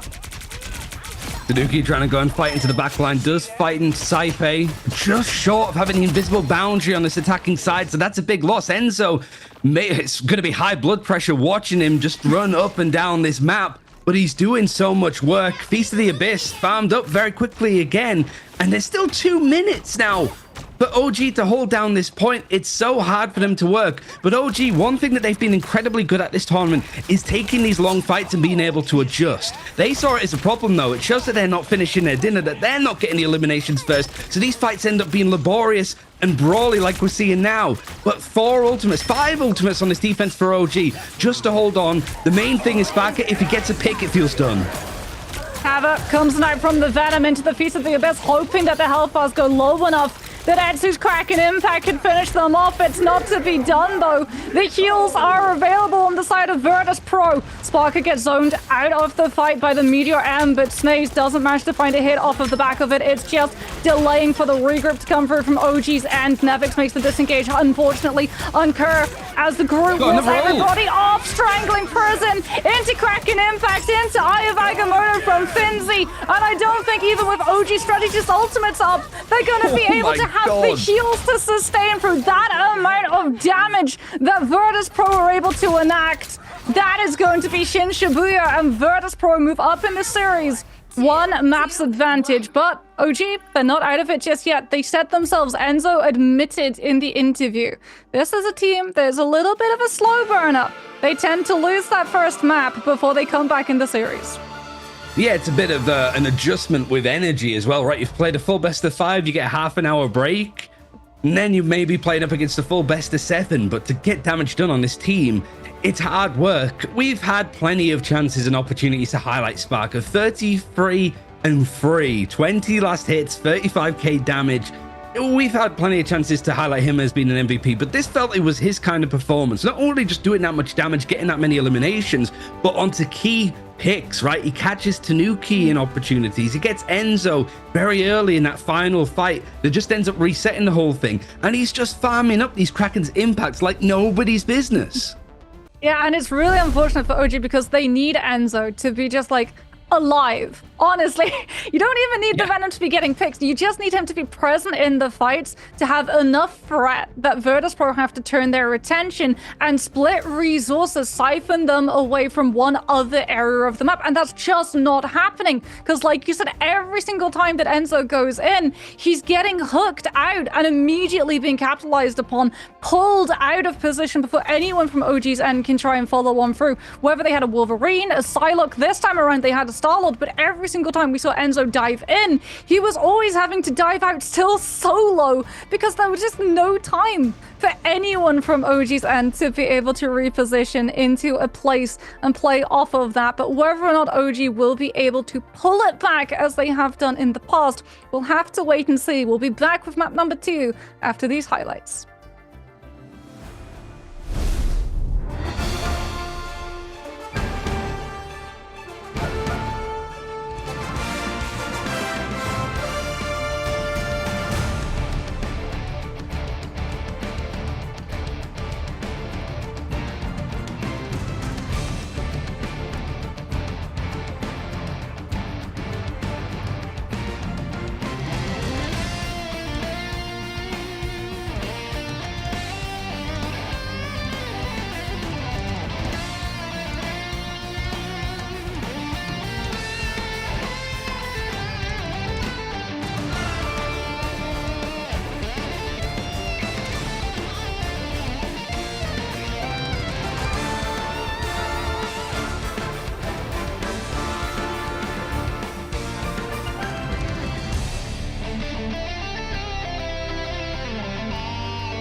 Trapping all those fighting souls, but yet across the world I see you standing in my way.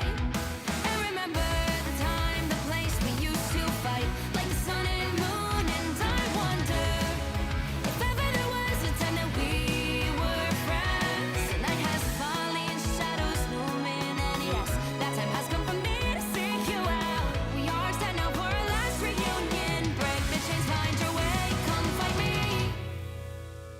Do you remember who you really are? Show me that you are still the only one for me. I'll be waiting for you. Blink and open your eyes, raising up your fists and smashing through time walls. Before the rift winters again, we are rebels till the end. Rise and open your mind, hold on.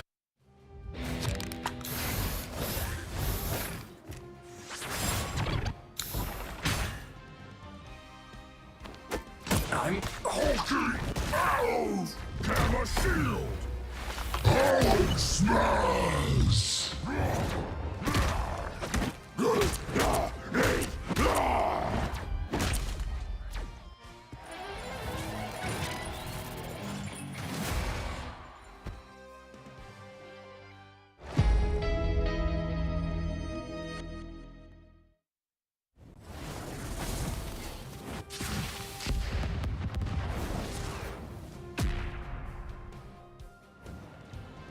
Dodge this! Supernova!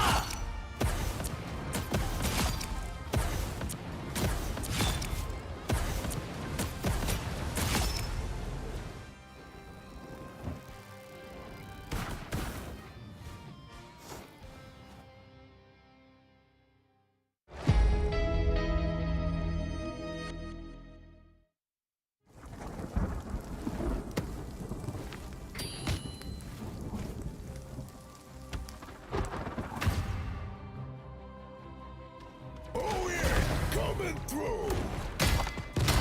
My favorite time!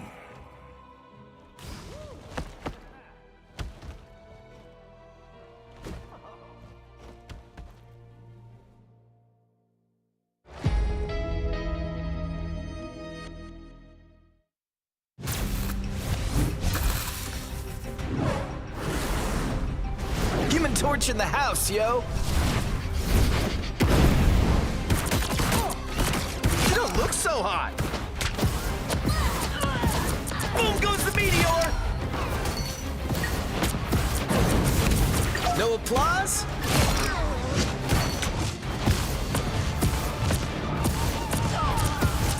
Dodge this! I'm the brightest in the sky! Supernova!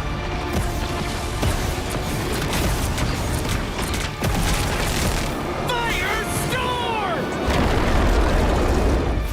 Flame on!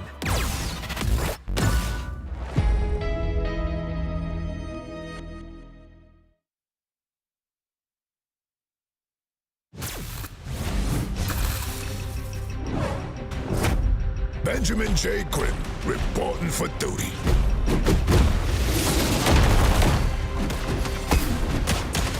Too easy! Coming through! Let's rumble! I'll cover you! That's gonna bruise! Let's go, Logan!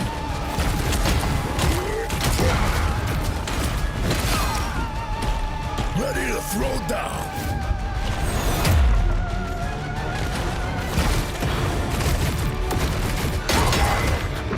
It's clobbering time! Booyah!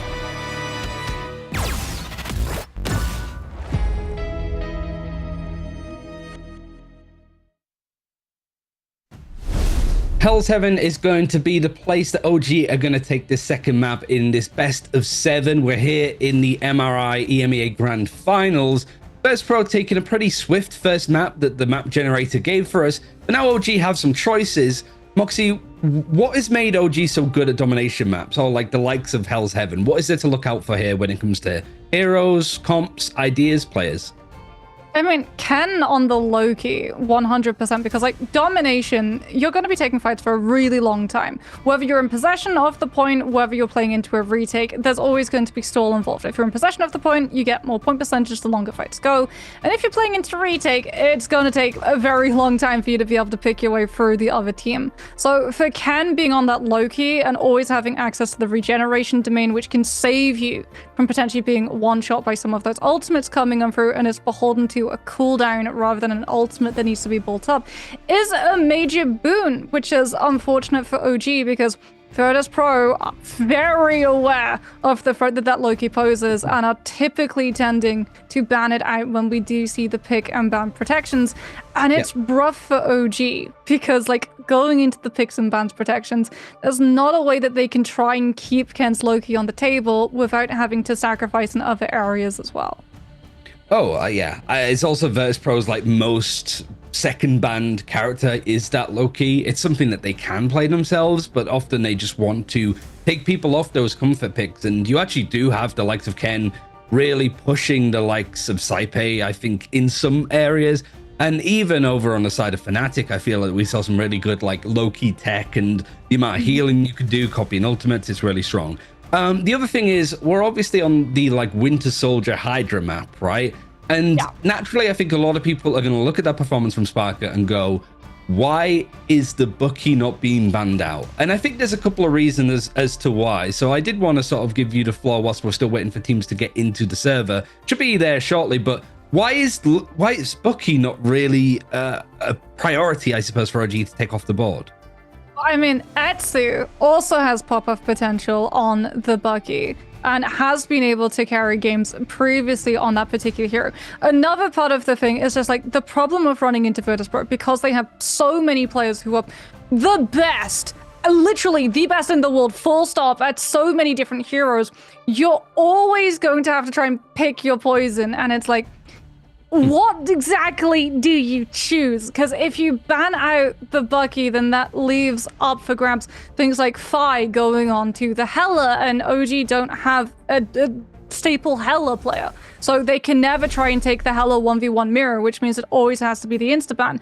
Likewise, if you try and ban Sparker's Bucky, he's just gonna swap over to the Psylocke. And he's also one of, if not the best Psylocks in the entire world too.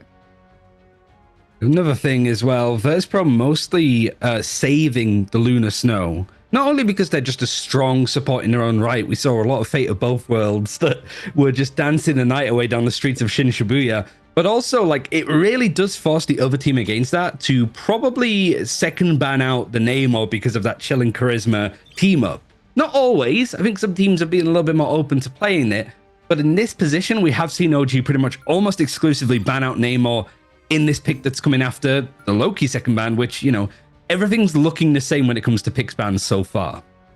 Yeah, it is going to be OG protecting that Venom so they can still try and play this dive composition. And dive can be really strong in Hell's Heaven if you are in control of the point, right? You can set your Venom up onto the walls. You can scout out when the enemy team is going to be crossing through from a choke. You can organize a 3-2-1 in terms of communication to have a split push to come on through. But it comes with that tiny little huge factor of Sparker getting to play the Winter Soldier, because we saw the Venom just not having the impact that it was looking for. In fact, it was kind of the 7th player on Virtus.pro's roster when you look at how it was playing in Shin Shibuya, because it just... Enzo was not able to do anything that he was looking for. I mean, yeah, that's certainly a way of putting it, Moxie. But you're right in the sense that, like, OG putting these players in positions, also the likes of, like, Tanuki, which I think has been... not like the MVP potentially of OG. I think Enzo and Ken have had like really good performances, but like he is the one to like watch. When we get to the Marvel Rival Invitationals for Season 2, Season 3, I think we expect Tanuki to be a real contender as like maybe best player in EMEA. Like he is a prodigy to say the least. Yes, and this is one of the first times that we're really getting to see him in this massive type of spotlight. It is worth pointing out, though, that like OG struggling to be able to communicate and coordinate this dive. We saw the same thing occur in the previous series against Fnatic. Midtown was rough to say the least, but they were able to shake it off, and when we saw them on Eagle Path, they looked like a different team entirely. So hopefully the synergy and coordination is going to be there now that we head into the second map of the series. Potentially the warm-up has been done. Tanuki already going to be getting very aggressive, just trying to scout check where exactly Virtus.pro are going to be popping on up, specifically where Sparker's position is, to relay that information to Enzo so that he avoids that area of space as a huge hook lands onto Ken, and the Invis woman unfortunately is not able to avoid the follow-through damage, and now OG are gonna have to take a fight. A strategist down. Ooh, it's also like, I don't know if you saw it there, but like Etsu gets the hook over onto Sparker after he gets that first elimination, but the peel that comes in from Virtus.pro, as in like the supports tanks, a lot of people run over to help Sparker, sort of protect the president almost kind of play style, and then he's able to get another elimination. That feels like it's the big difference.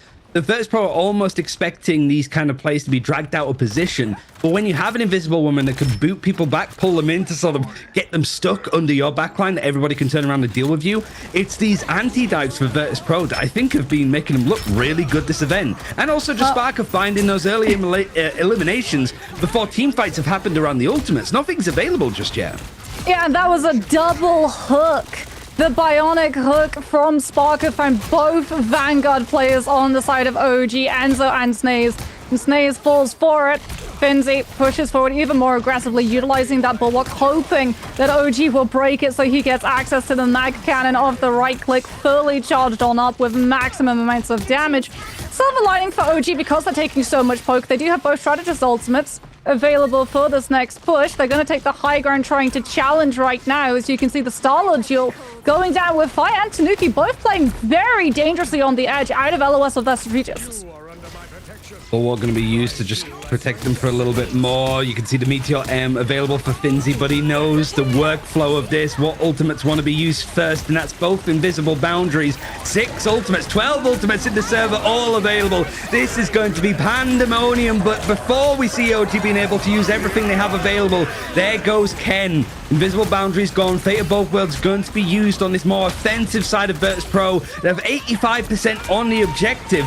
OG poked up all of their ults, but it's only allowed them one fight potentially on this point, Moxie, and it's a clean, swift win for Virtus.pro. I don't know if there's going to be a chance at all for OG to contest this one. Yeah, I mean, Virtus.pro, the pick potential that is available with Sparker on this Winter Soldier, being able to finish these fights with just, and open these fights too, before they can even start, when we're just in the poke phase and everyone's feeling each other out in terms of those positions, trying to pull the ultimates up. All of that gets thrown out of the air, literally, when your vanguards get grabbed out of the space. And it meant that Virtus.pro won every single fight without having to really dig into their ultimate banks. When we got to that last fight territory, when the point is sitting on 75%, there's zero punishment for them just deciding all 6 of their players are going to contribute their heaviest hitting abilities in the game and sweep OG aside.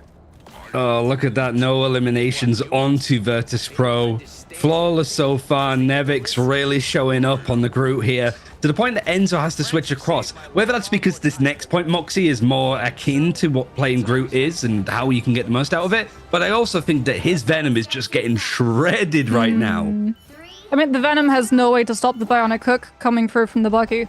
All you can do is try and survive the aftermath if you're that Venom. So Enzo's gonna go over, like you said, to that group, provide a couple of more additional ways to break LOS, break the hook, if Sparker is able to find that opening that has been the win condition for Virtus.pro in terms of just holding on to all of the economy. They've been budget winning every single one of these duels, and it can't be allowed to happen again.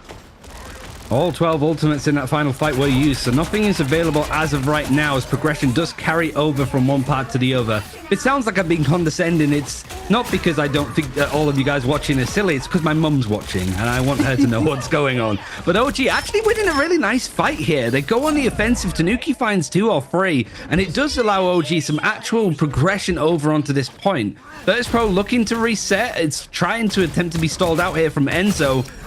So good stuff to get 10% on the board. You are farming up some of these ultimates, but mostly for your supports. Enzo, the switch over to group seems to be working thus far, at least.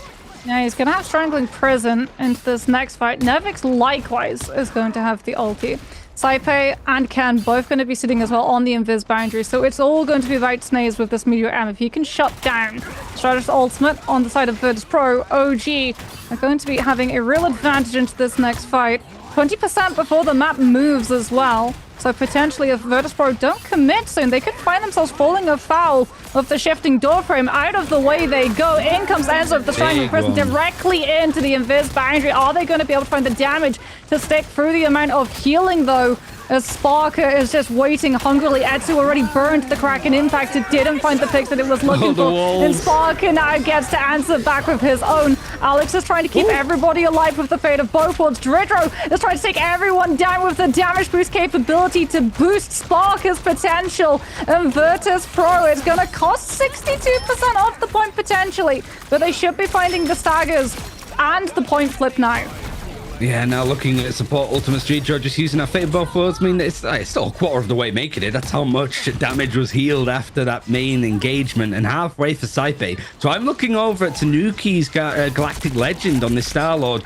If he can find a good timing, if this is some way that OG can actually get in and take these fights early, it'd be nice. But you can see that Enzo, just in the top left of your screen, chunking health right now as both DPS duelist ultimates for OG are coming online. Oh, Bai's no. trying to sort of take some of the space and be a bit more aggressive. They check Tanuki. He gets the Bulwark to come through from Finzi on that Magneto. And the problem is Tanuki can't go for Galactic Legend because Finzi can go for Meteor M and absorb all of the damage coming out from the Star-Lord ultimate. What? And that's exactly what Virtus.pro are able to do.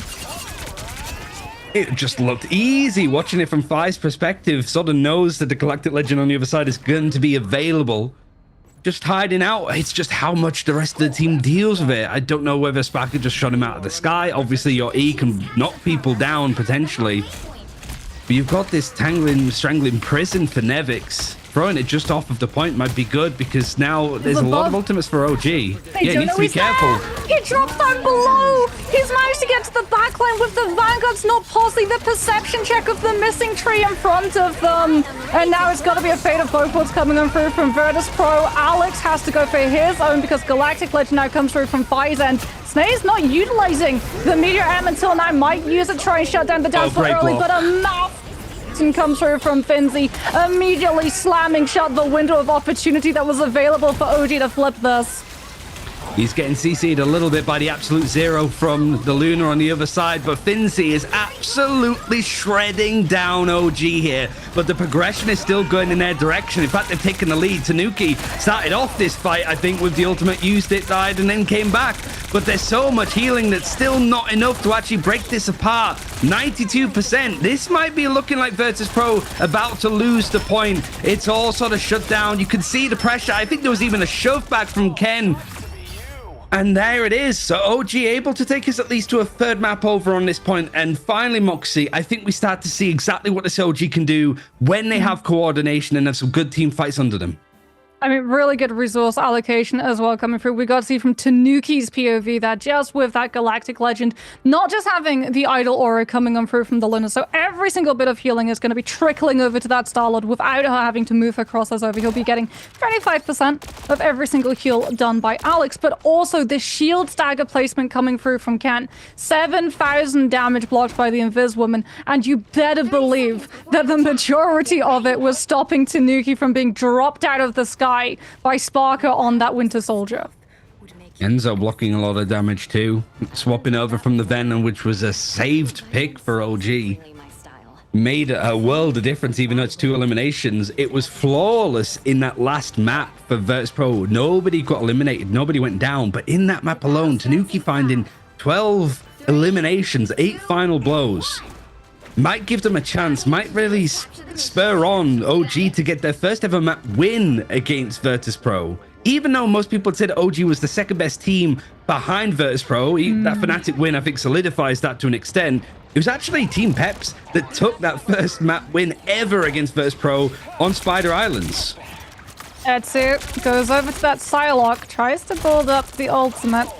But you can see that everyone from the side of Virtus.pro playing very close together. No one going to be an isolated target. Easy for the Psylocke to chunk down, and she gets spotted on out. Fi wisely grabs the health pack instead of looking for his strategist so that it's not available for Etsu to embolden the duelist on sticking on that angle as the fight now moves to the low ground of the point. Dance of the Butterflies comes on out, but Tanuki is the one that falls, and once the Psylocke becomes targetable once more, Sparker is still up and standing to put an end to the shenanigans. Meteor M held aloft over Finzi's head, takes Alex out of the party too, and this is Virtus.pro, who should be finding the flip, even though OG, with the positioning earlier, were able to back themselves over a quarter of the point. Felt that it was a case of Virtus.pro just having those ultimates banked from the last fight on the last part of the map. Just able to keep things swinging into their favor, and there's plenty of other ultimates for Virtus.pro to hold on to and rotate out. Grappling a Strangling Prison is going to be the thing that might hold OG in place, might put Alex under a lot of pressure to use that Fate of Both Worlds early if they're not careful. But it's that combination that's come in, the coordinated plays that we expect from OG and more on Virtus.pro's side.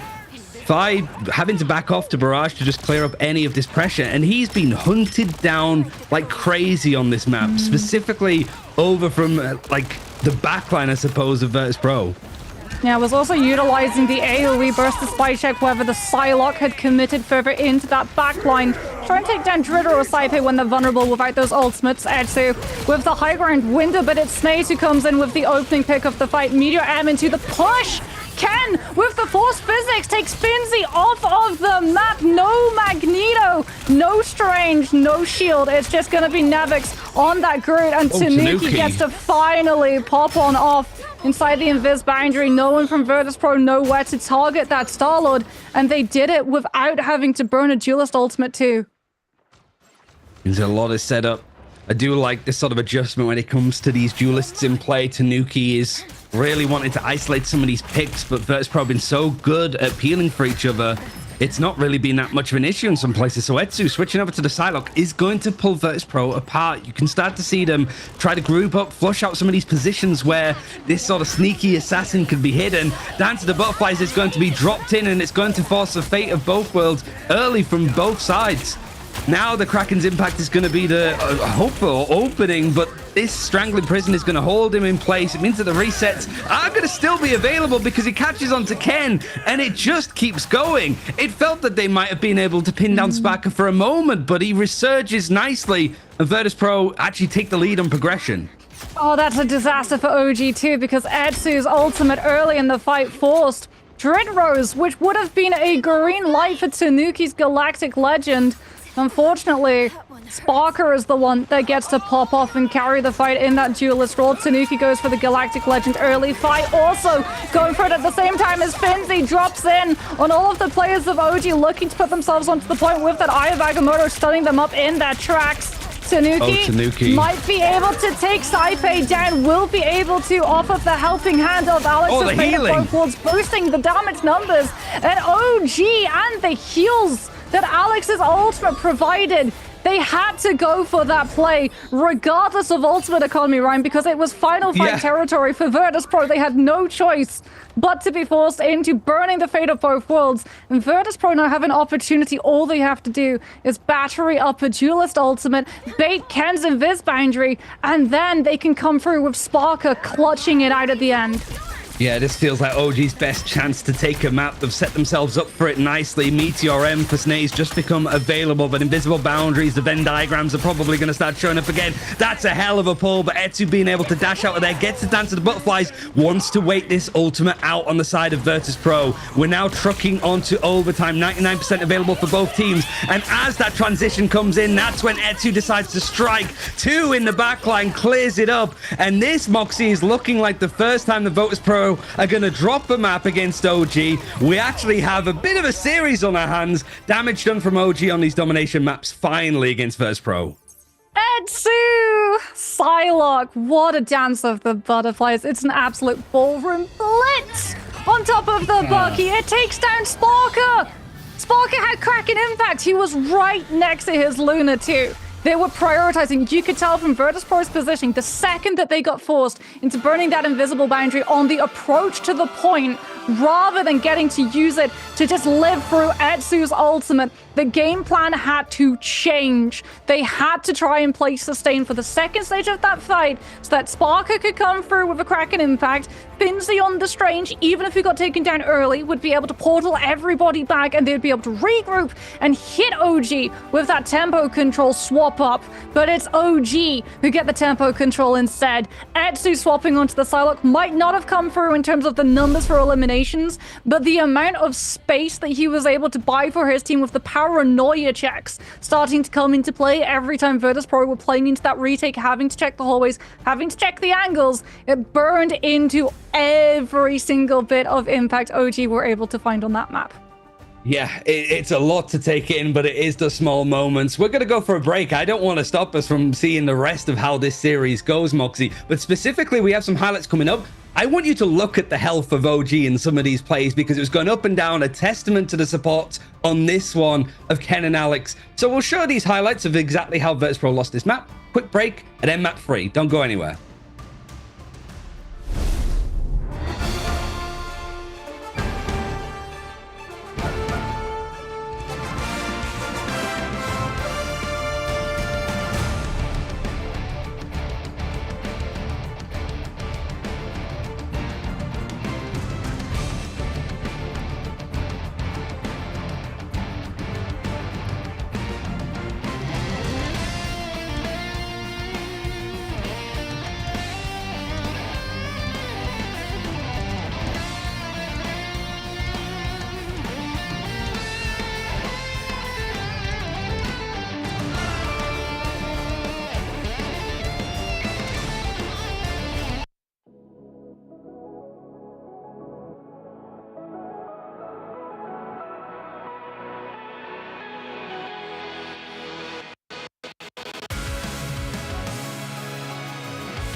stopping all those fighting souls, but yet across the world I see you standing in my way. And remember the time, the place we used to fight like the sun and moon, and I wonder if ever there was a time that we were friends. The night has fallen, shadows looming, and yes, that time has come for me to seek you out. We are set now for our last reunion. Break the chains, find your way, come fight me. Do you remember who you really are? Show me that you are still the only one for me. I'll be waiting for you. Blink and open your eyes, raising up your fists and smashing through time walls. Before the rift splinters again, we are rebels till the end. Rise and open your mind, hold.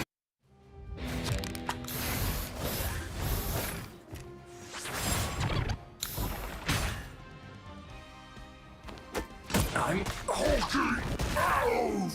Gamma shield! Howling smash!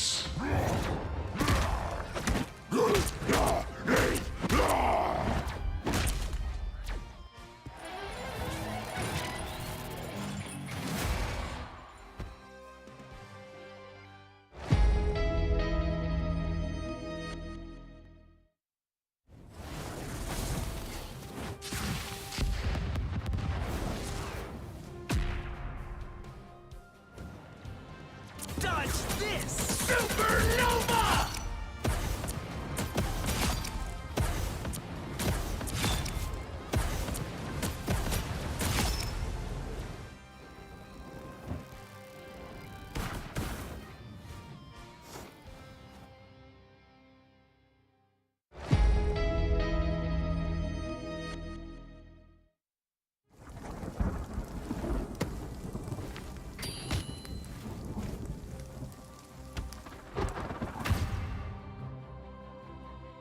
Oh yeah, coming through! My favorite time!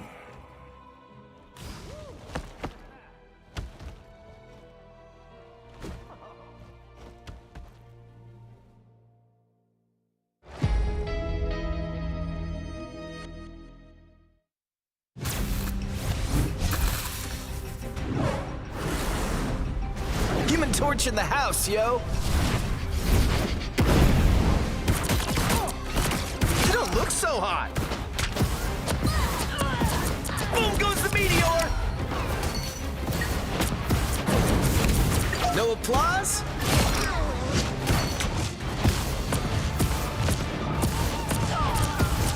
Dodge this! I'm the brightest in the sky! Supernova!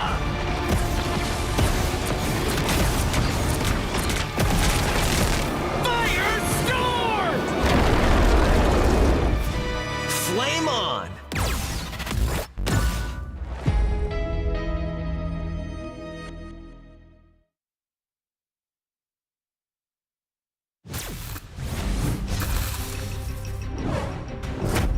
Benjamin J. Grimm, reporting for duty.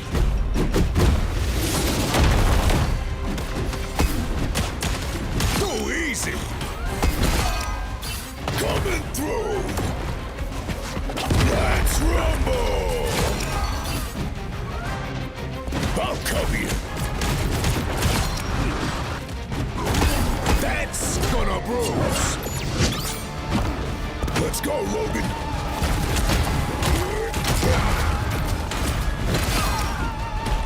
Ready to throw down!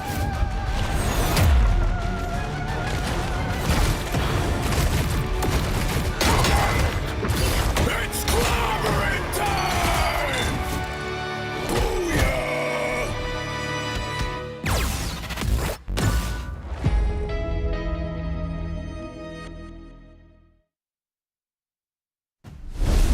During an interview last week, OG was saying that they were a little bit sad that they weren't the team to ever take the first map away from Virtus.pro, as Peps had beat them to it in the Swiss stage. Now, I think they're going to be pretty happy that the map that they did take Moxie is in the grand finals of the Marvel Rivals Invitational here in EMEA. It is also a force over to Virtus.pro's pick of map, which is Yggdrasil's Path, which is what they picked last time. Yeah, it's interesting because like this is actually something that Enzo was talking about in the interview after their game against Fnatic. He was saying like they can struggle in the first round of that first map. They treat it as very much a sort of warm-up, and then you get to see them bounce back on that second map. And one of the strengths that OG has is that they never say never. They always believe that victory is achievable even when they're so far behind, and they were able to pull it off on Hell's Heaven. In fact, they were able to pull off almost going from being full held on point A against Fnatic earlier in the day to getting a full push on this very map. So the fact that Virtus.pro take us to this map, the reason why OG were able to book their position into this grand final is a gauntlet and a glove thrown in the face indeed. Yeah, I like that approach for sure, because we have seen OG consistently rise to the occasion, which is always nice to watch. But this is Virtus.pro, and this is a good map for them, not only because the music is gorgeous. I love the music on this map and it sets up this one perfectly, but also it's a map from those that played in the closed beta about a year or so ago. And this Virtus.pro team, despite a couple of changes here or there, Finzi and stuff, were playing in those tournaments, Moxie, and they were fairly dominant. A lot of these players were playing pretty early on in their careers of Marvel Rivals, really trying to outsee if it has a future for them in an esports sense. But this Virtus.pro team has had so much success on it, you can understand why they want to come in this direction. Yeah, well, when it comes to musicality in the game, I'm more partial to the Hell's Heaven overtime music myself, as OG are going to be partial to keeping Tanuki's hero pool in play. They were sort of sensing that maybe there was going to be a ban coming through from the end of Virtus.pro, not just targeting the Wolverine, but also the Star-Lord, which would potentially pressure Tanuki in having to pick up the Winter Soldier over Etsu. There's going to be protection coming through onto a Duelist and a Magneto ban coming on out onto the side of Virtus.pro. They want to remove any potential double shield composition coming on out onto Yggdrasil path. And that's going to set themselves up nicely, not only to play the Strange group, but the Strange thing is also present. It's not likely here because Wolverine being first banned out means that we're not really going to see the character at all that is very good against Groot, so Groot's sort of almost best in slot in that position. But also the protection of the Star-Lord against instead of the Venom from the last ones, which makes sense, not only because we did see OG move away from it slightly, but also I don't really think Virtus.pro cares that you're picking up and playing this map. Yeah, and Virtus.pro apparently not caring to lock Ken's Loki out of the mix either, and OG didn't even need to achieve grabbing that one by protecting it. So Ken is going to be very happy, is going to have access to their signature hero. Saipe is going to be taking upon the mantle of Loki on the defensive side this time around, and it does both embolden your team in terms of having regeneration domain and the ability to survive those one-shot capabilities, but it also is a little bit of a double-edged blade given the fact that those Winter Soldiers, the enemy Winter Soldiers, can achieve a reset of a Kraken impact off of just taking down one of your copies, which no amount of Strategist Ultimate is going to leave standing. So you got Sparker versus Etsu on the Winter Soldiers, Tanuki versus Fi on the Star-Lords, but I think it's the Loki battle that's happening here. Saipe up against Ken that really has made this potentially a meta pick in his own right. Lots of healing, lots of sustain. Keep an eye on the shift button in the bottom left, bottom right even, to show when this regeneration domain is going to be used. A lot of healing concentrated in one position, which isn't bad. Very early on this defense for Virtus.pro. OG might sniff out an opportunity. Yeah, and there it is. Snaze moves forward and with the Maelstrom takes the Winter Soldier down. And without the threat of the Bionic Hook, look how much more aggressive Enzo gets to be. The group was off the disengage from VP, and they're sent back to the respawn before they can approach that hallway. That is a very fast push coming on out from the side of OG. We've seen Enzo have some really good impact now over on this group. Some of the positions of these walls, just isolated targets, stopping them from resetting for the time being. But I remember we saw something like this with Team Peps up against Virtus.pro, where they had such a good start, but they overextended, got stuck on this part of the map where this engagement's happening, and that's where Virtus.pro stopped the payload and managed to hold it for the rest of their defensive half. So this is not just done and dusted here for OG. You've got the Lokis, you've got a Mischief ultimates coming through to copy, no doubt, the support ultimates. That's the typical direction. That's a great Strangling Prison, but that's a hell of a wall to actually block that Kraken's impact. Everybody's grouped up, and the wall just shuts that down for a second. Don't know if the resets are going to be coming in on the other side now, as OG are forced to use both of their support ultimates, but they still lose their main tank of Snaze. A stun coming in onto Etsu and Enzo means that they're still able to stay alive with just all of the sustained healing coming in from the Luna ultimate. But Virtus.pro taking control back of the payload of the high ground and forcing OG to soft reset. Yeah, and Fi sniffed out the potential off angle that Tanuki wanted to set up. Potentially gets taken into an outnumbered fight too, because you could see Finzi there just in case he needed to help out his duelist win that particular angle and controlled that lane. Both of the Starlords looking for the Galactic Legend. It's going to be Fi actually, who pulls his immediately, trying to win the 1 versus 1, but it's not going to find the value until now. Huge Eye of Agamotto from Finzi means that no one can dodge out of the follow-through damage. And Fi with the eye in the sky has the position to take so many of those players low. And Virtus.pro capitalize on the low health bars and finally send OG packing. Even if there's 4 minutes on the clock here, Moxie, I think it's going to be really hard for OG to move this payload much further. This is such a augmented position to hold as a defensive side. You've got some great ultimates farmed up in these occasions. You're up against potentially 5, because that God of Mischief from Ken isn't that far away. You can see on the high ground exactly where this attacking Tanuki Starlord is going to be heading. But already you're losing your main tank first again. Snaze is the one to go down. And OG have to regroup to stop, really, these ultimates being farmed up on this defense, because 4 are available. Yeah. It's very easy to be 5 or 6 by the time that this fight actually happens. It's not just that. Ken is so reluctant to use Loki copies at the moment, because even when you ult and copy someone else, your clones remain. So Sparker would have all of the resets to just keep the ultimate going, even through something like a Fate of Both Worlds, and it's eating into overall sustainability and survivability available to OG when they try and find these approaches. The only times that we're seeing the Loki clones being invested is either so that you can immediately snap and just convert your position to disengage safely, or it's so deep into your own territory that you don't have to worry about Sparker, because he's not going to be going for the Kraken Impact that close to your respawn point. Sparker looks for the hook, almost finds the good shield from Snaze in time to be able to stop that. Triangle Inversion comes on through, regeneration domain force from the side of VP. It's going to be an Eye of Agamotto from Snaze the second that's on cooldown. Into the Maelstrom once enough damage has been built up from that melee. And this is finally OG being able to break the camel's back and see VP out. But VP held on to so many ultimates and were guaranteed another fight. In a tight, constrained area, this is a good play from Etsu, just to scout out these positions and really force them back, but he might have overextended. That's a great hook. You're losing one of your main damage dealers, and it might provide a way for Virtus.pro to be able to contest this point, and they should. Tanuki's up on the high ground. The Galactic Legend, well timed, would be nice. That's a great wall, but it is going to be brought down. Here's Virtus.pro fighting on this point, just needs this before the second objective. Looks like they're sort of clearing up house, and the Kraken's impact is going to be dedicated. It was looking like the right idea there, I think, for OG to try to take that space, but it goes to show how easy it is to be punished, and also why Virtus.pro banned out one of those main shield tanks. Yeah, not just that, but Enzo gets so hooked out of position by Sparker, and then Ken tries to save him, dropping the regeneration domain, but unfortunately the group was already pulled away from it, so the Kraken Impact still finds the value that it's looking for. Virtus.pro have been able to burn off 3 minutes of the bank that OG had access to.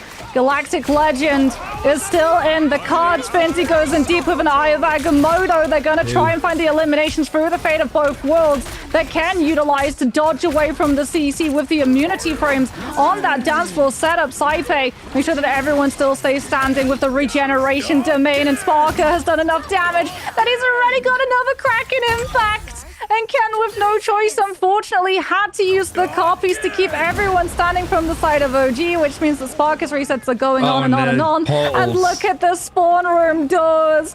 Finzi has been able to portal block off OG's exit from their own spawn for a further 10 seconds. And with only 12 left in the bank, I don't think anyone's going to be within time to tap.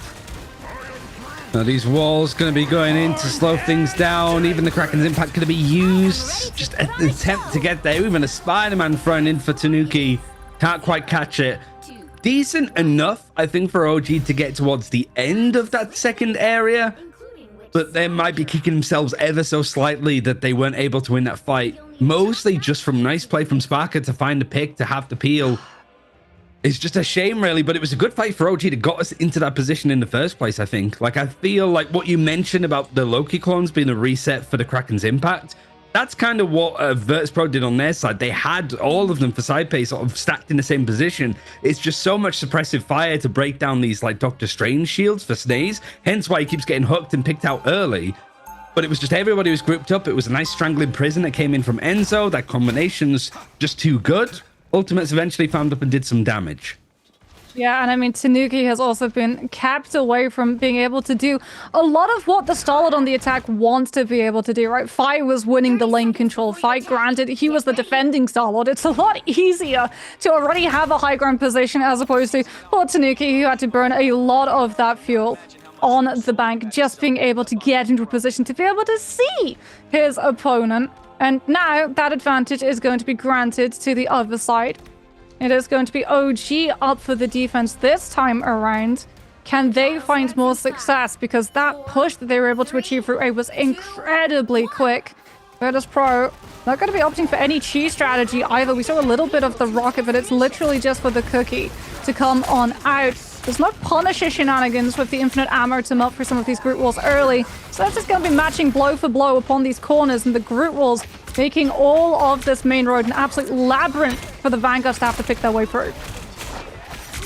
Just also doing a little bit of sort of support work and also damage as well to anybody that's close once the Groot is also present nearby it. These Maelstroms have actually been really nice from both strangers to find that burst to break through this just constant sustained support meta, right? The double ultimate combos too that are coming through by just chunking through the barrage, doing a similar sort of bit of work. And this is looking like a very quick and clear point for Virtus.pro to be taking. It's only the God of Mischief that they were farmed up with on Saipe.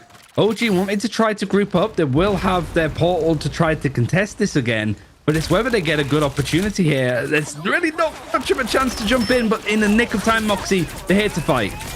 Comes at the cost of the regeneration domain, though.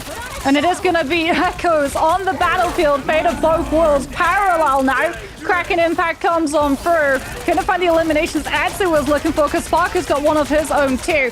Deirdre has their own Fate of the both worlds as well. Fire's gonna go on through with the Galactic Legend. Takes down Ken. So a lot of sustain is now burnt away from the sides of the defense. Enzo's Hellfire is reflecting the lack of players that he has to try and keep him standing. Tanuki comes in with a later Galactic Legend though, and it finds more value. The rocket jump is invested from Nevix, who bounces up into the air, trying to absorb some of the pressure coming out from the Starlord ultimate, but it's not enough. And off of an amazing portal recontest, OG will be able to hold on to A. And Virtus.pro, the ultimates they invested into that fight, Ryan, they thought they had that one in the book, and they cashed out the entire bank. Barker at least having a Kraken's impact, both of them available actually for these Winter Soldiers. And that was looking like a dire fight for OG. They lose one of their supports first. But it was some good Eye of Agamottos that came in for Snaze catching two, and most importantly, Finzy's not catching anybody. That's where the Tanuki ultimate came from, just to clean up house, a bit behind when it comes to ultimate progression. But it worked out in that sense to just wait out a lot of the support ultimates and then catch them by surprise. Now, however, another Strangled Prison's in place. A lot of them have been hitting and playing nicely. There's the hook combination and the Kraken's impact. Slamming down from Sparker, finds two eventually, three in total. This is looking like now Virtus.pro can take this first point. They'll have a bit more time on the board, but OG did well to really stem the bleeding, because that could have been a very swift first point loss. Yeah, Sparker is able to pick out the actual Ken amongst the clones, and Ken dips into his right click to just get a little bit of self-sustain, but unfortunately that drops the clone directly at the location, giving Sparker another reset. Now he's looking for the hook, almost manages to find it as well. The Groot Walls having to be put up as quickly as they're burnt down, so Sparker doesn't once again pick someone out of position. Strange Shield being battered down. There's a sore lack of presence though for the defense over towards that right side. Virtus.pro have noticed it. They're probably going to try and get Pi into a position to capitalize as Sparker gets to utilize the Trooper's Fist on the shift to put himself through the window pane and hook onto the Starlord, so Tanuki's opportunity for the Galactic Legend is entirely denied. It's a cleanup here. The first elimination found. You do have to copy the God of Mischief. That's what the fate of both worlds is, but they're matched on top of each other. Dreedra having to use his despite being a player down. I have Agamotto coming in from Finzi from distance. I think only catches onto one. Again, these aren't quite hitting. Coming from the high ground to maybe get in and surprise. There's less shields and less stuff to block it, but you've got the walls that are a constant threat and pressure. OG winning out the fight in the end. They do have Galactic Legends on either side. We have to look at support ultimates. Ken 24%, Alex using Fate of both worlds at 8. Not much to match what might be coming for Virtus.pro. I mean, Navix as well has Strangling Prison, which can be all of the setup necessary either for a huge follow-up into Galactic Legends or being able to play them all in for that Kraken impact from the end of Sparker. But if it's going to be an early hook coming through from either Buckies, that can blow this fight wide open. Ultimate Economy be darned. Snaze attempts to hold Virtus.pro back, going on through with a Maelstrom, trying to catch them as they come around that corner. Just buying time for the ultimates to come into play, but Tanuki gets taken down in the meantime by the Luna from the other side, and that's going to be Virtus.pro. They've seen their opportunity. They're going to go aggressive. No holding onto the ultimates. They want to win this map right now before OG have any chance of recovering. You can see Finzi already spinning the finger round and round. The portal will come out towards the spawn room before the defenders can pick their way onto the payload. There's Dreedra that also has the fate of both worlds, and I said, oh no, because Ken had just got his God of Mischief online. The contest has to come in, but walls are in the way. Is it going to actually be able to be touched? No, it isn't. OG tried to go in for the fight, and it was shut down. Damage done against Virtus.pro, but not enough in this position. They've only lost 2 maps. This is the map that they chose afterwards, and it's 2 wins off the back of it. 2-1 lead in this best of 7. Moxie goes Virtus.pro's way. I mean, Virtus.pro, they have such a good understanding of the map. Like you said, you can tell how long they've been playing this map. It's been available since beta. It was one of the first maps that dropped when Marvel Rivals released its test servers. And they play the time bank perfectly. They know that they don't need to conserve ultimates because there's not going to be another fight afterwards. The portal spawn block and then the group wall over the hole frame from the cavern approach, so that even poor Tanuki, who was trying his hardest to get over the maps with the Star-Lord fly, was just not able to tap onto that card. They have everybody as well max stacked, 4 players for the payload to pick up the maximum amount of speed. And even if, you know, OG are coming into that next fight up in terms of ultimate economy, they're denied any opportunity to be able to use it just because Virtus.pro see how far the payload's picked up and go, okay, cool, we win the fight now. GG's. Speaking of fight, okay, cool. We'll be probably seeing a lot of really cool highlights coming out from both teams as we head into our next match after this short break.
Trapping all those fighting souls, but yet across the world I see you standing in my way.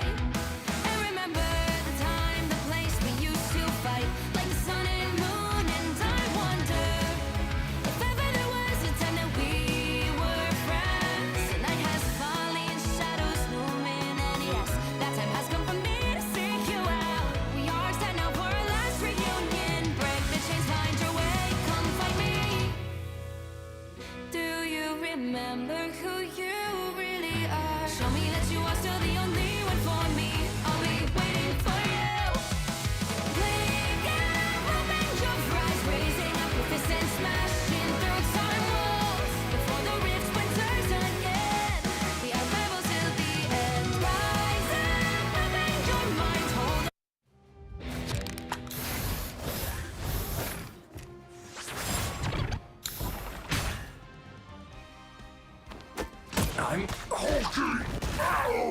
Gamma shield! Power smash!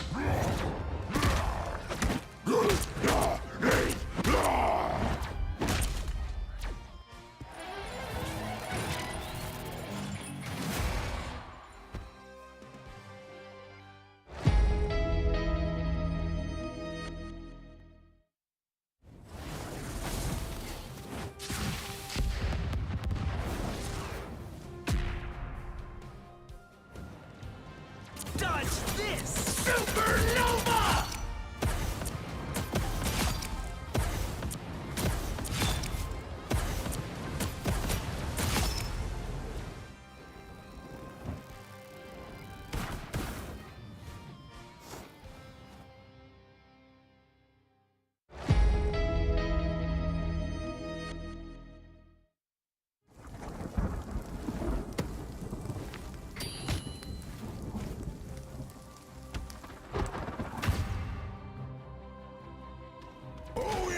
Coming through!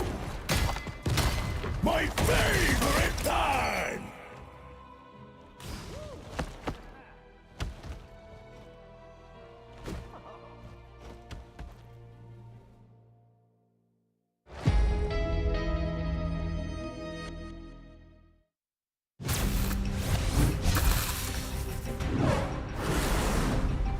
Human Torch in the house, yo!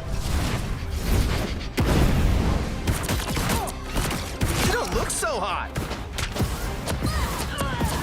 Boom goes the meteor! No applause?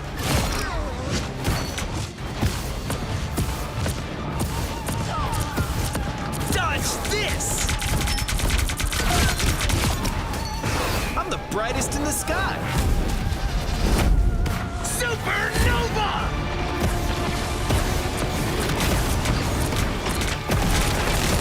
Firestorm!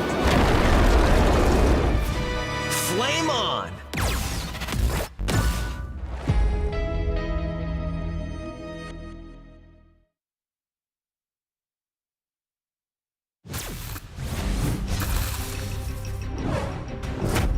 Benjamin J. Grimm, reporting for duty.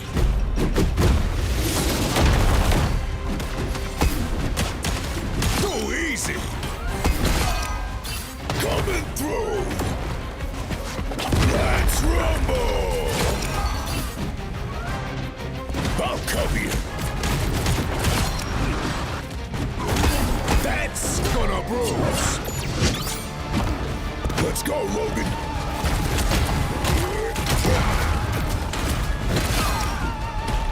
Ready to throw down!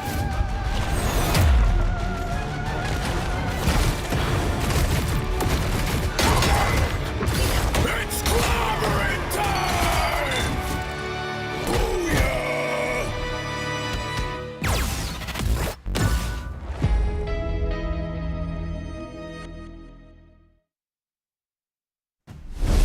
Virtus.pro regain control of this best of 7 grand final series for the Marvel Rivals Invitational here in EMEA. So it is again OG's choice to choose a map. No real surprise, Moxie. They've gone for another domination choice, and this time they've gone for Royal Palace.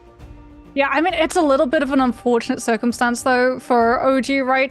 We talked about the fact that they've looked the strongest against Virtus.pro on domination, but this being a best of 7 series, there's only 3 domination maps currently in circulation. So whatever happens, if OG do want to see themselves finally defeating Virtus.pro and crowning themselves champions of the Marvel Rivals EMEA Invitational for Season 1, they're going to have to pick up a map that isn't a domination, whether that is just a convoy, whether that's a convergence. Whatever happens, if it does go the distance and it goes the full 7, OG are going to run out of places to be able to take Virtus.pro to have this particular map mode. I do want to ask a question for all of the people who might be tuning in to watch the first real proper tournament, I suppose, Marvel Rivals Esports, right? 100k prize pool, so no surprise that we're seeing the likes of Virtus.pro, OG, and Fnatic involved in this tournament. With these different game modes and the different maps, do the vetoes change that much? I know that there's going to be some certain areas of domination that are going to suit Wolverine more or Groot more, but is that enough to justify some picker bans? right now, I think a lot of the tournament has been pretty like not monotonous. Well, it's like it's almost the same, and you could copy and paste the map veto over and over again. Is that sort of accurate? Would you say it's just more the meta is very multiplicable on different maps and game modes? I mean, it comes down to flexibility. Like OG, whenever we've interviewed them, they've been very self-aware of the fact that in terms of hero picks and bans, you have to be incredibly flexible because it doesn't matter whether you're playing like Convoy or Domination or even Convergence. If you are known for a specific hero, you're getting target banned immediately. So like you can see that for both OG and VP, in terms of the picks and bans, it's a matter of taking the comfort off of the table no matter which map you go to. Like for OG, it's an absolute no-brainer that they take Faisal out because he would be able to carry and just admin the lobby no matter which map he gets taken to. Tanuki is strongest on his Wolverine, he's less experienced on the Star-Lord, and OG have less experience playing with him on the Star-Lord, so potentially you can take advantage and break the communication, the coordination of the team, which we have seen stumble and falter in the past and in this very series. I also wonder if, like, some of this, you mentioned Magneto second bans coming in for Virtus.pro to remove the lack of double shield. Is that also sort of putting Snaze on arguably a worse tank for him? Because his Magneto's been solid, and it's not so much that his Doctor Strange is bad, it's that Finzy's Doctor Strange is better, and it provides so many more opportunities for Sparker to get those hooks in.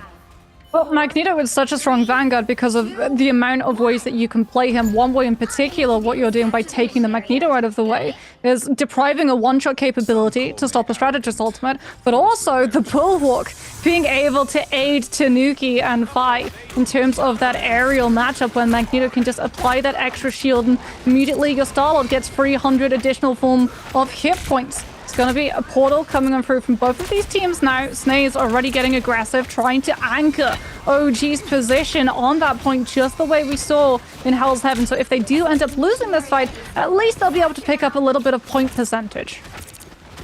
Ultimate's been farmed up very quickly, actually more on the side of Ken and Enzo, just eating up a lot of the damage and the support coming in off the back of it. Snaze backing off in the fight now with that Maelstrom, wanting to go for a surge of power to see if he can maybe eliminate somebody before all of these big ultimates, or even the big cooldowns like Regeneration Domain can be used. You can start to see now Virtus.pro splitting up a little bit. A couple of players up on the high ground of the stairs to try to shoot over these shields, and Snaze backwards and forwards trying to play around the column. It's going to be Saipei getting there just before Ken when it comes to these God of Mischiefs. Luna ultimates copied out just as they become available for the actual Lunas in this game. The combination we've seen consistently, a combination that OG was sort of known for as well, with the Kraken's Impact and the Venom ultimate. But it is the group Winter Soldier combos that are working out.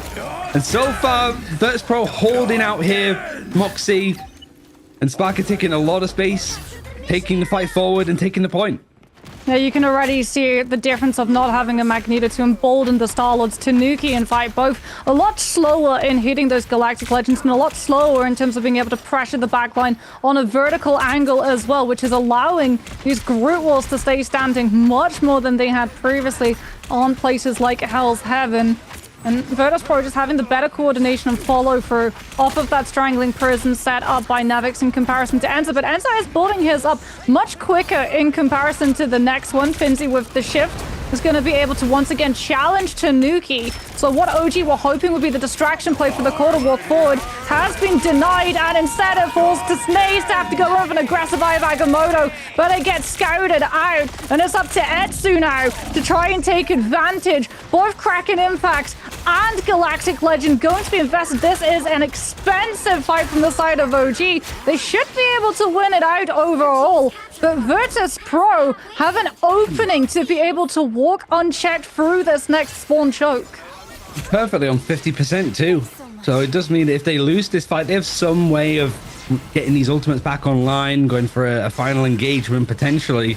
But OG have usually looked good in these scenarios. You're looking at Tanuki to be the impact player because that's really who was to find these openings. Now, though, you got an Eye of Agamotto and a Strangling Prison from Nevix, which really don't feel like they've missed at all when it comes to the CC. It was Saipei that opened up the fight last time with the Loki ultimate. It's whether that's going to be the way that this team goes in now. Finzi drop it to the low ground, suggests that this is go time, and they even find the pick just before the ultimates come in. They catch Etsu, nowhere near having his ultimate, but Sparker using his with the Kraken's impact means that this is going to be a clear up. It's only like 45% on the point for OG. They might have a lead by the end of this engagement happening. In fact, they might have a way back into this one, Moxie, as the support ultimates are making this fight last longer. And those players that were eliminated very early on, like Etsu, are back. Yeah, it is going to be a Galactic Legend from Phi coming on through. Virtus.pro really wanting to find that flip immediately. Alex was able to keep the point stalled out for the possession of OG, though. They have been able to buy up 62% of that point. They're going to as well have the Strangling Prison and Tanuki coming on through with the Galactic Legend, but unfortunately they don't have great space to be able to use it. Virtus.pro very understanding of the ultimates they're up against, and a huge hook from Enzo grabs him into the middle of the team. Saipe finishes him off. And unfortunately for OG, now that they're down the Vanguard, the one person that had the ultimate that could have stopped Virtus.pro from getting aggressive, they're going to lose any stalling power of stopping this other team from getting aggressive. Oh, this is not good. You're just trickling players in and out. Snaze having an Eye of Agamotto. A lot of ultimates actually available for OG here. They're going to have to just sort of slip in behind to get onto the point, as it's looking like Virtus.pro going to get it to 99% at least. Might be the final fight in Odin's archive, and Spark with a Kraken's impact could be right in that first chapter of Virtus.pro's history. So far, it's a clean engagement, actually, from Etsu. He's the one that's turned it around. There's a little twist for you towards the end by trying to sneak in, see if this can reset, because whilst we do see Virtus.pro get on to 99%, OG are going to be able to take the point, but they have to hold it for like a minute or so. This is a great stagger, actually, if they can get the pick, but he just reloads at the wrong time, goes into the wall, can't quite get the elimination, and a reset required for Virtus.pro. Silver lining was Alex was taken out of the mix. It was Ken with the God of Mischief who was able to copy the fate of both forwards, and that was why Tanuki and Adsu were both able to do much more damage in comparison to their counterparts. It's going to be an Eye of Agamotto comes on through from Snaze. Stuns up Phi, 9% away from the Galactic Legend, but Dredro fails the Star-Lord out. The Duelist survives because of the fate of both forwards, which is still going to be sounding on off. Alex gets second, though, so that's going to be lasting much longer, and Tanuki goes directly into the back line, trying to pull and split Virtus.pro's attention so they can't keep themselves anchored on that point as overtime starts to come on through. Because everyone's focused on the point, Tanuki is free to run a rampage, goes into the backline, picks up the squishies, gets the health back, and continues to challenge the off angle. And once again, OG just having to deal now with some of these last remaining players from the side of Virtus.pro. Finzi on that Doctor Strange is going to stall for as long as possible. Might be able to grab somebody else onto the point. Now it's going to be the Star-Lord. Fire already burned through all of his iframes, though, and Dridro will fall. OG yet again coming out on top in terms of the domination rounds. And I mean, there were so many little things that OG were able to do. The portal recontest being one of them. The body block, actually, that came through from Alex. When we were looking at Snaze's POV, when he was setting up that portal, we could see him being hit by that CC of the absolute zero that came through from Dridro's end. So they body blocked for their Strange to make sure that that portal went off soundly. And even with Alex going down, Ken has the confidence that the team can win the fight with the fate of both worlds, pushing Etsu's numbers on the Kraken impact past what Virtus.pro can heal through. And that confidence, that trust in the team has been what set OG apart and has allowed them to come back when it really feels like everything is against them. A lot of information, but Tanuki, I think, just managing to fight up against that combination, right? The Galactic Legend that comes out on the side of Phi, who's actually going to be switching over from the looks of it, over to that Psylocke. It was that adjustment from Etsu that I think ended up winning OG that map over on Hell's Heaven, so it is going to be the switch in the other direction. And Ultimate's actually in favor of OG this time. They didn't have to use them at the end of that fight and not quite warmed up or farmed up for Virtus.pro. Strangling Prisons on either side that might be able to isolate some of these fights and walls just to box people into uncomfortable engagements. It's actually Snaze that needs a little bit of a pushback, and the Galactic Legend now from Tanuki forces out a big cooldown in the sense of this regeneration domain. And he's DPS awaiting. Saipe held on to the God of Mischief to get the copy onto the fate of both worlds, and that is a fully pink dance floor. That is 40% damage increase for every hit of Kraken Impact that Sparker is able to pull on off. That's why Virtus.pro had the confidence this time around for them and their composition to anchor onto the point itself, as opposed to in the previous rounds, we've seen OG be the ones to go for that play. It's going to be a big investment. Portal comes out so they can dodge away from the choke where the Groot would be problematic to walk through. And Finzi floats above the walls into the Eye of Agamotto with the Maelstrom of Darkness following and picking out both of the supports. And unfortunately for OG, while the fight might have been fast, and it did burn a significant chunk of ultimates that Virtus.pro had to play with, it's now also burnt the portal cooldown for a potential recontest in overtime. Now for Virtus.pro, retaking the point back. It was costly, and it was a nice play for OG that they used on the last part of the map, just to be able to get some points on the board, slowing things down a little bit more. So the ultimate economy, both support ultimates are available. They were taken out very early in that fight from the Eye of Agamotto. Not quite catching the big picks, but the big people. So there's the first one. Fate Both Worlds used as a more offensive tool with the damage boost in these positions, but you have to watch out for Sparky yet again. The ultimates being held on to like vultures. Virtus.pro are just waiting for these support ultimates to come through before we see the counter attack. That's a big of Eye of Agamotto catching on to free, and just as we saw Virtus.pro try to pounce, OG were expecting it. They were a stalwart to shut that down. They take the point just as Virtus.pro get onto 70%. Yeah, 72%, and crucially, no strategist ultimates available. So Virtus.pro are going to have to be giving a little bit of point percentage. Actually, looks like they might just try and portal directly onto the point itself. They think that this is winnable. Immediately, though, fire is going to fall. Enzo with such huge walls isolating all of these players. Cantu going for an aggressive play with the regeneration domain to deny any potential trades from going on out. OG more than happy to take the fight very, very quickly and hedge all of their bets. So that Virtus.pro, if they did manage to find the pick, one, didn't have the opportunity to get Fi or Sparker into position to play quickly when OG were down the players mid-rotation. And two, OG held on to the ultimates. Now, ultimate holdings are going to be the key thing, I think, just with how this one's going to go, because we haven't seen those like big impact ultimates, right? Nevic's been able to get these strangling prisons consistently. There's the copy, there's the thing that we expect, and perfect timing actually as the Dance of the Butterflies is going to be used. I think even the Fate of Both Worlds is going to be used more offensively on the side of Virtus.pro to get some damage boost and see if it can out-push and out-sustain it. But all of this just opens up the door for Sparker to try to cut through all of this noise. Whilst the teams are matching on progression of this point in front of the throne room, Virtus.pro going to take this back cleanly. Looking at the ultimates, you've got maybe a Fate of Both Worlds for Alex to contest this Galactic Legend, and another Eye of Agamotto that Snaze might be able to make a crazy play on, but not much else that might be available. Yeah, Alex is going to have to be the player that OG are relying on in this next fight to build up to that ultimate before Sparker gets their Kraken Impact, but they have no time. Sparker hits in fast with Kraken Impact as they all topple out of the portal. And Fate of Both Worlds has been built, but it's not for OG's end. Saipe uses their God of Mischief to go for an aggressive copy of a dance floor of their own.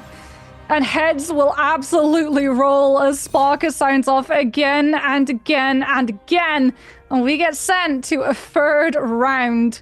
We head over to Bifrost Garden, which gives more value to the Star-Lord now that the space opens up significantly. Yeah, clear skies to work with. And I think it's nice to see for Virtus.pro, even though some of those fights didn't go well with their overall game plan of holding on to the duelist ultimates to find the perfect opportunity, they didn't panic. This is probably the most stressed that they might have been, and that might not even be that high considering how dominant they have been. But still, they stick to the game plan. They know to sort of set out some of these ultimates. You've got OG going for some like pretty like fun plays of just teleporting onto the point and maybe catching some cheeky progression here or there. But in that time, Virtus.pro are able to adjust, work out how to approach it, and then almost just punish OG for going for something that obnoxious for the third time so far in his map. Speaking about punishment, OG, while using that portal in the last fight on Throne Room, burnt a lot of Virtus.pro's ultimates. It burnt the portal cooldown. As both of these teams now are going to have to walk up. Body block is going to come through as Ken was hit by the absolute zero coming on out. OG do have the advantage. If they want to take this aggressively quickly, they're going to have to make a move. Regeneration Domain comes out early. Dreadro was able to, with the shift, pierce through enough bodies to hit out the fate of both worlds to keep everyone topped back up. And now it's going to be a matter of who can sustain better. Dance of the Butterflies into the back line comes on out from Phi as Etsu tries to win things out despite down the numbers. The copies and the Loki clones were still left on the field for the resets to come on through. And off of the back of that damage, OG will be able to establish the first point percentage. And you got some ultimates to work up towards at the same time. Not necessarily the support ultimates. They're going to be available more so for Virtus.pro, but only because Saipe is at 76%, 90% almost. Eye of Agamotto is the only thing that right now Virtus.pro have available to them. And Finzi having a lot of pressure on him. There's less shields, less mitigation. That's regen domain. This is so much damage. And yeah, an early regeneration domain means that this is go time for Virtus.pro. Yeah, they're getting so incredibly aggressive. Finzi capitalizes on the disengagement. You might run away from Sparker, but you can't run away from the Doctor. An apple a day does not keep this player away. And Virtus.pro, again, off of the back of these Eye of Agamottos, will be able to establish a pretty fast flip, and Phi already getting into position. He doesn't have the Dance of the Butterflies. This is purely to make sure that OG are delayed, stalled out in their approach, so they can't use Tanuki's Galactic Legend. But it's actually going to be a portal play that comes on through. They bypass the Psylocke scout check, and now it's up to Sparky yet again to catch them as they come through the portal. Because OG banked on the Loki copies through the portal, safeguarding their landing, and all it did was safeguard Sparker's numbers. So many resets come through from the Bucky, and we're down to another fight. Oh, that's nasty from Sparker, but it's all just set up from Virtus.pro with the ultimates, with the cooldown, sniffing out opportunity, right? All of that pretty much started with just an early regeneration domain. Most teams would maybe ignore that calling, but Virtus.pro use it as an opportunity to really up the ante. To speak of which, you've got that ultimate being used again, the fate of both worlds and the counterattack. The Kraken impacts are getting their money's worth for both sides, but this time it's Etsu swinging things around pretty cleanly. It didn't seem that Virtus.pro were really that happy to dedicate many bits of utility or ultimates to that fight. They were happy to just give it up because they still have the lead with progression and good ultimates on the way. Yeah, OG very much okay with investing all of their ultimates, knowing that Virtus.pro didn't have access to anything that could have stopped the aggressive play. Will be able to find a flip, and now they've got Alex with the fate of both worlds to be able to stall through any duelist ultimate that comes on out from the side of Phi. God of Mischief is going to kick things off on the side of Virtus.pro. Fate of both worlds, but no! Disaster! Etsu finds the hook with the Bionic, but doesn't find the Trooper's Fist follow-up. And the wall from Nevik stops any potential damage that could have been done to the Vanguard. There's an opportunity for Virtus.pro to take. OG are also going to try and find their own win condition because they've still got that point percentage. Tanuki with the iframes on the Star-Lord is still standing, still up in that sky. And with some of these players from Virtus.pro falling, it now comes down to a potential scout check. Can OG figure out where exactly the Psylocke and the Starlock can pop up? Can they take them down before they can tap on and activate overtime? Yes, they absolutely can! OG are the first team ever to pull not just one map from Virtus.pro, but two! In a proper series, in a best of 5, that would have won it, but the best of 7 means that more needs to come out to play here from this side of OG. But it's the domination maps again that are finding so much success for them. And as we were highlighting, it was a clean up for Spark and the rest of Virtus.pro, but Etsu, it's just in those clutch moments, this map game mode is made for him. Not on the Psylocke this time to clean up house, but showing that his Bucky can contest with the likes of Sparker, what he's been able to do, and just not enough time on the board to really fight against it. It's nice to see OG step up to the occasion, and these are sort of untested waters for Virtus.pro. It's a big series. It's a best of 7 grand final with the main brunt of $100K prize pool available to us, right? So like Virtus.pro, it doesn't matter for me if you've won every time I won it dominantly beforehand, because this is the main stuff, and OG are here to play. I mean, that does bring to the matter the problem that OG are going to be faced with. Though. Best of 7, there's only 3 domination maps in circulation currently. They're going to run out. If Virtus.pro are able to win another map, unfortunately, there's only one other domination place that OG can take us to. But whether or not we're going to be seeing Ben and T'Challa, we'll have to wait and see. We'll be back with the next map after these short breaks.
Trapping all those fighting souls, but yet across the world I see you standing in my way.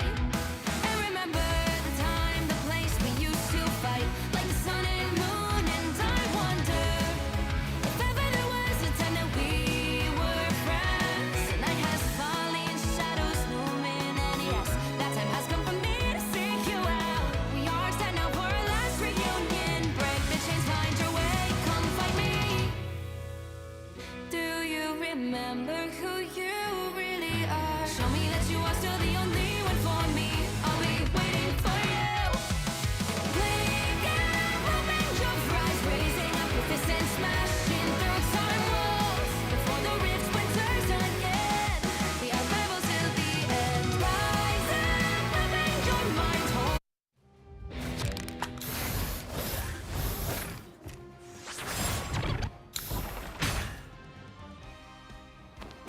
I'm hulking arrows!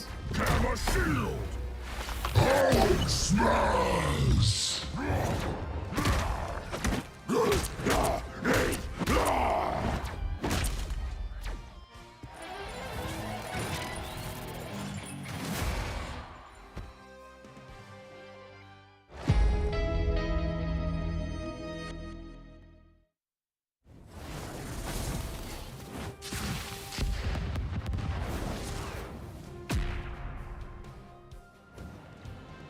Dodge this! Supernova!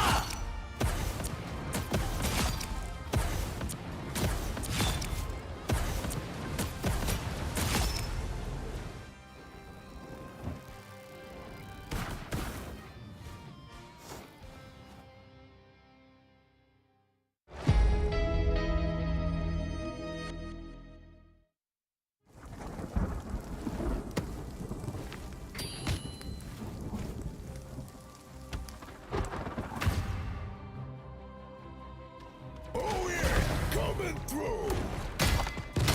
My favorite time!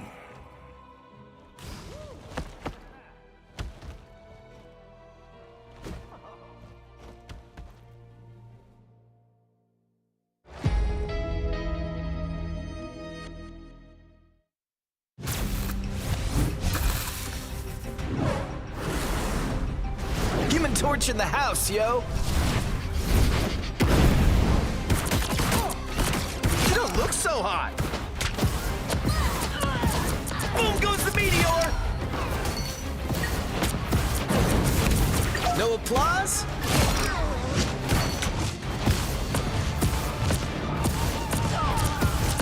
Dodge this! the brightest in the sky. Supernova!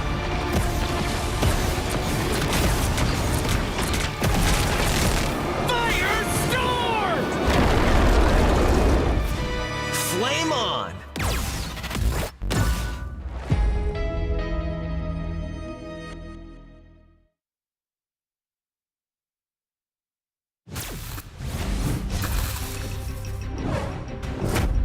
Benjamin J. Grimm, reporting for duty.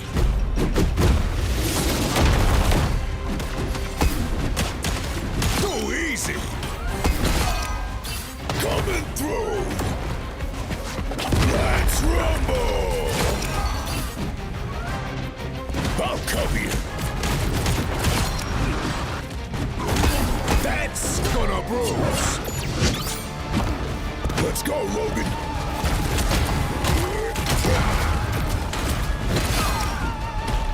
Ready to throw down.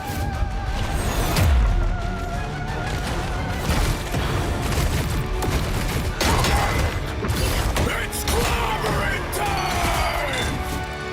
Booyah!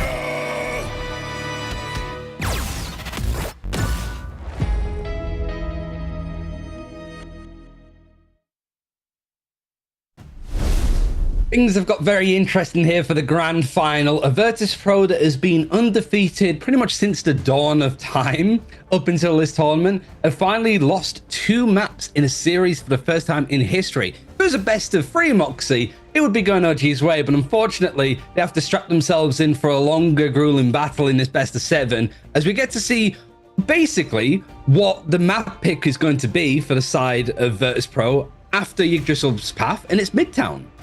Yeah, I mean, you have to be feeling as well for OG. Like, this is the true test of a professional player's reserves, right? Not only is this potentially going to be a very long series in a best of 7 format, they just got finished playing a 5-mapper series against Fnatic to secure this position. So at some point, exhaustion is likely going to start setting on in. Although I think at the moment, that's probably shoved to one side by just the jubilation that not only were they finally able to take a map against Virtus.pro, they've now done it twice. So they're going to be running on a lot of adrenaline as we head on over to Midtown. You know, OG, they've been liking to take us to the domination maps. It's very apparent that Virtus.pro have seen that strength and are going to be doing everything they possibly can to stay clear for it, because if you don't know, chat, the way that this tournament works is that normally the first map is randomly generated. It can be any kind of map type. But once a team loses a map, when we go to the next one, not only do they get to pick where we head to next, they get to pick the side as well. So Virtus.pro will be taking us to Midtown, a convoy map where they are going to be up first on the defense. Similar to Yggdrasil's path, as we sort of realize now that OG are a team that like their domination maps. It really seems that Virtus.pro, whilst they're good at essentially every map in comparison, it really does feel like it's these convoy ones, the pure payload, no like conversion hybrid-esque elements to it, no objective point to fight over. They want to play the payload ones simply, I imagine, because they're so good at positioning, taking fights, taking timings, going for flanks as well, which probably unlocks a good element of what Fi can bring to the table. We got a Wolverine protection potentially. They banned the Star-Lord. Tanuki is free to go for the Wolverine if he wants it.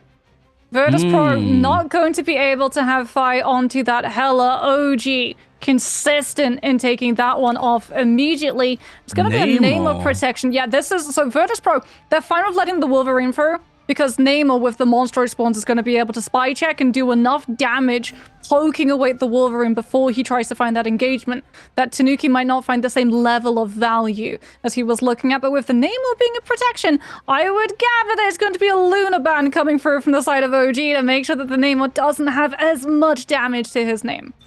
It probably feels that the support backline is going to be Loki still, unless it's second banned out here. No, the Groot is actually going to be taken out, which when you've got the Groot taken out, the Wolverine available, it is time for the Nevix thing. On a map that seems pretty apt, considering that you have got like the Fantastic Four, Herbie scuttling along. And it's going to be a pretty gnarly battle that's happening. And really now, because we haven't seen Virtus.pro being put onto this level of a back foot before, Any strategies that they've been sat on and maybe sandbagging in, now is the time to use them. This is the best chance, I think, to put them onto a third map and tournament point. But I'm really curious to see what might be different other than Nevix playing the thing, because that is hard to uproot, and I don't think OG have really been preparing for it, unless Enzo's been in the labs at all.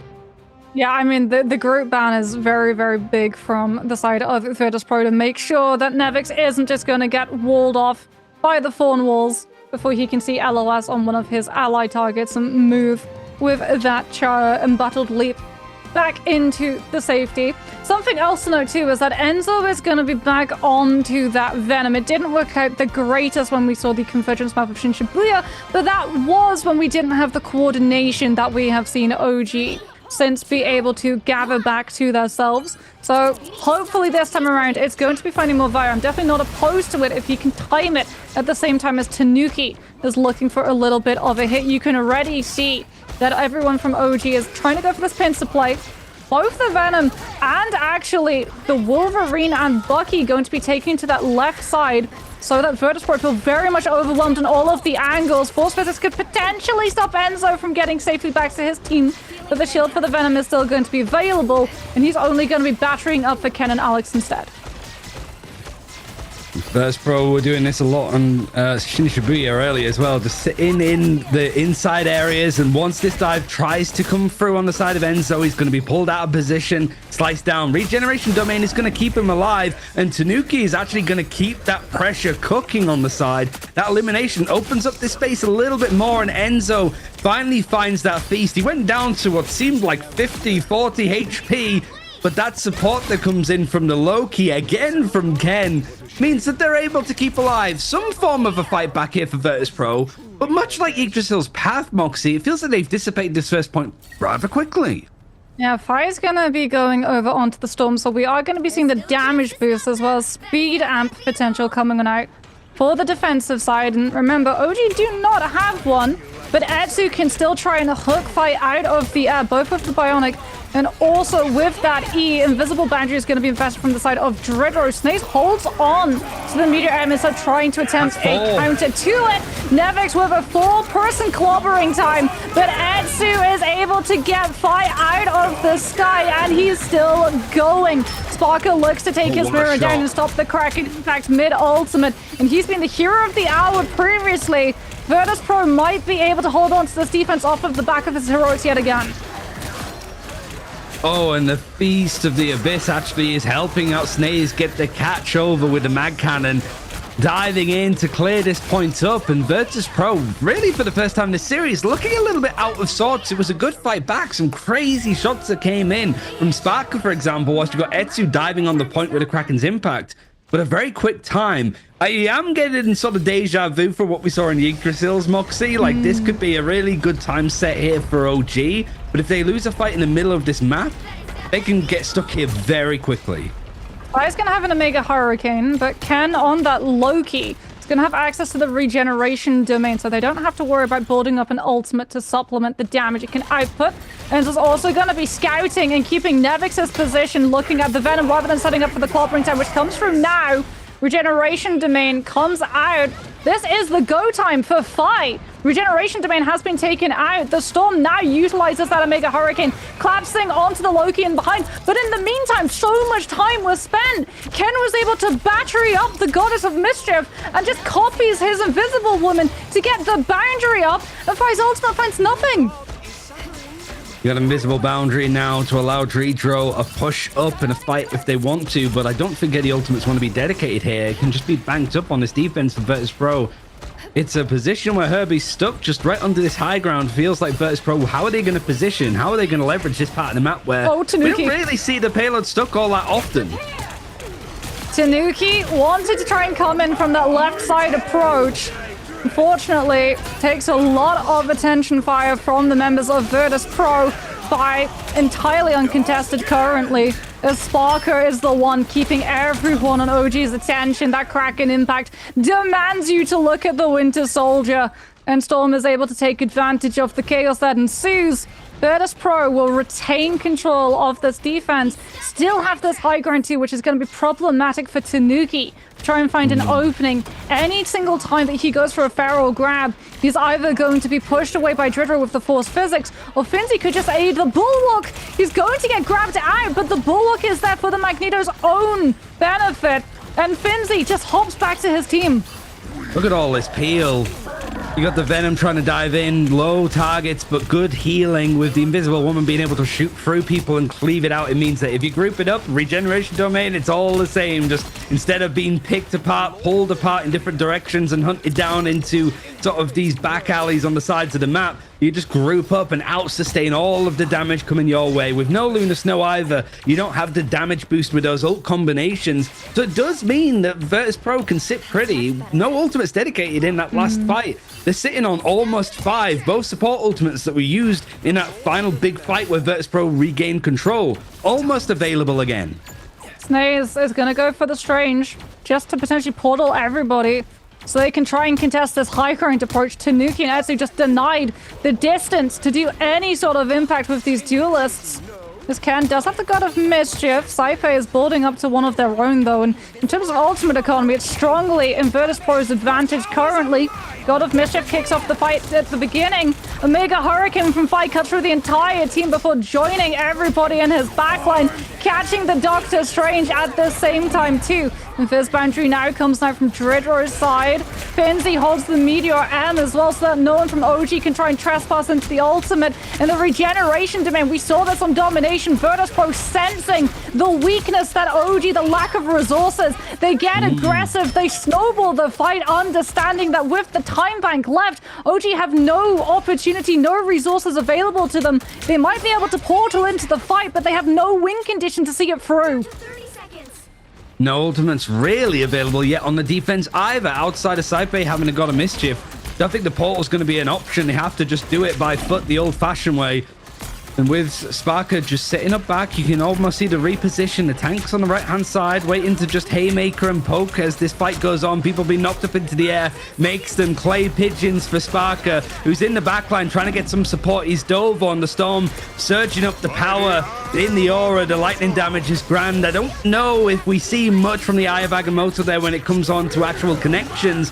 But the Meteor M going to attempt to find something down on the ground. They can, with both Storms just shooting down. An invisible boundary now actually coming in from Ken as it's copied across. And there's an Omega Hurricane for Etsu. They're not even towards the end of this checkpoint. They have to stay on this payload and push it about halfway. One more good fight in it, it feels like, over for Virtus.pro. You got a clobber in time and actually a lot of ultimates on the horizon. OG looking to get aggressive. Tanuki cannot afford to get scouted on out. He has got the Dance of the Butterflies. But like you said, Virtus.pro have a lot of stall potential. The respawn's so close. Clobbering time from Nevix entirely unblockable. A Mega Hurricane is going to start putting a lot of chaotic in terms of the overall positions, forcing everybody to have to hug that payload and invisible boundary. Nevix is going to get an absolute yellow brick road to come through the clobbering time if he feels like it, but they might not need it. Sparker takes advantage of OG's forced positioning. The clobbering time hits the entire team, and right into the backline the Bucky flies again and again and again. And it just felt like the swaps that we saw coming out from OG's side were just a little bit too late. The Storm and the Psylocke find so much value finally being able to push them through from the choke because, you know, Psylocke has stealth. She can literally just bypass all of your scout checks and pop on up behind you. Storm could finally contest the high ground and potentially put some threat into Fi, who was just cleaving away everybody who came through that first hallway. But it came out so late that Virtus.pro could just hold on to their ultimates yet again. Feels like even though we're seeing different maps, the game modes themselves are telling the same stories, right? Domination going the way of OG, but these full convoy maps, whilst we're seeing Virtus.pro lose the first point quite quickly and in a more surprising fashion, they always tend to regroup, readjust, and are able to actually hold on to the payload in really difficult positions to hold on to, right? In the middle of that second area. One good fight from OG, but they're low on time. Means that it's just before that second checkpoint on this map in Midtown, the Virtus.pro have to push it too. So now there's a chance here for OG to do some work, right? This is a map that we've seen them pick themselves actually in series against LG, but it was a map that they ended up losing. mostly because of this first point and how quickly they lost it themselves. Right, well, Ryan, put the kettle on. We're gonna be stuck watching absolutely nothing for the next 10 seconds because Snaze went for the portal block. I do like the fact that they're prematurely breaking a lot of this terrain so that Virtus.pro can't get surprise angles against the players of OG on that defense. But going for that portal block play, even though you're holding close, means that you can't go for a portal recontest if you lose this positioning early on. As we can see, Enzo just having to avoid all of that chaos coming through from Finzi, who got a little bit of team-up synergy from the Scarlet Witch out of the gates to start supercharging up to that first Meteor Ram. A lot of damage cleaned through with the E, and the hook attempted but blocked, I think, by some of the shields that we're seeing from the Strangers. There's a lot of damage being taken in the end from Snaze, and actually Ken being able to grab up a very quick God of Mischief. Like you mentioned, there wasn't really much action for the 10 seconds, so the fact that this ultimate is out and available already is quite surprising. He's going for the flank to land the hook, but he did actually put enough paranoia into Saipe that the regeneration domain was burned. However, Virtus.pro still finding the eliminations that they're looking for. It's an attempt for OG to hold on to their space. Invisible Boundary is going to be making it a little bit harder for Virtus.pro to walk in. And then Alex is going to be double layering it on up, but it's going to be echoed by Dridro's own regeneration domain. It's going to come through from the side of OG's Alex. Saipe is going to have access to theirs in the next couple of moments, given how early it was baited on out. And Dredro now with the Force Physics gets aggressive, grabbing onto those Vanguard players, potentially managing to catch onto a couple of staggers too. It's going to clear on through to try to put OG into bad positions. They're really just trying to regroup and contest this towards the end, but you can see the Virtus.pro scaling up nicely. They're finding the picks, but they're actually being traded out better than you might expect. The contest has to happen here and on lower health with tanks, and Omega Hurricane having to come through now actually on this defensive side of OG. It isn't enough to stop this juggernaut trucking on through for Virtus.pro. A good amount of time, similar to what OG were able to do, but I have to imagine that they know better. They're taking this space preemptively to not get stuck in the same spot that OG did.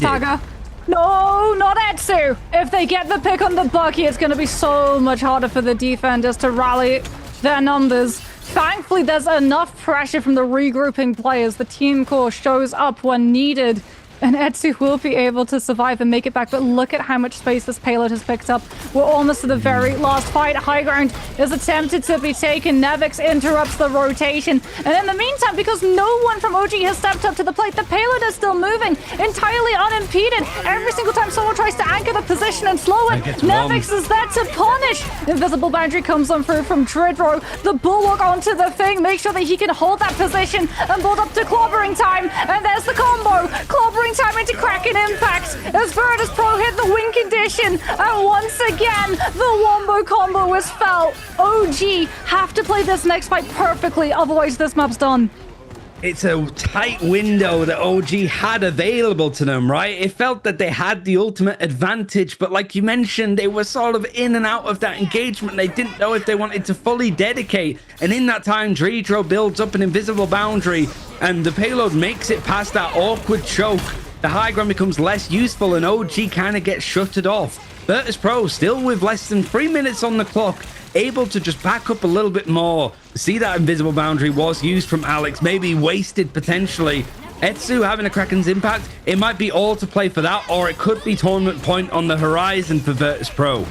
Hurricane is on the board for fire. No strategist ultimate to shut it down. It's going to be the Meteor M to stop the approaching team from capitalizing on the space that the Storm can create instead. Tanuki trying to build up to the dance of the butterflies so that he can keep himself and that damage continued on the payload, but Finzi's Meteor M is the slam dunk Virtus.pro need. And unfortunately, Psylocke bought the ultimate, but as we've seen in the past, Ryan, having that ultimate, if you don't have another player left on the actual point, is going to do absolutely naught. And Virtus.pro will be able to take Midtown. And I'm guessing what we're going to be seeing popping up on the next map is a return to domination. We're more than likely headed to burn into T'Challa if OG have anything to say about it. The fireworks might be going off soon for Virtus.pro as they found themselves 3-1 up, 3-2, sorry, actually, in this best of 7. One more map and they will take the Marvel Rivals Invitational Grand Final. The 40k prize pool, main brunt of it, 100k total that they would be taking with them, and just cementing their position, not only in the history books as the first proper real tournament that we get of Marvel Rivals Esports with a prize pool of this size, but also just showing that even though they were consistently dominant throughout the closed beta, the early tournaments, certainly like the Marvel Rivals Championship in Season 0, that they are here to play, that they are going to be trying to set up a legacy of sorts, right? So there's still a lot to see for this team. I would imagine for OG, we'll probably go into that third and final domination map if I hazard a guess. Yeah, and I mean, if we're going to be following that history, we're going to be seeing an awful lot of rounds of it. But whether or not we are going to be headed to Burn into Chala, or whether or not OG are going to decide to take us to somewhere else, we'll have to wait and see. We'll be right back with that map after this short break.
Trapping all those fighting souls, but yet across the world I see you standing in my way.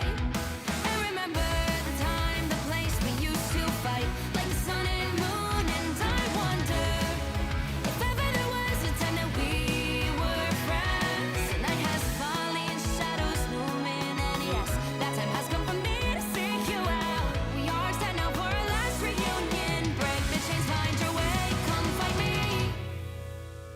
Do you remember who you really are? Show me that you are still the only one for me.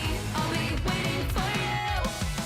Blink and open your eyes, raising up your fists and smashing through time walls. Before the rift splinters again, we are rebels till the end. Rise and open your mind, hold.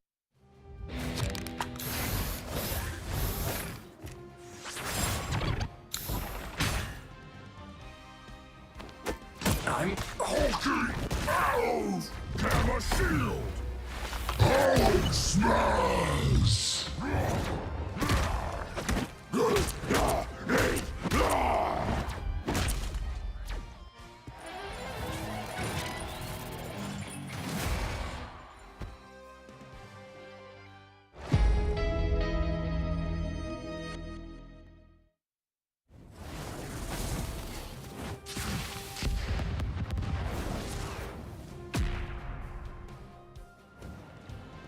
Dodge this! Supernova!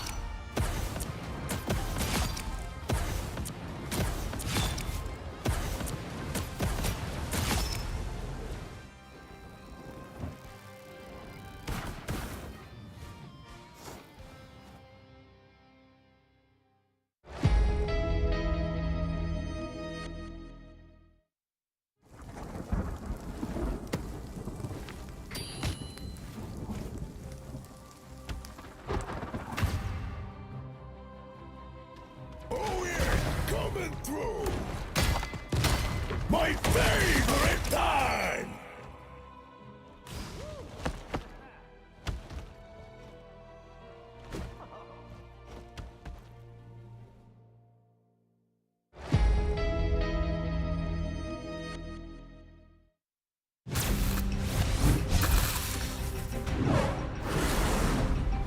Human Torch in the house, yo!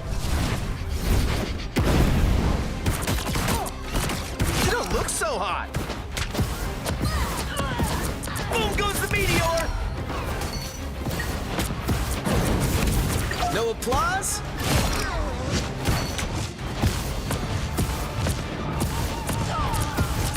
Dodge this! I'm the brightest in the sky.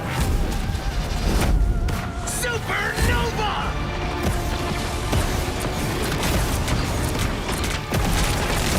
Firestorm! Flame on!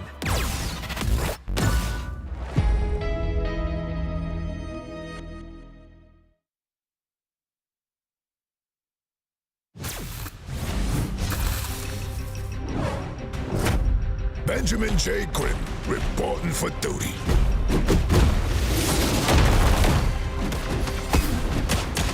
Too easy. Coming through. Let's rumble. I'll cover you. That's gonna bruise. Let's go, Logan.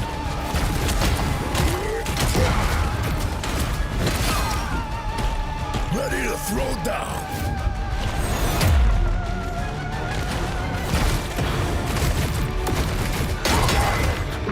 It's clobbering time! Booyah!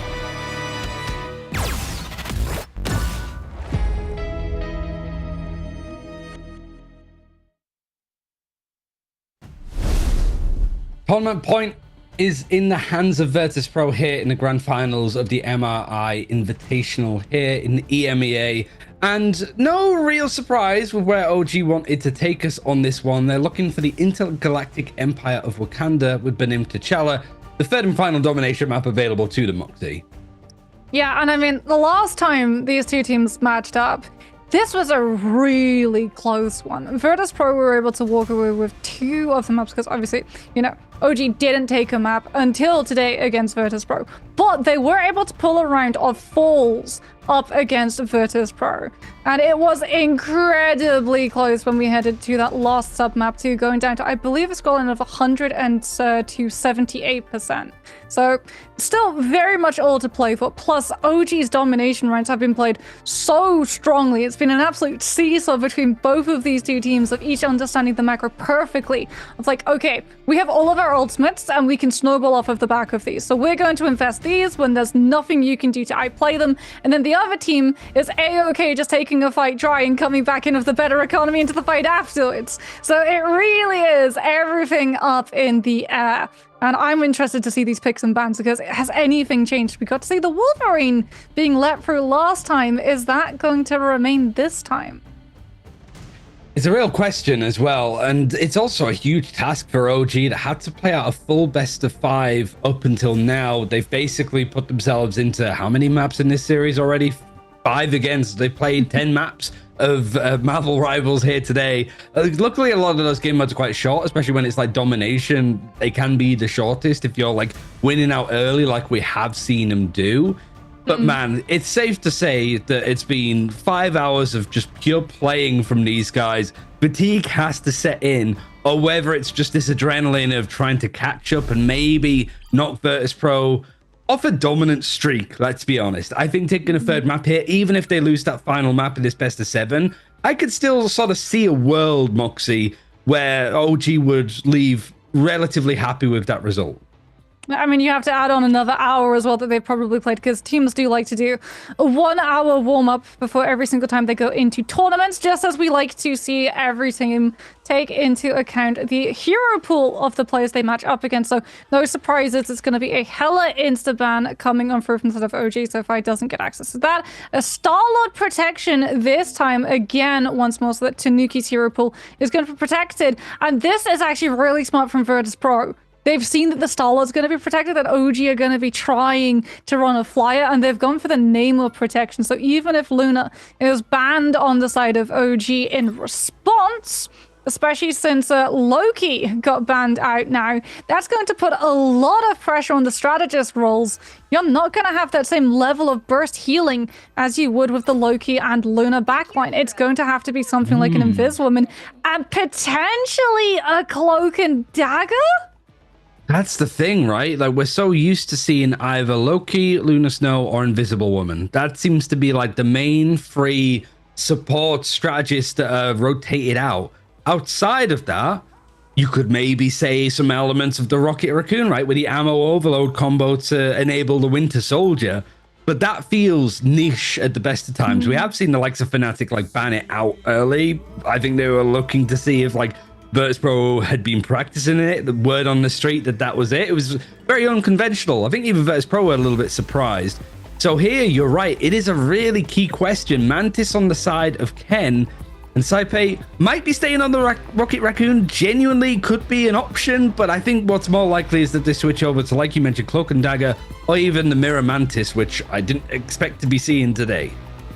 Well, the Mantis is really good with the inspirations giving that 12% damage boost, especially if it's attached to something like Tanuki. That style is going to be able to start melting people, and if you coordinate it with when Enzo dives in, that dive has a lot of pick potential coming in through. We might see Saipe, like you said, stick with that Rocket Raccoon, might be a swap over to something like the Cloak and Dagger for the brawl potential with the AoE off in the primary, but it does seem like Saipe is actually going to be sticking with it to be able to team up with the infinite ammo for Sparker, who now is going to be under even more damage burst potential for when the dive tries to hit into that backline.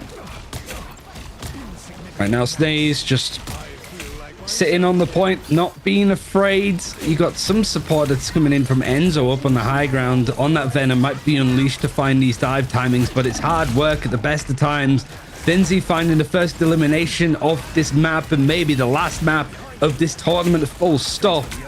Onto Etsu of all people. Means that Sparker has a chance to try to catch up when it comes to the damage, even getting the eliminations. 5 flying ahead means that whilst the ultimates aren't quite available to lock in for either team, that's still a pretty clean fight for Virtus.pro to win out. Yeah, and it started so well too for OG. A really good force physics pull onto Finzi, forced Virtus.pro to have to try and peel for that Magneto, but there's just so much burst damage. Saipe saw Enzo trying to knack the dive, dropped the Z, and Sparker got access to a faster firing rate and infinite ammo to be able to chunk down the Venom's health pool before Tanuki could lend a helping hand. And now with Virtus.pro in control of the point, they can get ready to disrupt the engagement before OG have the position to take the dive. Now Finzi trying to sort of peel for some of the harassment. A dog barking up a tree is what Enzo looks like right now, trying to shoot the Star-Lord out of the sky. He's always perpetually on sort of 40% of his health, but he's still going up until now. That combination, the extra little bit of ammo and the fire rate that comes in from the ammo overload combination with Rocket means that he clears up without even needing to use that Kraken's impact. And it's going to have Solar Resurgence, but that's not going to be a lot of healing output. Saipe did have to sacrifice the Seer. That's why that fight was so short and so one-sided. Everyone from Virtus.pro was tethered to that Cosmic Yawn, was getting amplified 40% of their damage input. And OG in the past have been more than satisfied to bank up 6 ultimates and then come to the table to play when they absolutely put everything on the line. You can see Virtus.pro trying to make sure that they're positioned very split and scattered so that those multiple ultimates aren't going to catch each other. Finzi playing outside of the invis boundary, also making sure to act as an interruption in case OG try and counterplay it early. The 5 ultimates in the server at one point, and 3 were dedicated, maybe 5 total, I think, from OG, and it's just the one elimination to their name. Tanuki's rather late, not belated, but just well-timed Galactic Legend, but 5 manages to hold out a little bit longer, waiting for all of these defensive ultimates for OG to drop before they reach to the sky. And they take down everybody on OG's side. There wasn't a contest. There wasn't a flip. This is just 0 to 100% on the side of Virtus.pro. They must be feeling eager. OG maybe free-falling because they don't have that support backline to rely on. I mean, Spark is just feeling unstoppable. Like, the dive does not have the burst capabilities of melting an entire team in one go. You have to pick a certain player to just push all of your players onto. Like the Venom and the Star-Lord and the Psylocke. We saw the attempt come through. It worked in the past when that particular swap came out. It didn't work this time around. But unfortunately, like, everyone from Virtus.pro is just taking full advantage of how telegraphed that dive was. Poor Enzo. I mean, the amount of damage that he was just eating every single time he showed up to that fight. You can see it in the amount of damage that Spark has done, like 5,600 output by the Bucky. I guarantee 75% of that was directly onto that Venom. And it just meant that OG never really got the dive off of the ground. Yeah, only 2 eliminations that went on to Virtus.pro that map.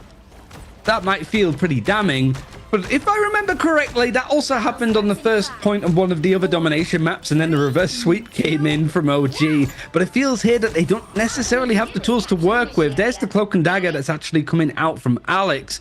Whereas, I imagine, I know that Lion Pro is watch partying this. I imagine he's pointing at the Rocket Raccoon being like, this is why we banned it. I'm not crazy. There's a legitimate reason to take this character out. And Virtus.pro sat on this till the very end. Yeah, Alex, like you said, going for the cloak and dagger, the double shield. Snaze and Enzo both going to be playing a lot more stacked together, so that AoE dagger heal on the primary with the 8-meter radius is going to be felt so much more effectively and building up to that first eternal bond. But VP's Nevix is going to be the thing that gets felt for the most part on OG's end. The thing goes crashing into the front line. Fi and Spark could get a green pass, and that's OG. No matter how much staying potential, the burst heal that is allocated to the Invisible Woman and the Cloak and Dagger just is not enough to keep everybody standing through Saipe's amplifier. Breaking up the terrain to just get to the high ground here to try to set things up. Virtus.pro pole position to take it all. Nevix with a clobbering time. That combined with Sparker's Kraken's impact has been really the mainstay of combos to be watching. A clean sweep if everybody on the side of OG ends up grouped together, but you can already sort of see the damage that Tanuki is doing from this left-hand side, keeping Sparker's attention a little bit split. Wants to try to go for the hook. Actually does connect him. We didn't see that from his perspective, but he managed to take Tanuki out of the sky, and then Fi clears up. That's a crazy grab from that angle. Kraken impact is attempted. OG having to make something work. They invested the Eternal Bond into this fight. They need to win it. Virtus.pro going to be utilizing that invis boundary so they can sustain past the ramifications of the Eternal Bond before Sparker hits the ultimate. Nevix, I think, was actually CC'd outside of his... And unfortunately, that does give all of the staying potential to OG. The wombo was done, but the combo was not available. And Alex, with the phase from the right click of that cloak, is going to be able to keep everybody up through those hits. Snaze has the Eye of Agamotto. This was the flip that OG needed. Now they can start picking apart Nevix before he has the opportunity to crash into these fights and create an opening, but they have to be so careful because Saipe has got the seer, and if OG play their cards wrong, they're going to be saying goodbye to the title. 20% ticking up, but you've got to imagine a Virtus.pro are comfortable here. Eye of Agamotto coming out very early on from OG, but it only catches a stun over to Sparker. The seer comes in, and the damage burst means that kills are sort of traded out for the most part here. OG doing their best to hold on, hiding behind whatever terrain they can, but when Sparker is absolutely setting OG on fire, it could be lighting the torch for them and lighting them to a first invitational win. Point's going to be switched on over, and OG really don't have much. A Kraken's impact. You've got the Eternal Bond from Alex. And Ken, if he can get that invisible boundary online soon, it's going to be needed. The teleport coming in with the portal. Nevix getting in close. It's not on to point, though. They went for the surprise factor, trying to drop onto the heads of Virtus.pro, but the perception check is passed. And unfortunately, Alex's Eternal Bond, the healing just isn't enough now that you can't stack up those dashes. Meteor M comes on through from Finzi. Ken trying to make it harder for the Magneto to pick up a target through the invisible boundary that's going to be invested. Sparker utilizes the Kraken impact to stop himself from dropping off of the map and remaining in the fight. And this is just Virtus.pro taking a bow as they'll be able to round themselves off of Burn and T'Challa. OG tried to defy history and tradition. The last time these two teams matched up, it was a clean sweep, a 4-0 for the side of Virtus.pro. But Virtus.pro will still be able to see themselves the top dog of the EMEA region after all. Yeah, hero's journey with the challenges and tribulations that came through a team that was coming into this tournament, not only favourites, but on such a dominant streak, it was a question whether they would drop a map. And they've dropped 3 in total, which is a lot more than people gave them credit for. But they're able to fight back. You could see some of the ideas that they were holding on to the very end. And it set themselves potentially their own canon event, Moxie, I think, with what this team can do in the future. We've had so many organizations, including Virtus.pro, look at the likes of the prize pool, right? The esport that's growing, the game that has surpassed expectations, I think, full stop with its player base. Teams want to get involved and see what it's like. And this Virtus.pro team, they were the really ones globally to keep an eye on with how dominant they have been. They went over to North America with a good amount of ping for the Atlantic, just to get some good practice in, to understand the meta, and we saw it adapt and change as we went on. A team that's had a pretty, not middling sort of level of experience in other hero shooter titles, right? But not really hit these kind of highs. So it's a huge testament for them pushing through and doing it with such panache. I mean, it does, though, put into question the food chain for the globe as a whole, right? Because Virtus.pro have been touted not just as the best team in the EMEA region, which they just showed they very much are, they've been said to be the best team in the entire world. So how now does OG, because they were able to make it such a close series, match up against the likes of Nightmare, Sentinels, Mutants, you know, Euphoria over on the side of Asia, Kanga Esports for your OCE?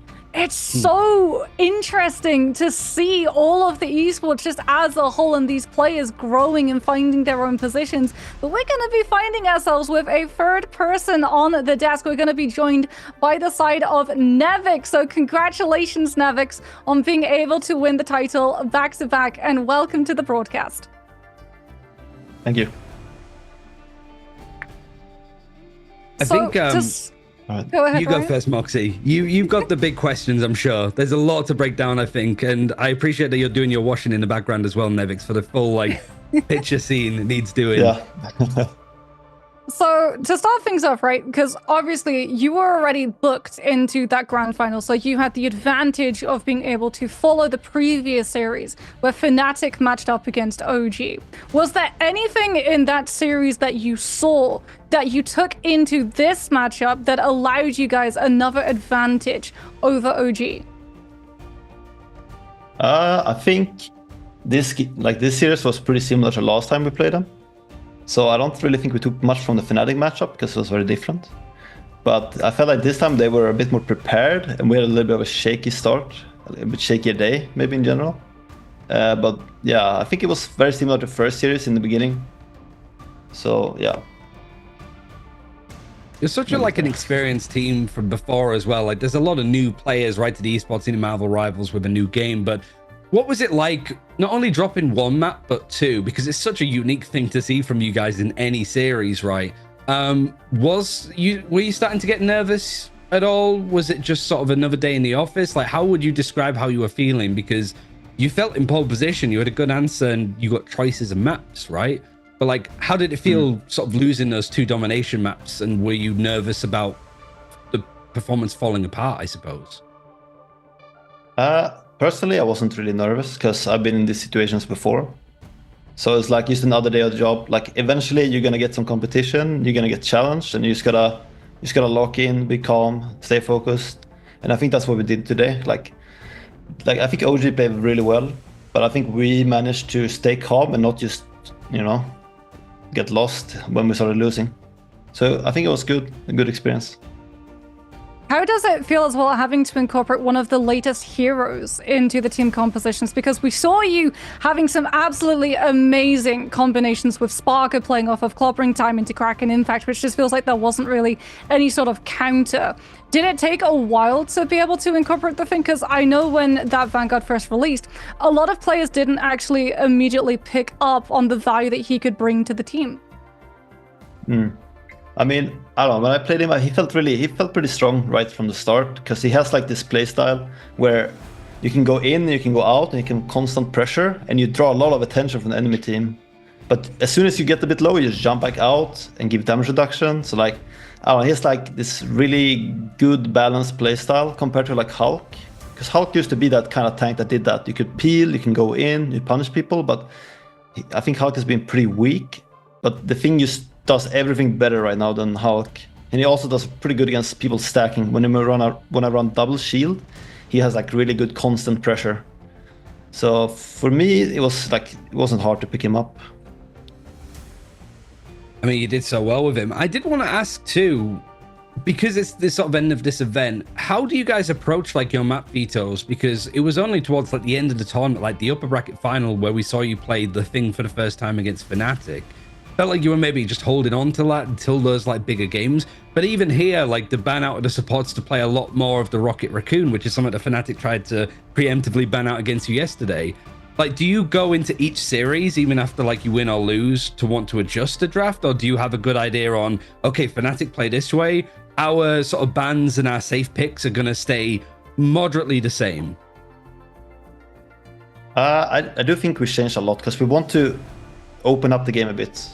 When we play like the Groot mirrors, it's a bit flippy because it's like one wall here and there just messes up the LOS of our backline and someone died really fast. So it's like, it feels a bit random. While when we play like this without Groot walls, we have the easy flow of everyone playing together and less randomness happening. So I think that's why we lean a bit towards this comp over the Groot. Well, thank you so much for joining us, Nevix. Before we let you go and join the team and celebrate once again your back-to-back victory, is there anything that you want to say, any shout-outs that you want to give, any message to the fans who supported you throughout? Yeah, I want to shout out to Virtus.pro for picking us up and believing in us, and also to my team for playing really well today and staying calm and doing their best, and also to my family for supporting me and watching the games. Yeah. And thanks to all the fans supporting VP. Well, thank you so much, Nevix. Have a wonderful rest of your day, and best of luck in all of the future. We'll be hoping that it's a back-to-back free feed coming on for the Virtus.pro organization. Thank you, guys. Good to hear from him. And like, he's always so composed as well. Like after a long grand final like that, you know, biggest event that we've had in EMEA thus far in Marvel Rivals, he's still like, yeah, he's good. I'm chill. And they probably are keeping their eyes for the Marvel Rivals Championship, which they did play their qualifiers yesterday. They were very, very quick. Not as long as the series that we've seen today, Moxie, but I imagine that they are gunning for that one to play in those positions. But before we sort of close out this for EMEA and a couple of other bits and pieces that we have to talk about, let's look at the highlights from that last map of Badin T'Challa and seeing exactly how Virtus.pro took the grand final and became champions of EMEA.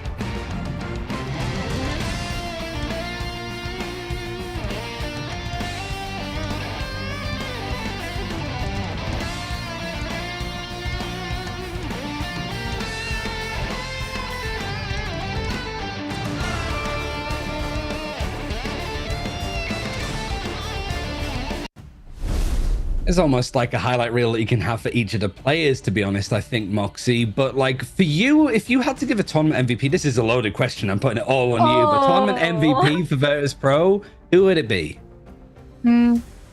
Saipe. I think Saipe for me. Just always making sure that the team was alive. The fact of like the rocket flex too mixed up the tempo so much. Like everything, every pressure point, every breaking point that OG thought they'd be able to get away with that they'd been feeling out previously, that all got upended entirely because suddenly Bucky had infinite ammo and faster firing speed, and you could see like Enzo would go in scouting out if there was an opportunity for him to commit into that dive backed up by either Etsu or Tanuki, and he would be there all of half a second before his health bar would be absolutely tanked. But we can see here how exactly, other than those highlights, we got to the point that we did. Virtus.pro remaining in the upper bracket. Although, like you said, they did drop 3 entire maps in the entire stretch of the Marvel Rivals Invitational for EMEA, which is more maps than they've dropped for the 6 months that they've been playing this game. So that goes to show that the EMEA region is continuing to grow and talent is being picked up and improving each and every day.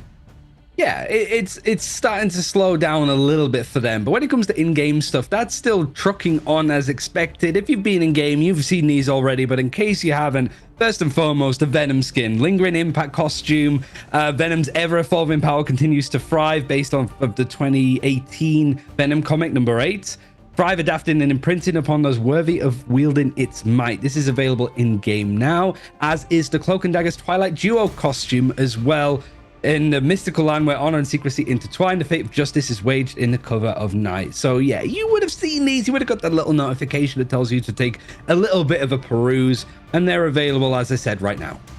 Yeah, and not only that, so too is Clone Rumble. And why do you want to play Clone Rumble? Well, if you play it, you'll be able to get your hands on this amazing Black Widow skin coming on through the legacy of Mrs. Barnes. You should know, Bucky and I didn't meet in church. We were both working, he on his side of the law and me on mine. Step out of the shadows and embrace the legend of Mrs. Barnes, Black Widow's latest exclusive costume, and Galacta's Cosmic Adventure. You'll be able to get your hands on that one if you play the event, which is in the game right this very minute. So if, you're looking at your time, you're looking at your alarm clock thinking, what do I do in between the ending of the Marvel Rivals EMEA Invitational and the beginning of NA? Well, there's your answer. Get into game and load up on Clone Rumble. Oh, that's what I would have wanted to have asked Nevix, who would have been my tournament MVP, but I think that's because I'm a Vanguard player or a strategist that we naturally go in that direction. Because they have scrimmed the NA teams, who are going to be the favorites for that tournament? Because we have, again, a lot of organizations getting involved. I imagine some of them are going to be not announced just yet. But if you get a little bit sad that EMEA is ending, you have 2 weeks worth of North America starting next Friday. So I want to shout that out. Thank you very much for watching. You get to be the fans that are like, I was there right at the beginning, and you can keep all of the other esports fans of Marvel Rivals. I was here kind of moment. Thank you guys for watching. It's been a pleasure to cast this with you all, and we'll see you in the future. Take care and have a good one.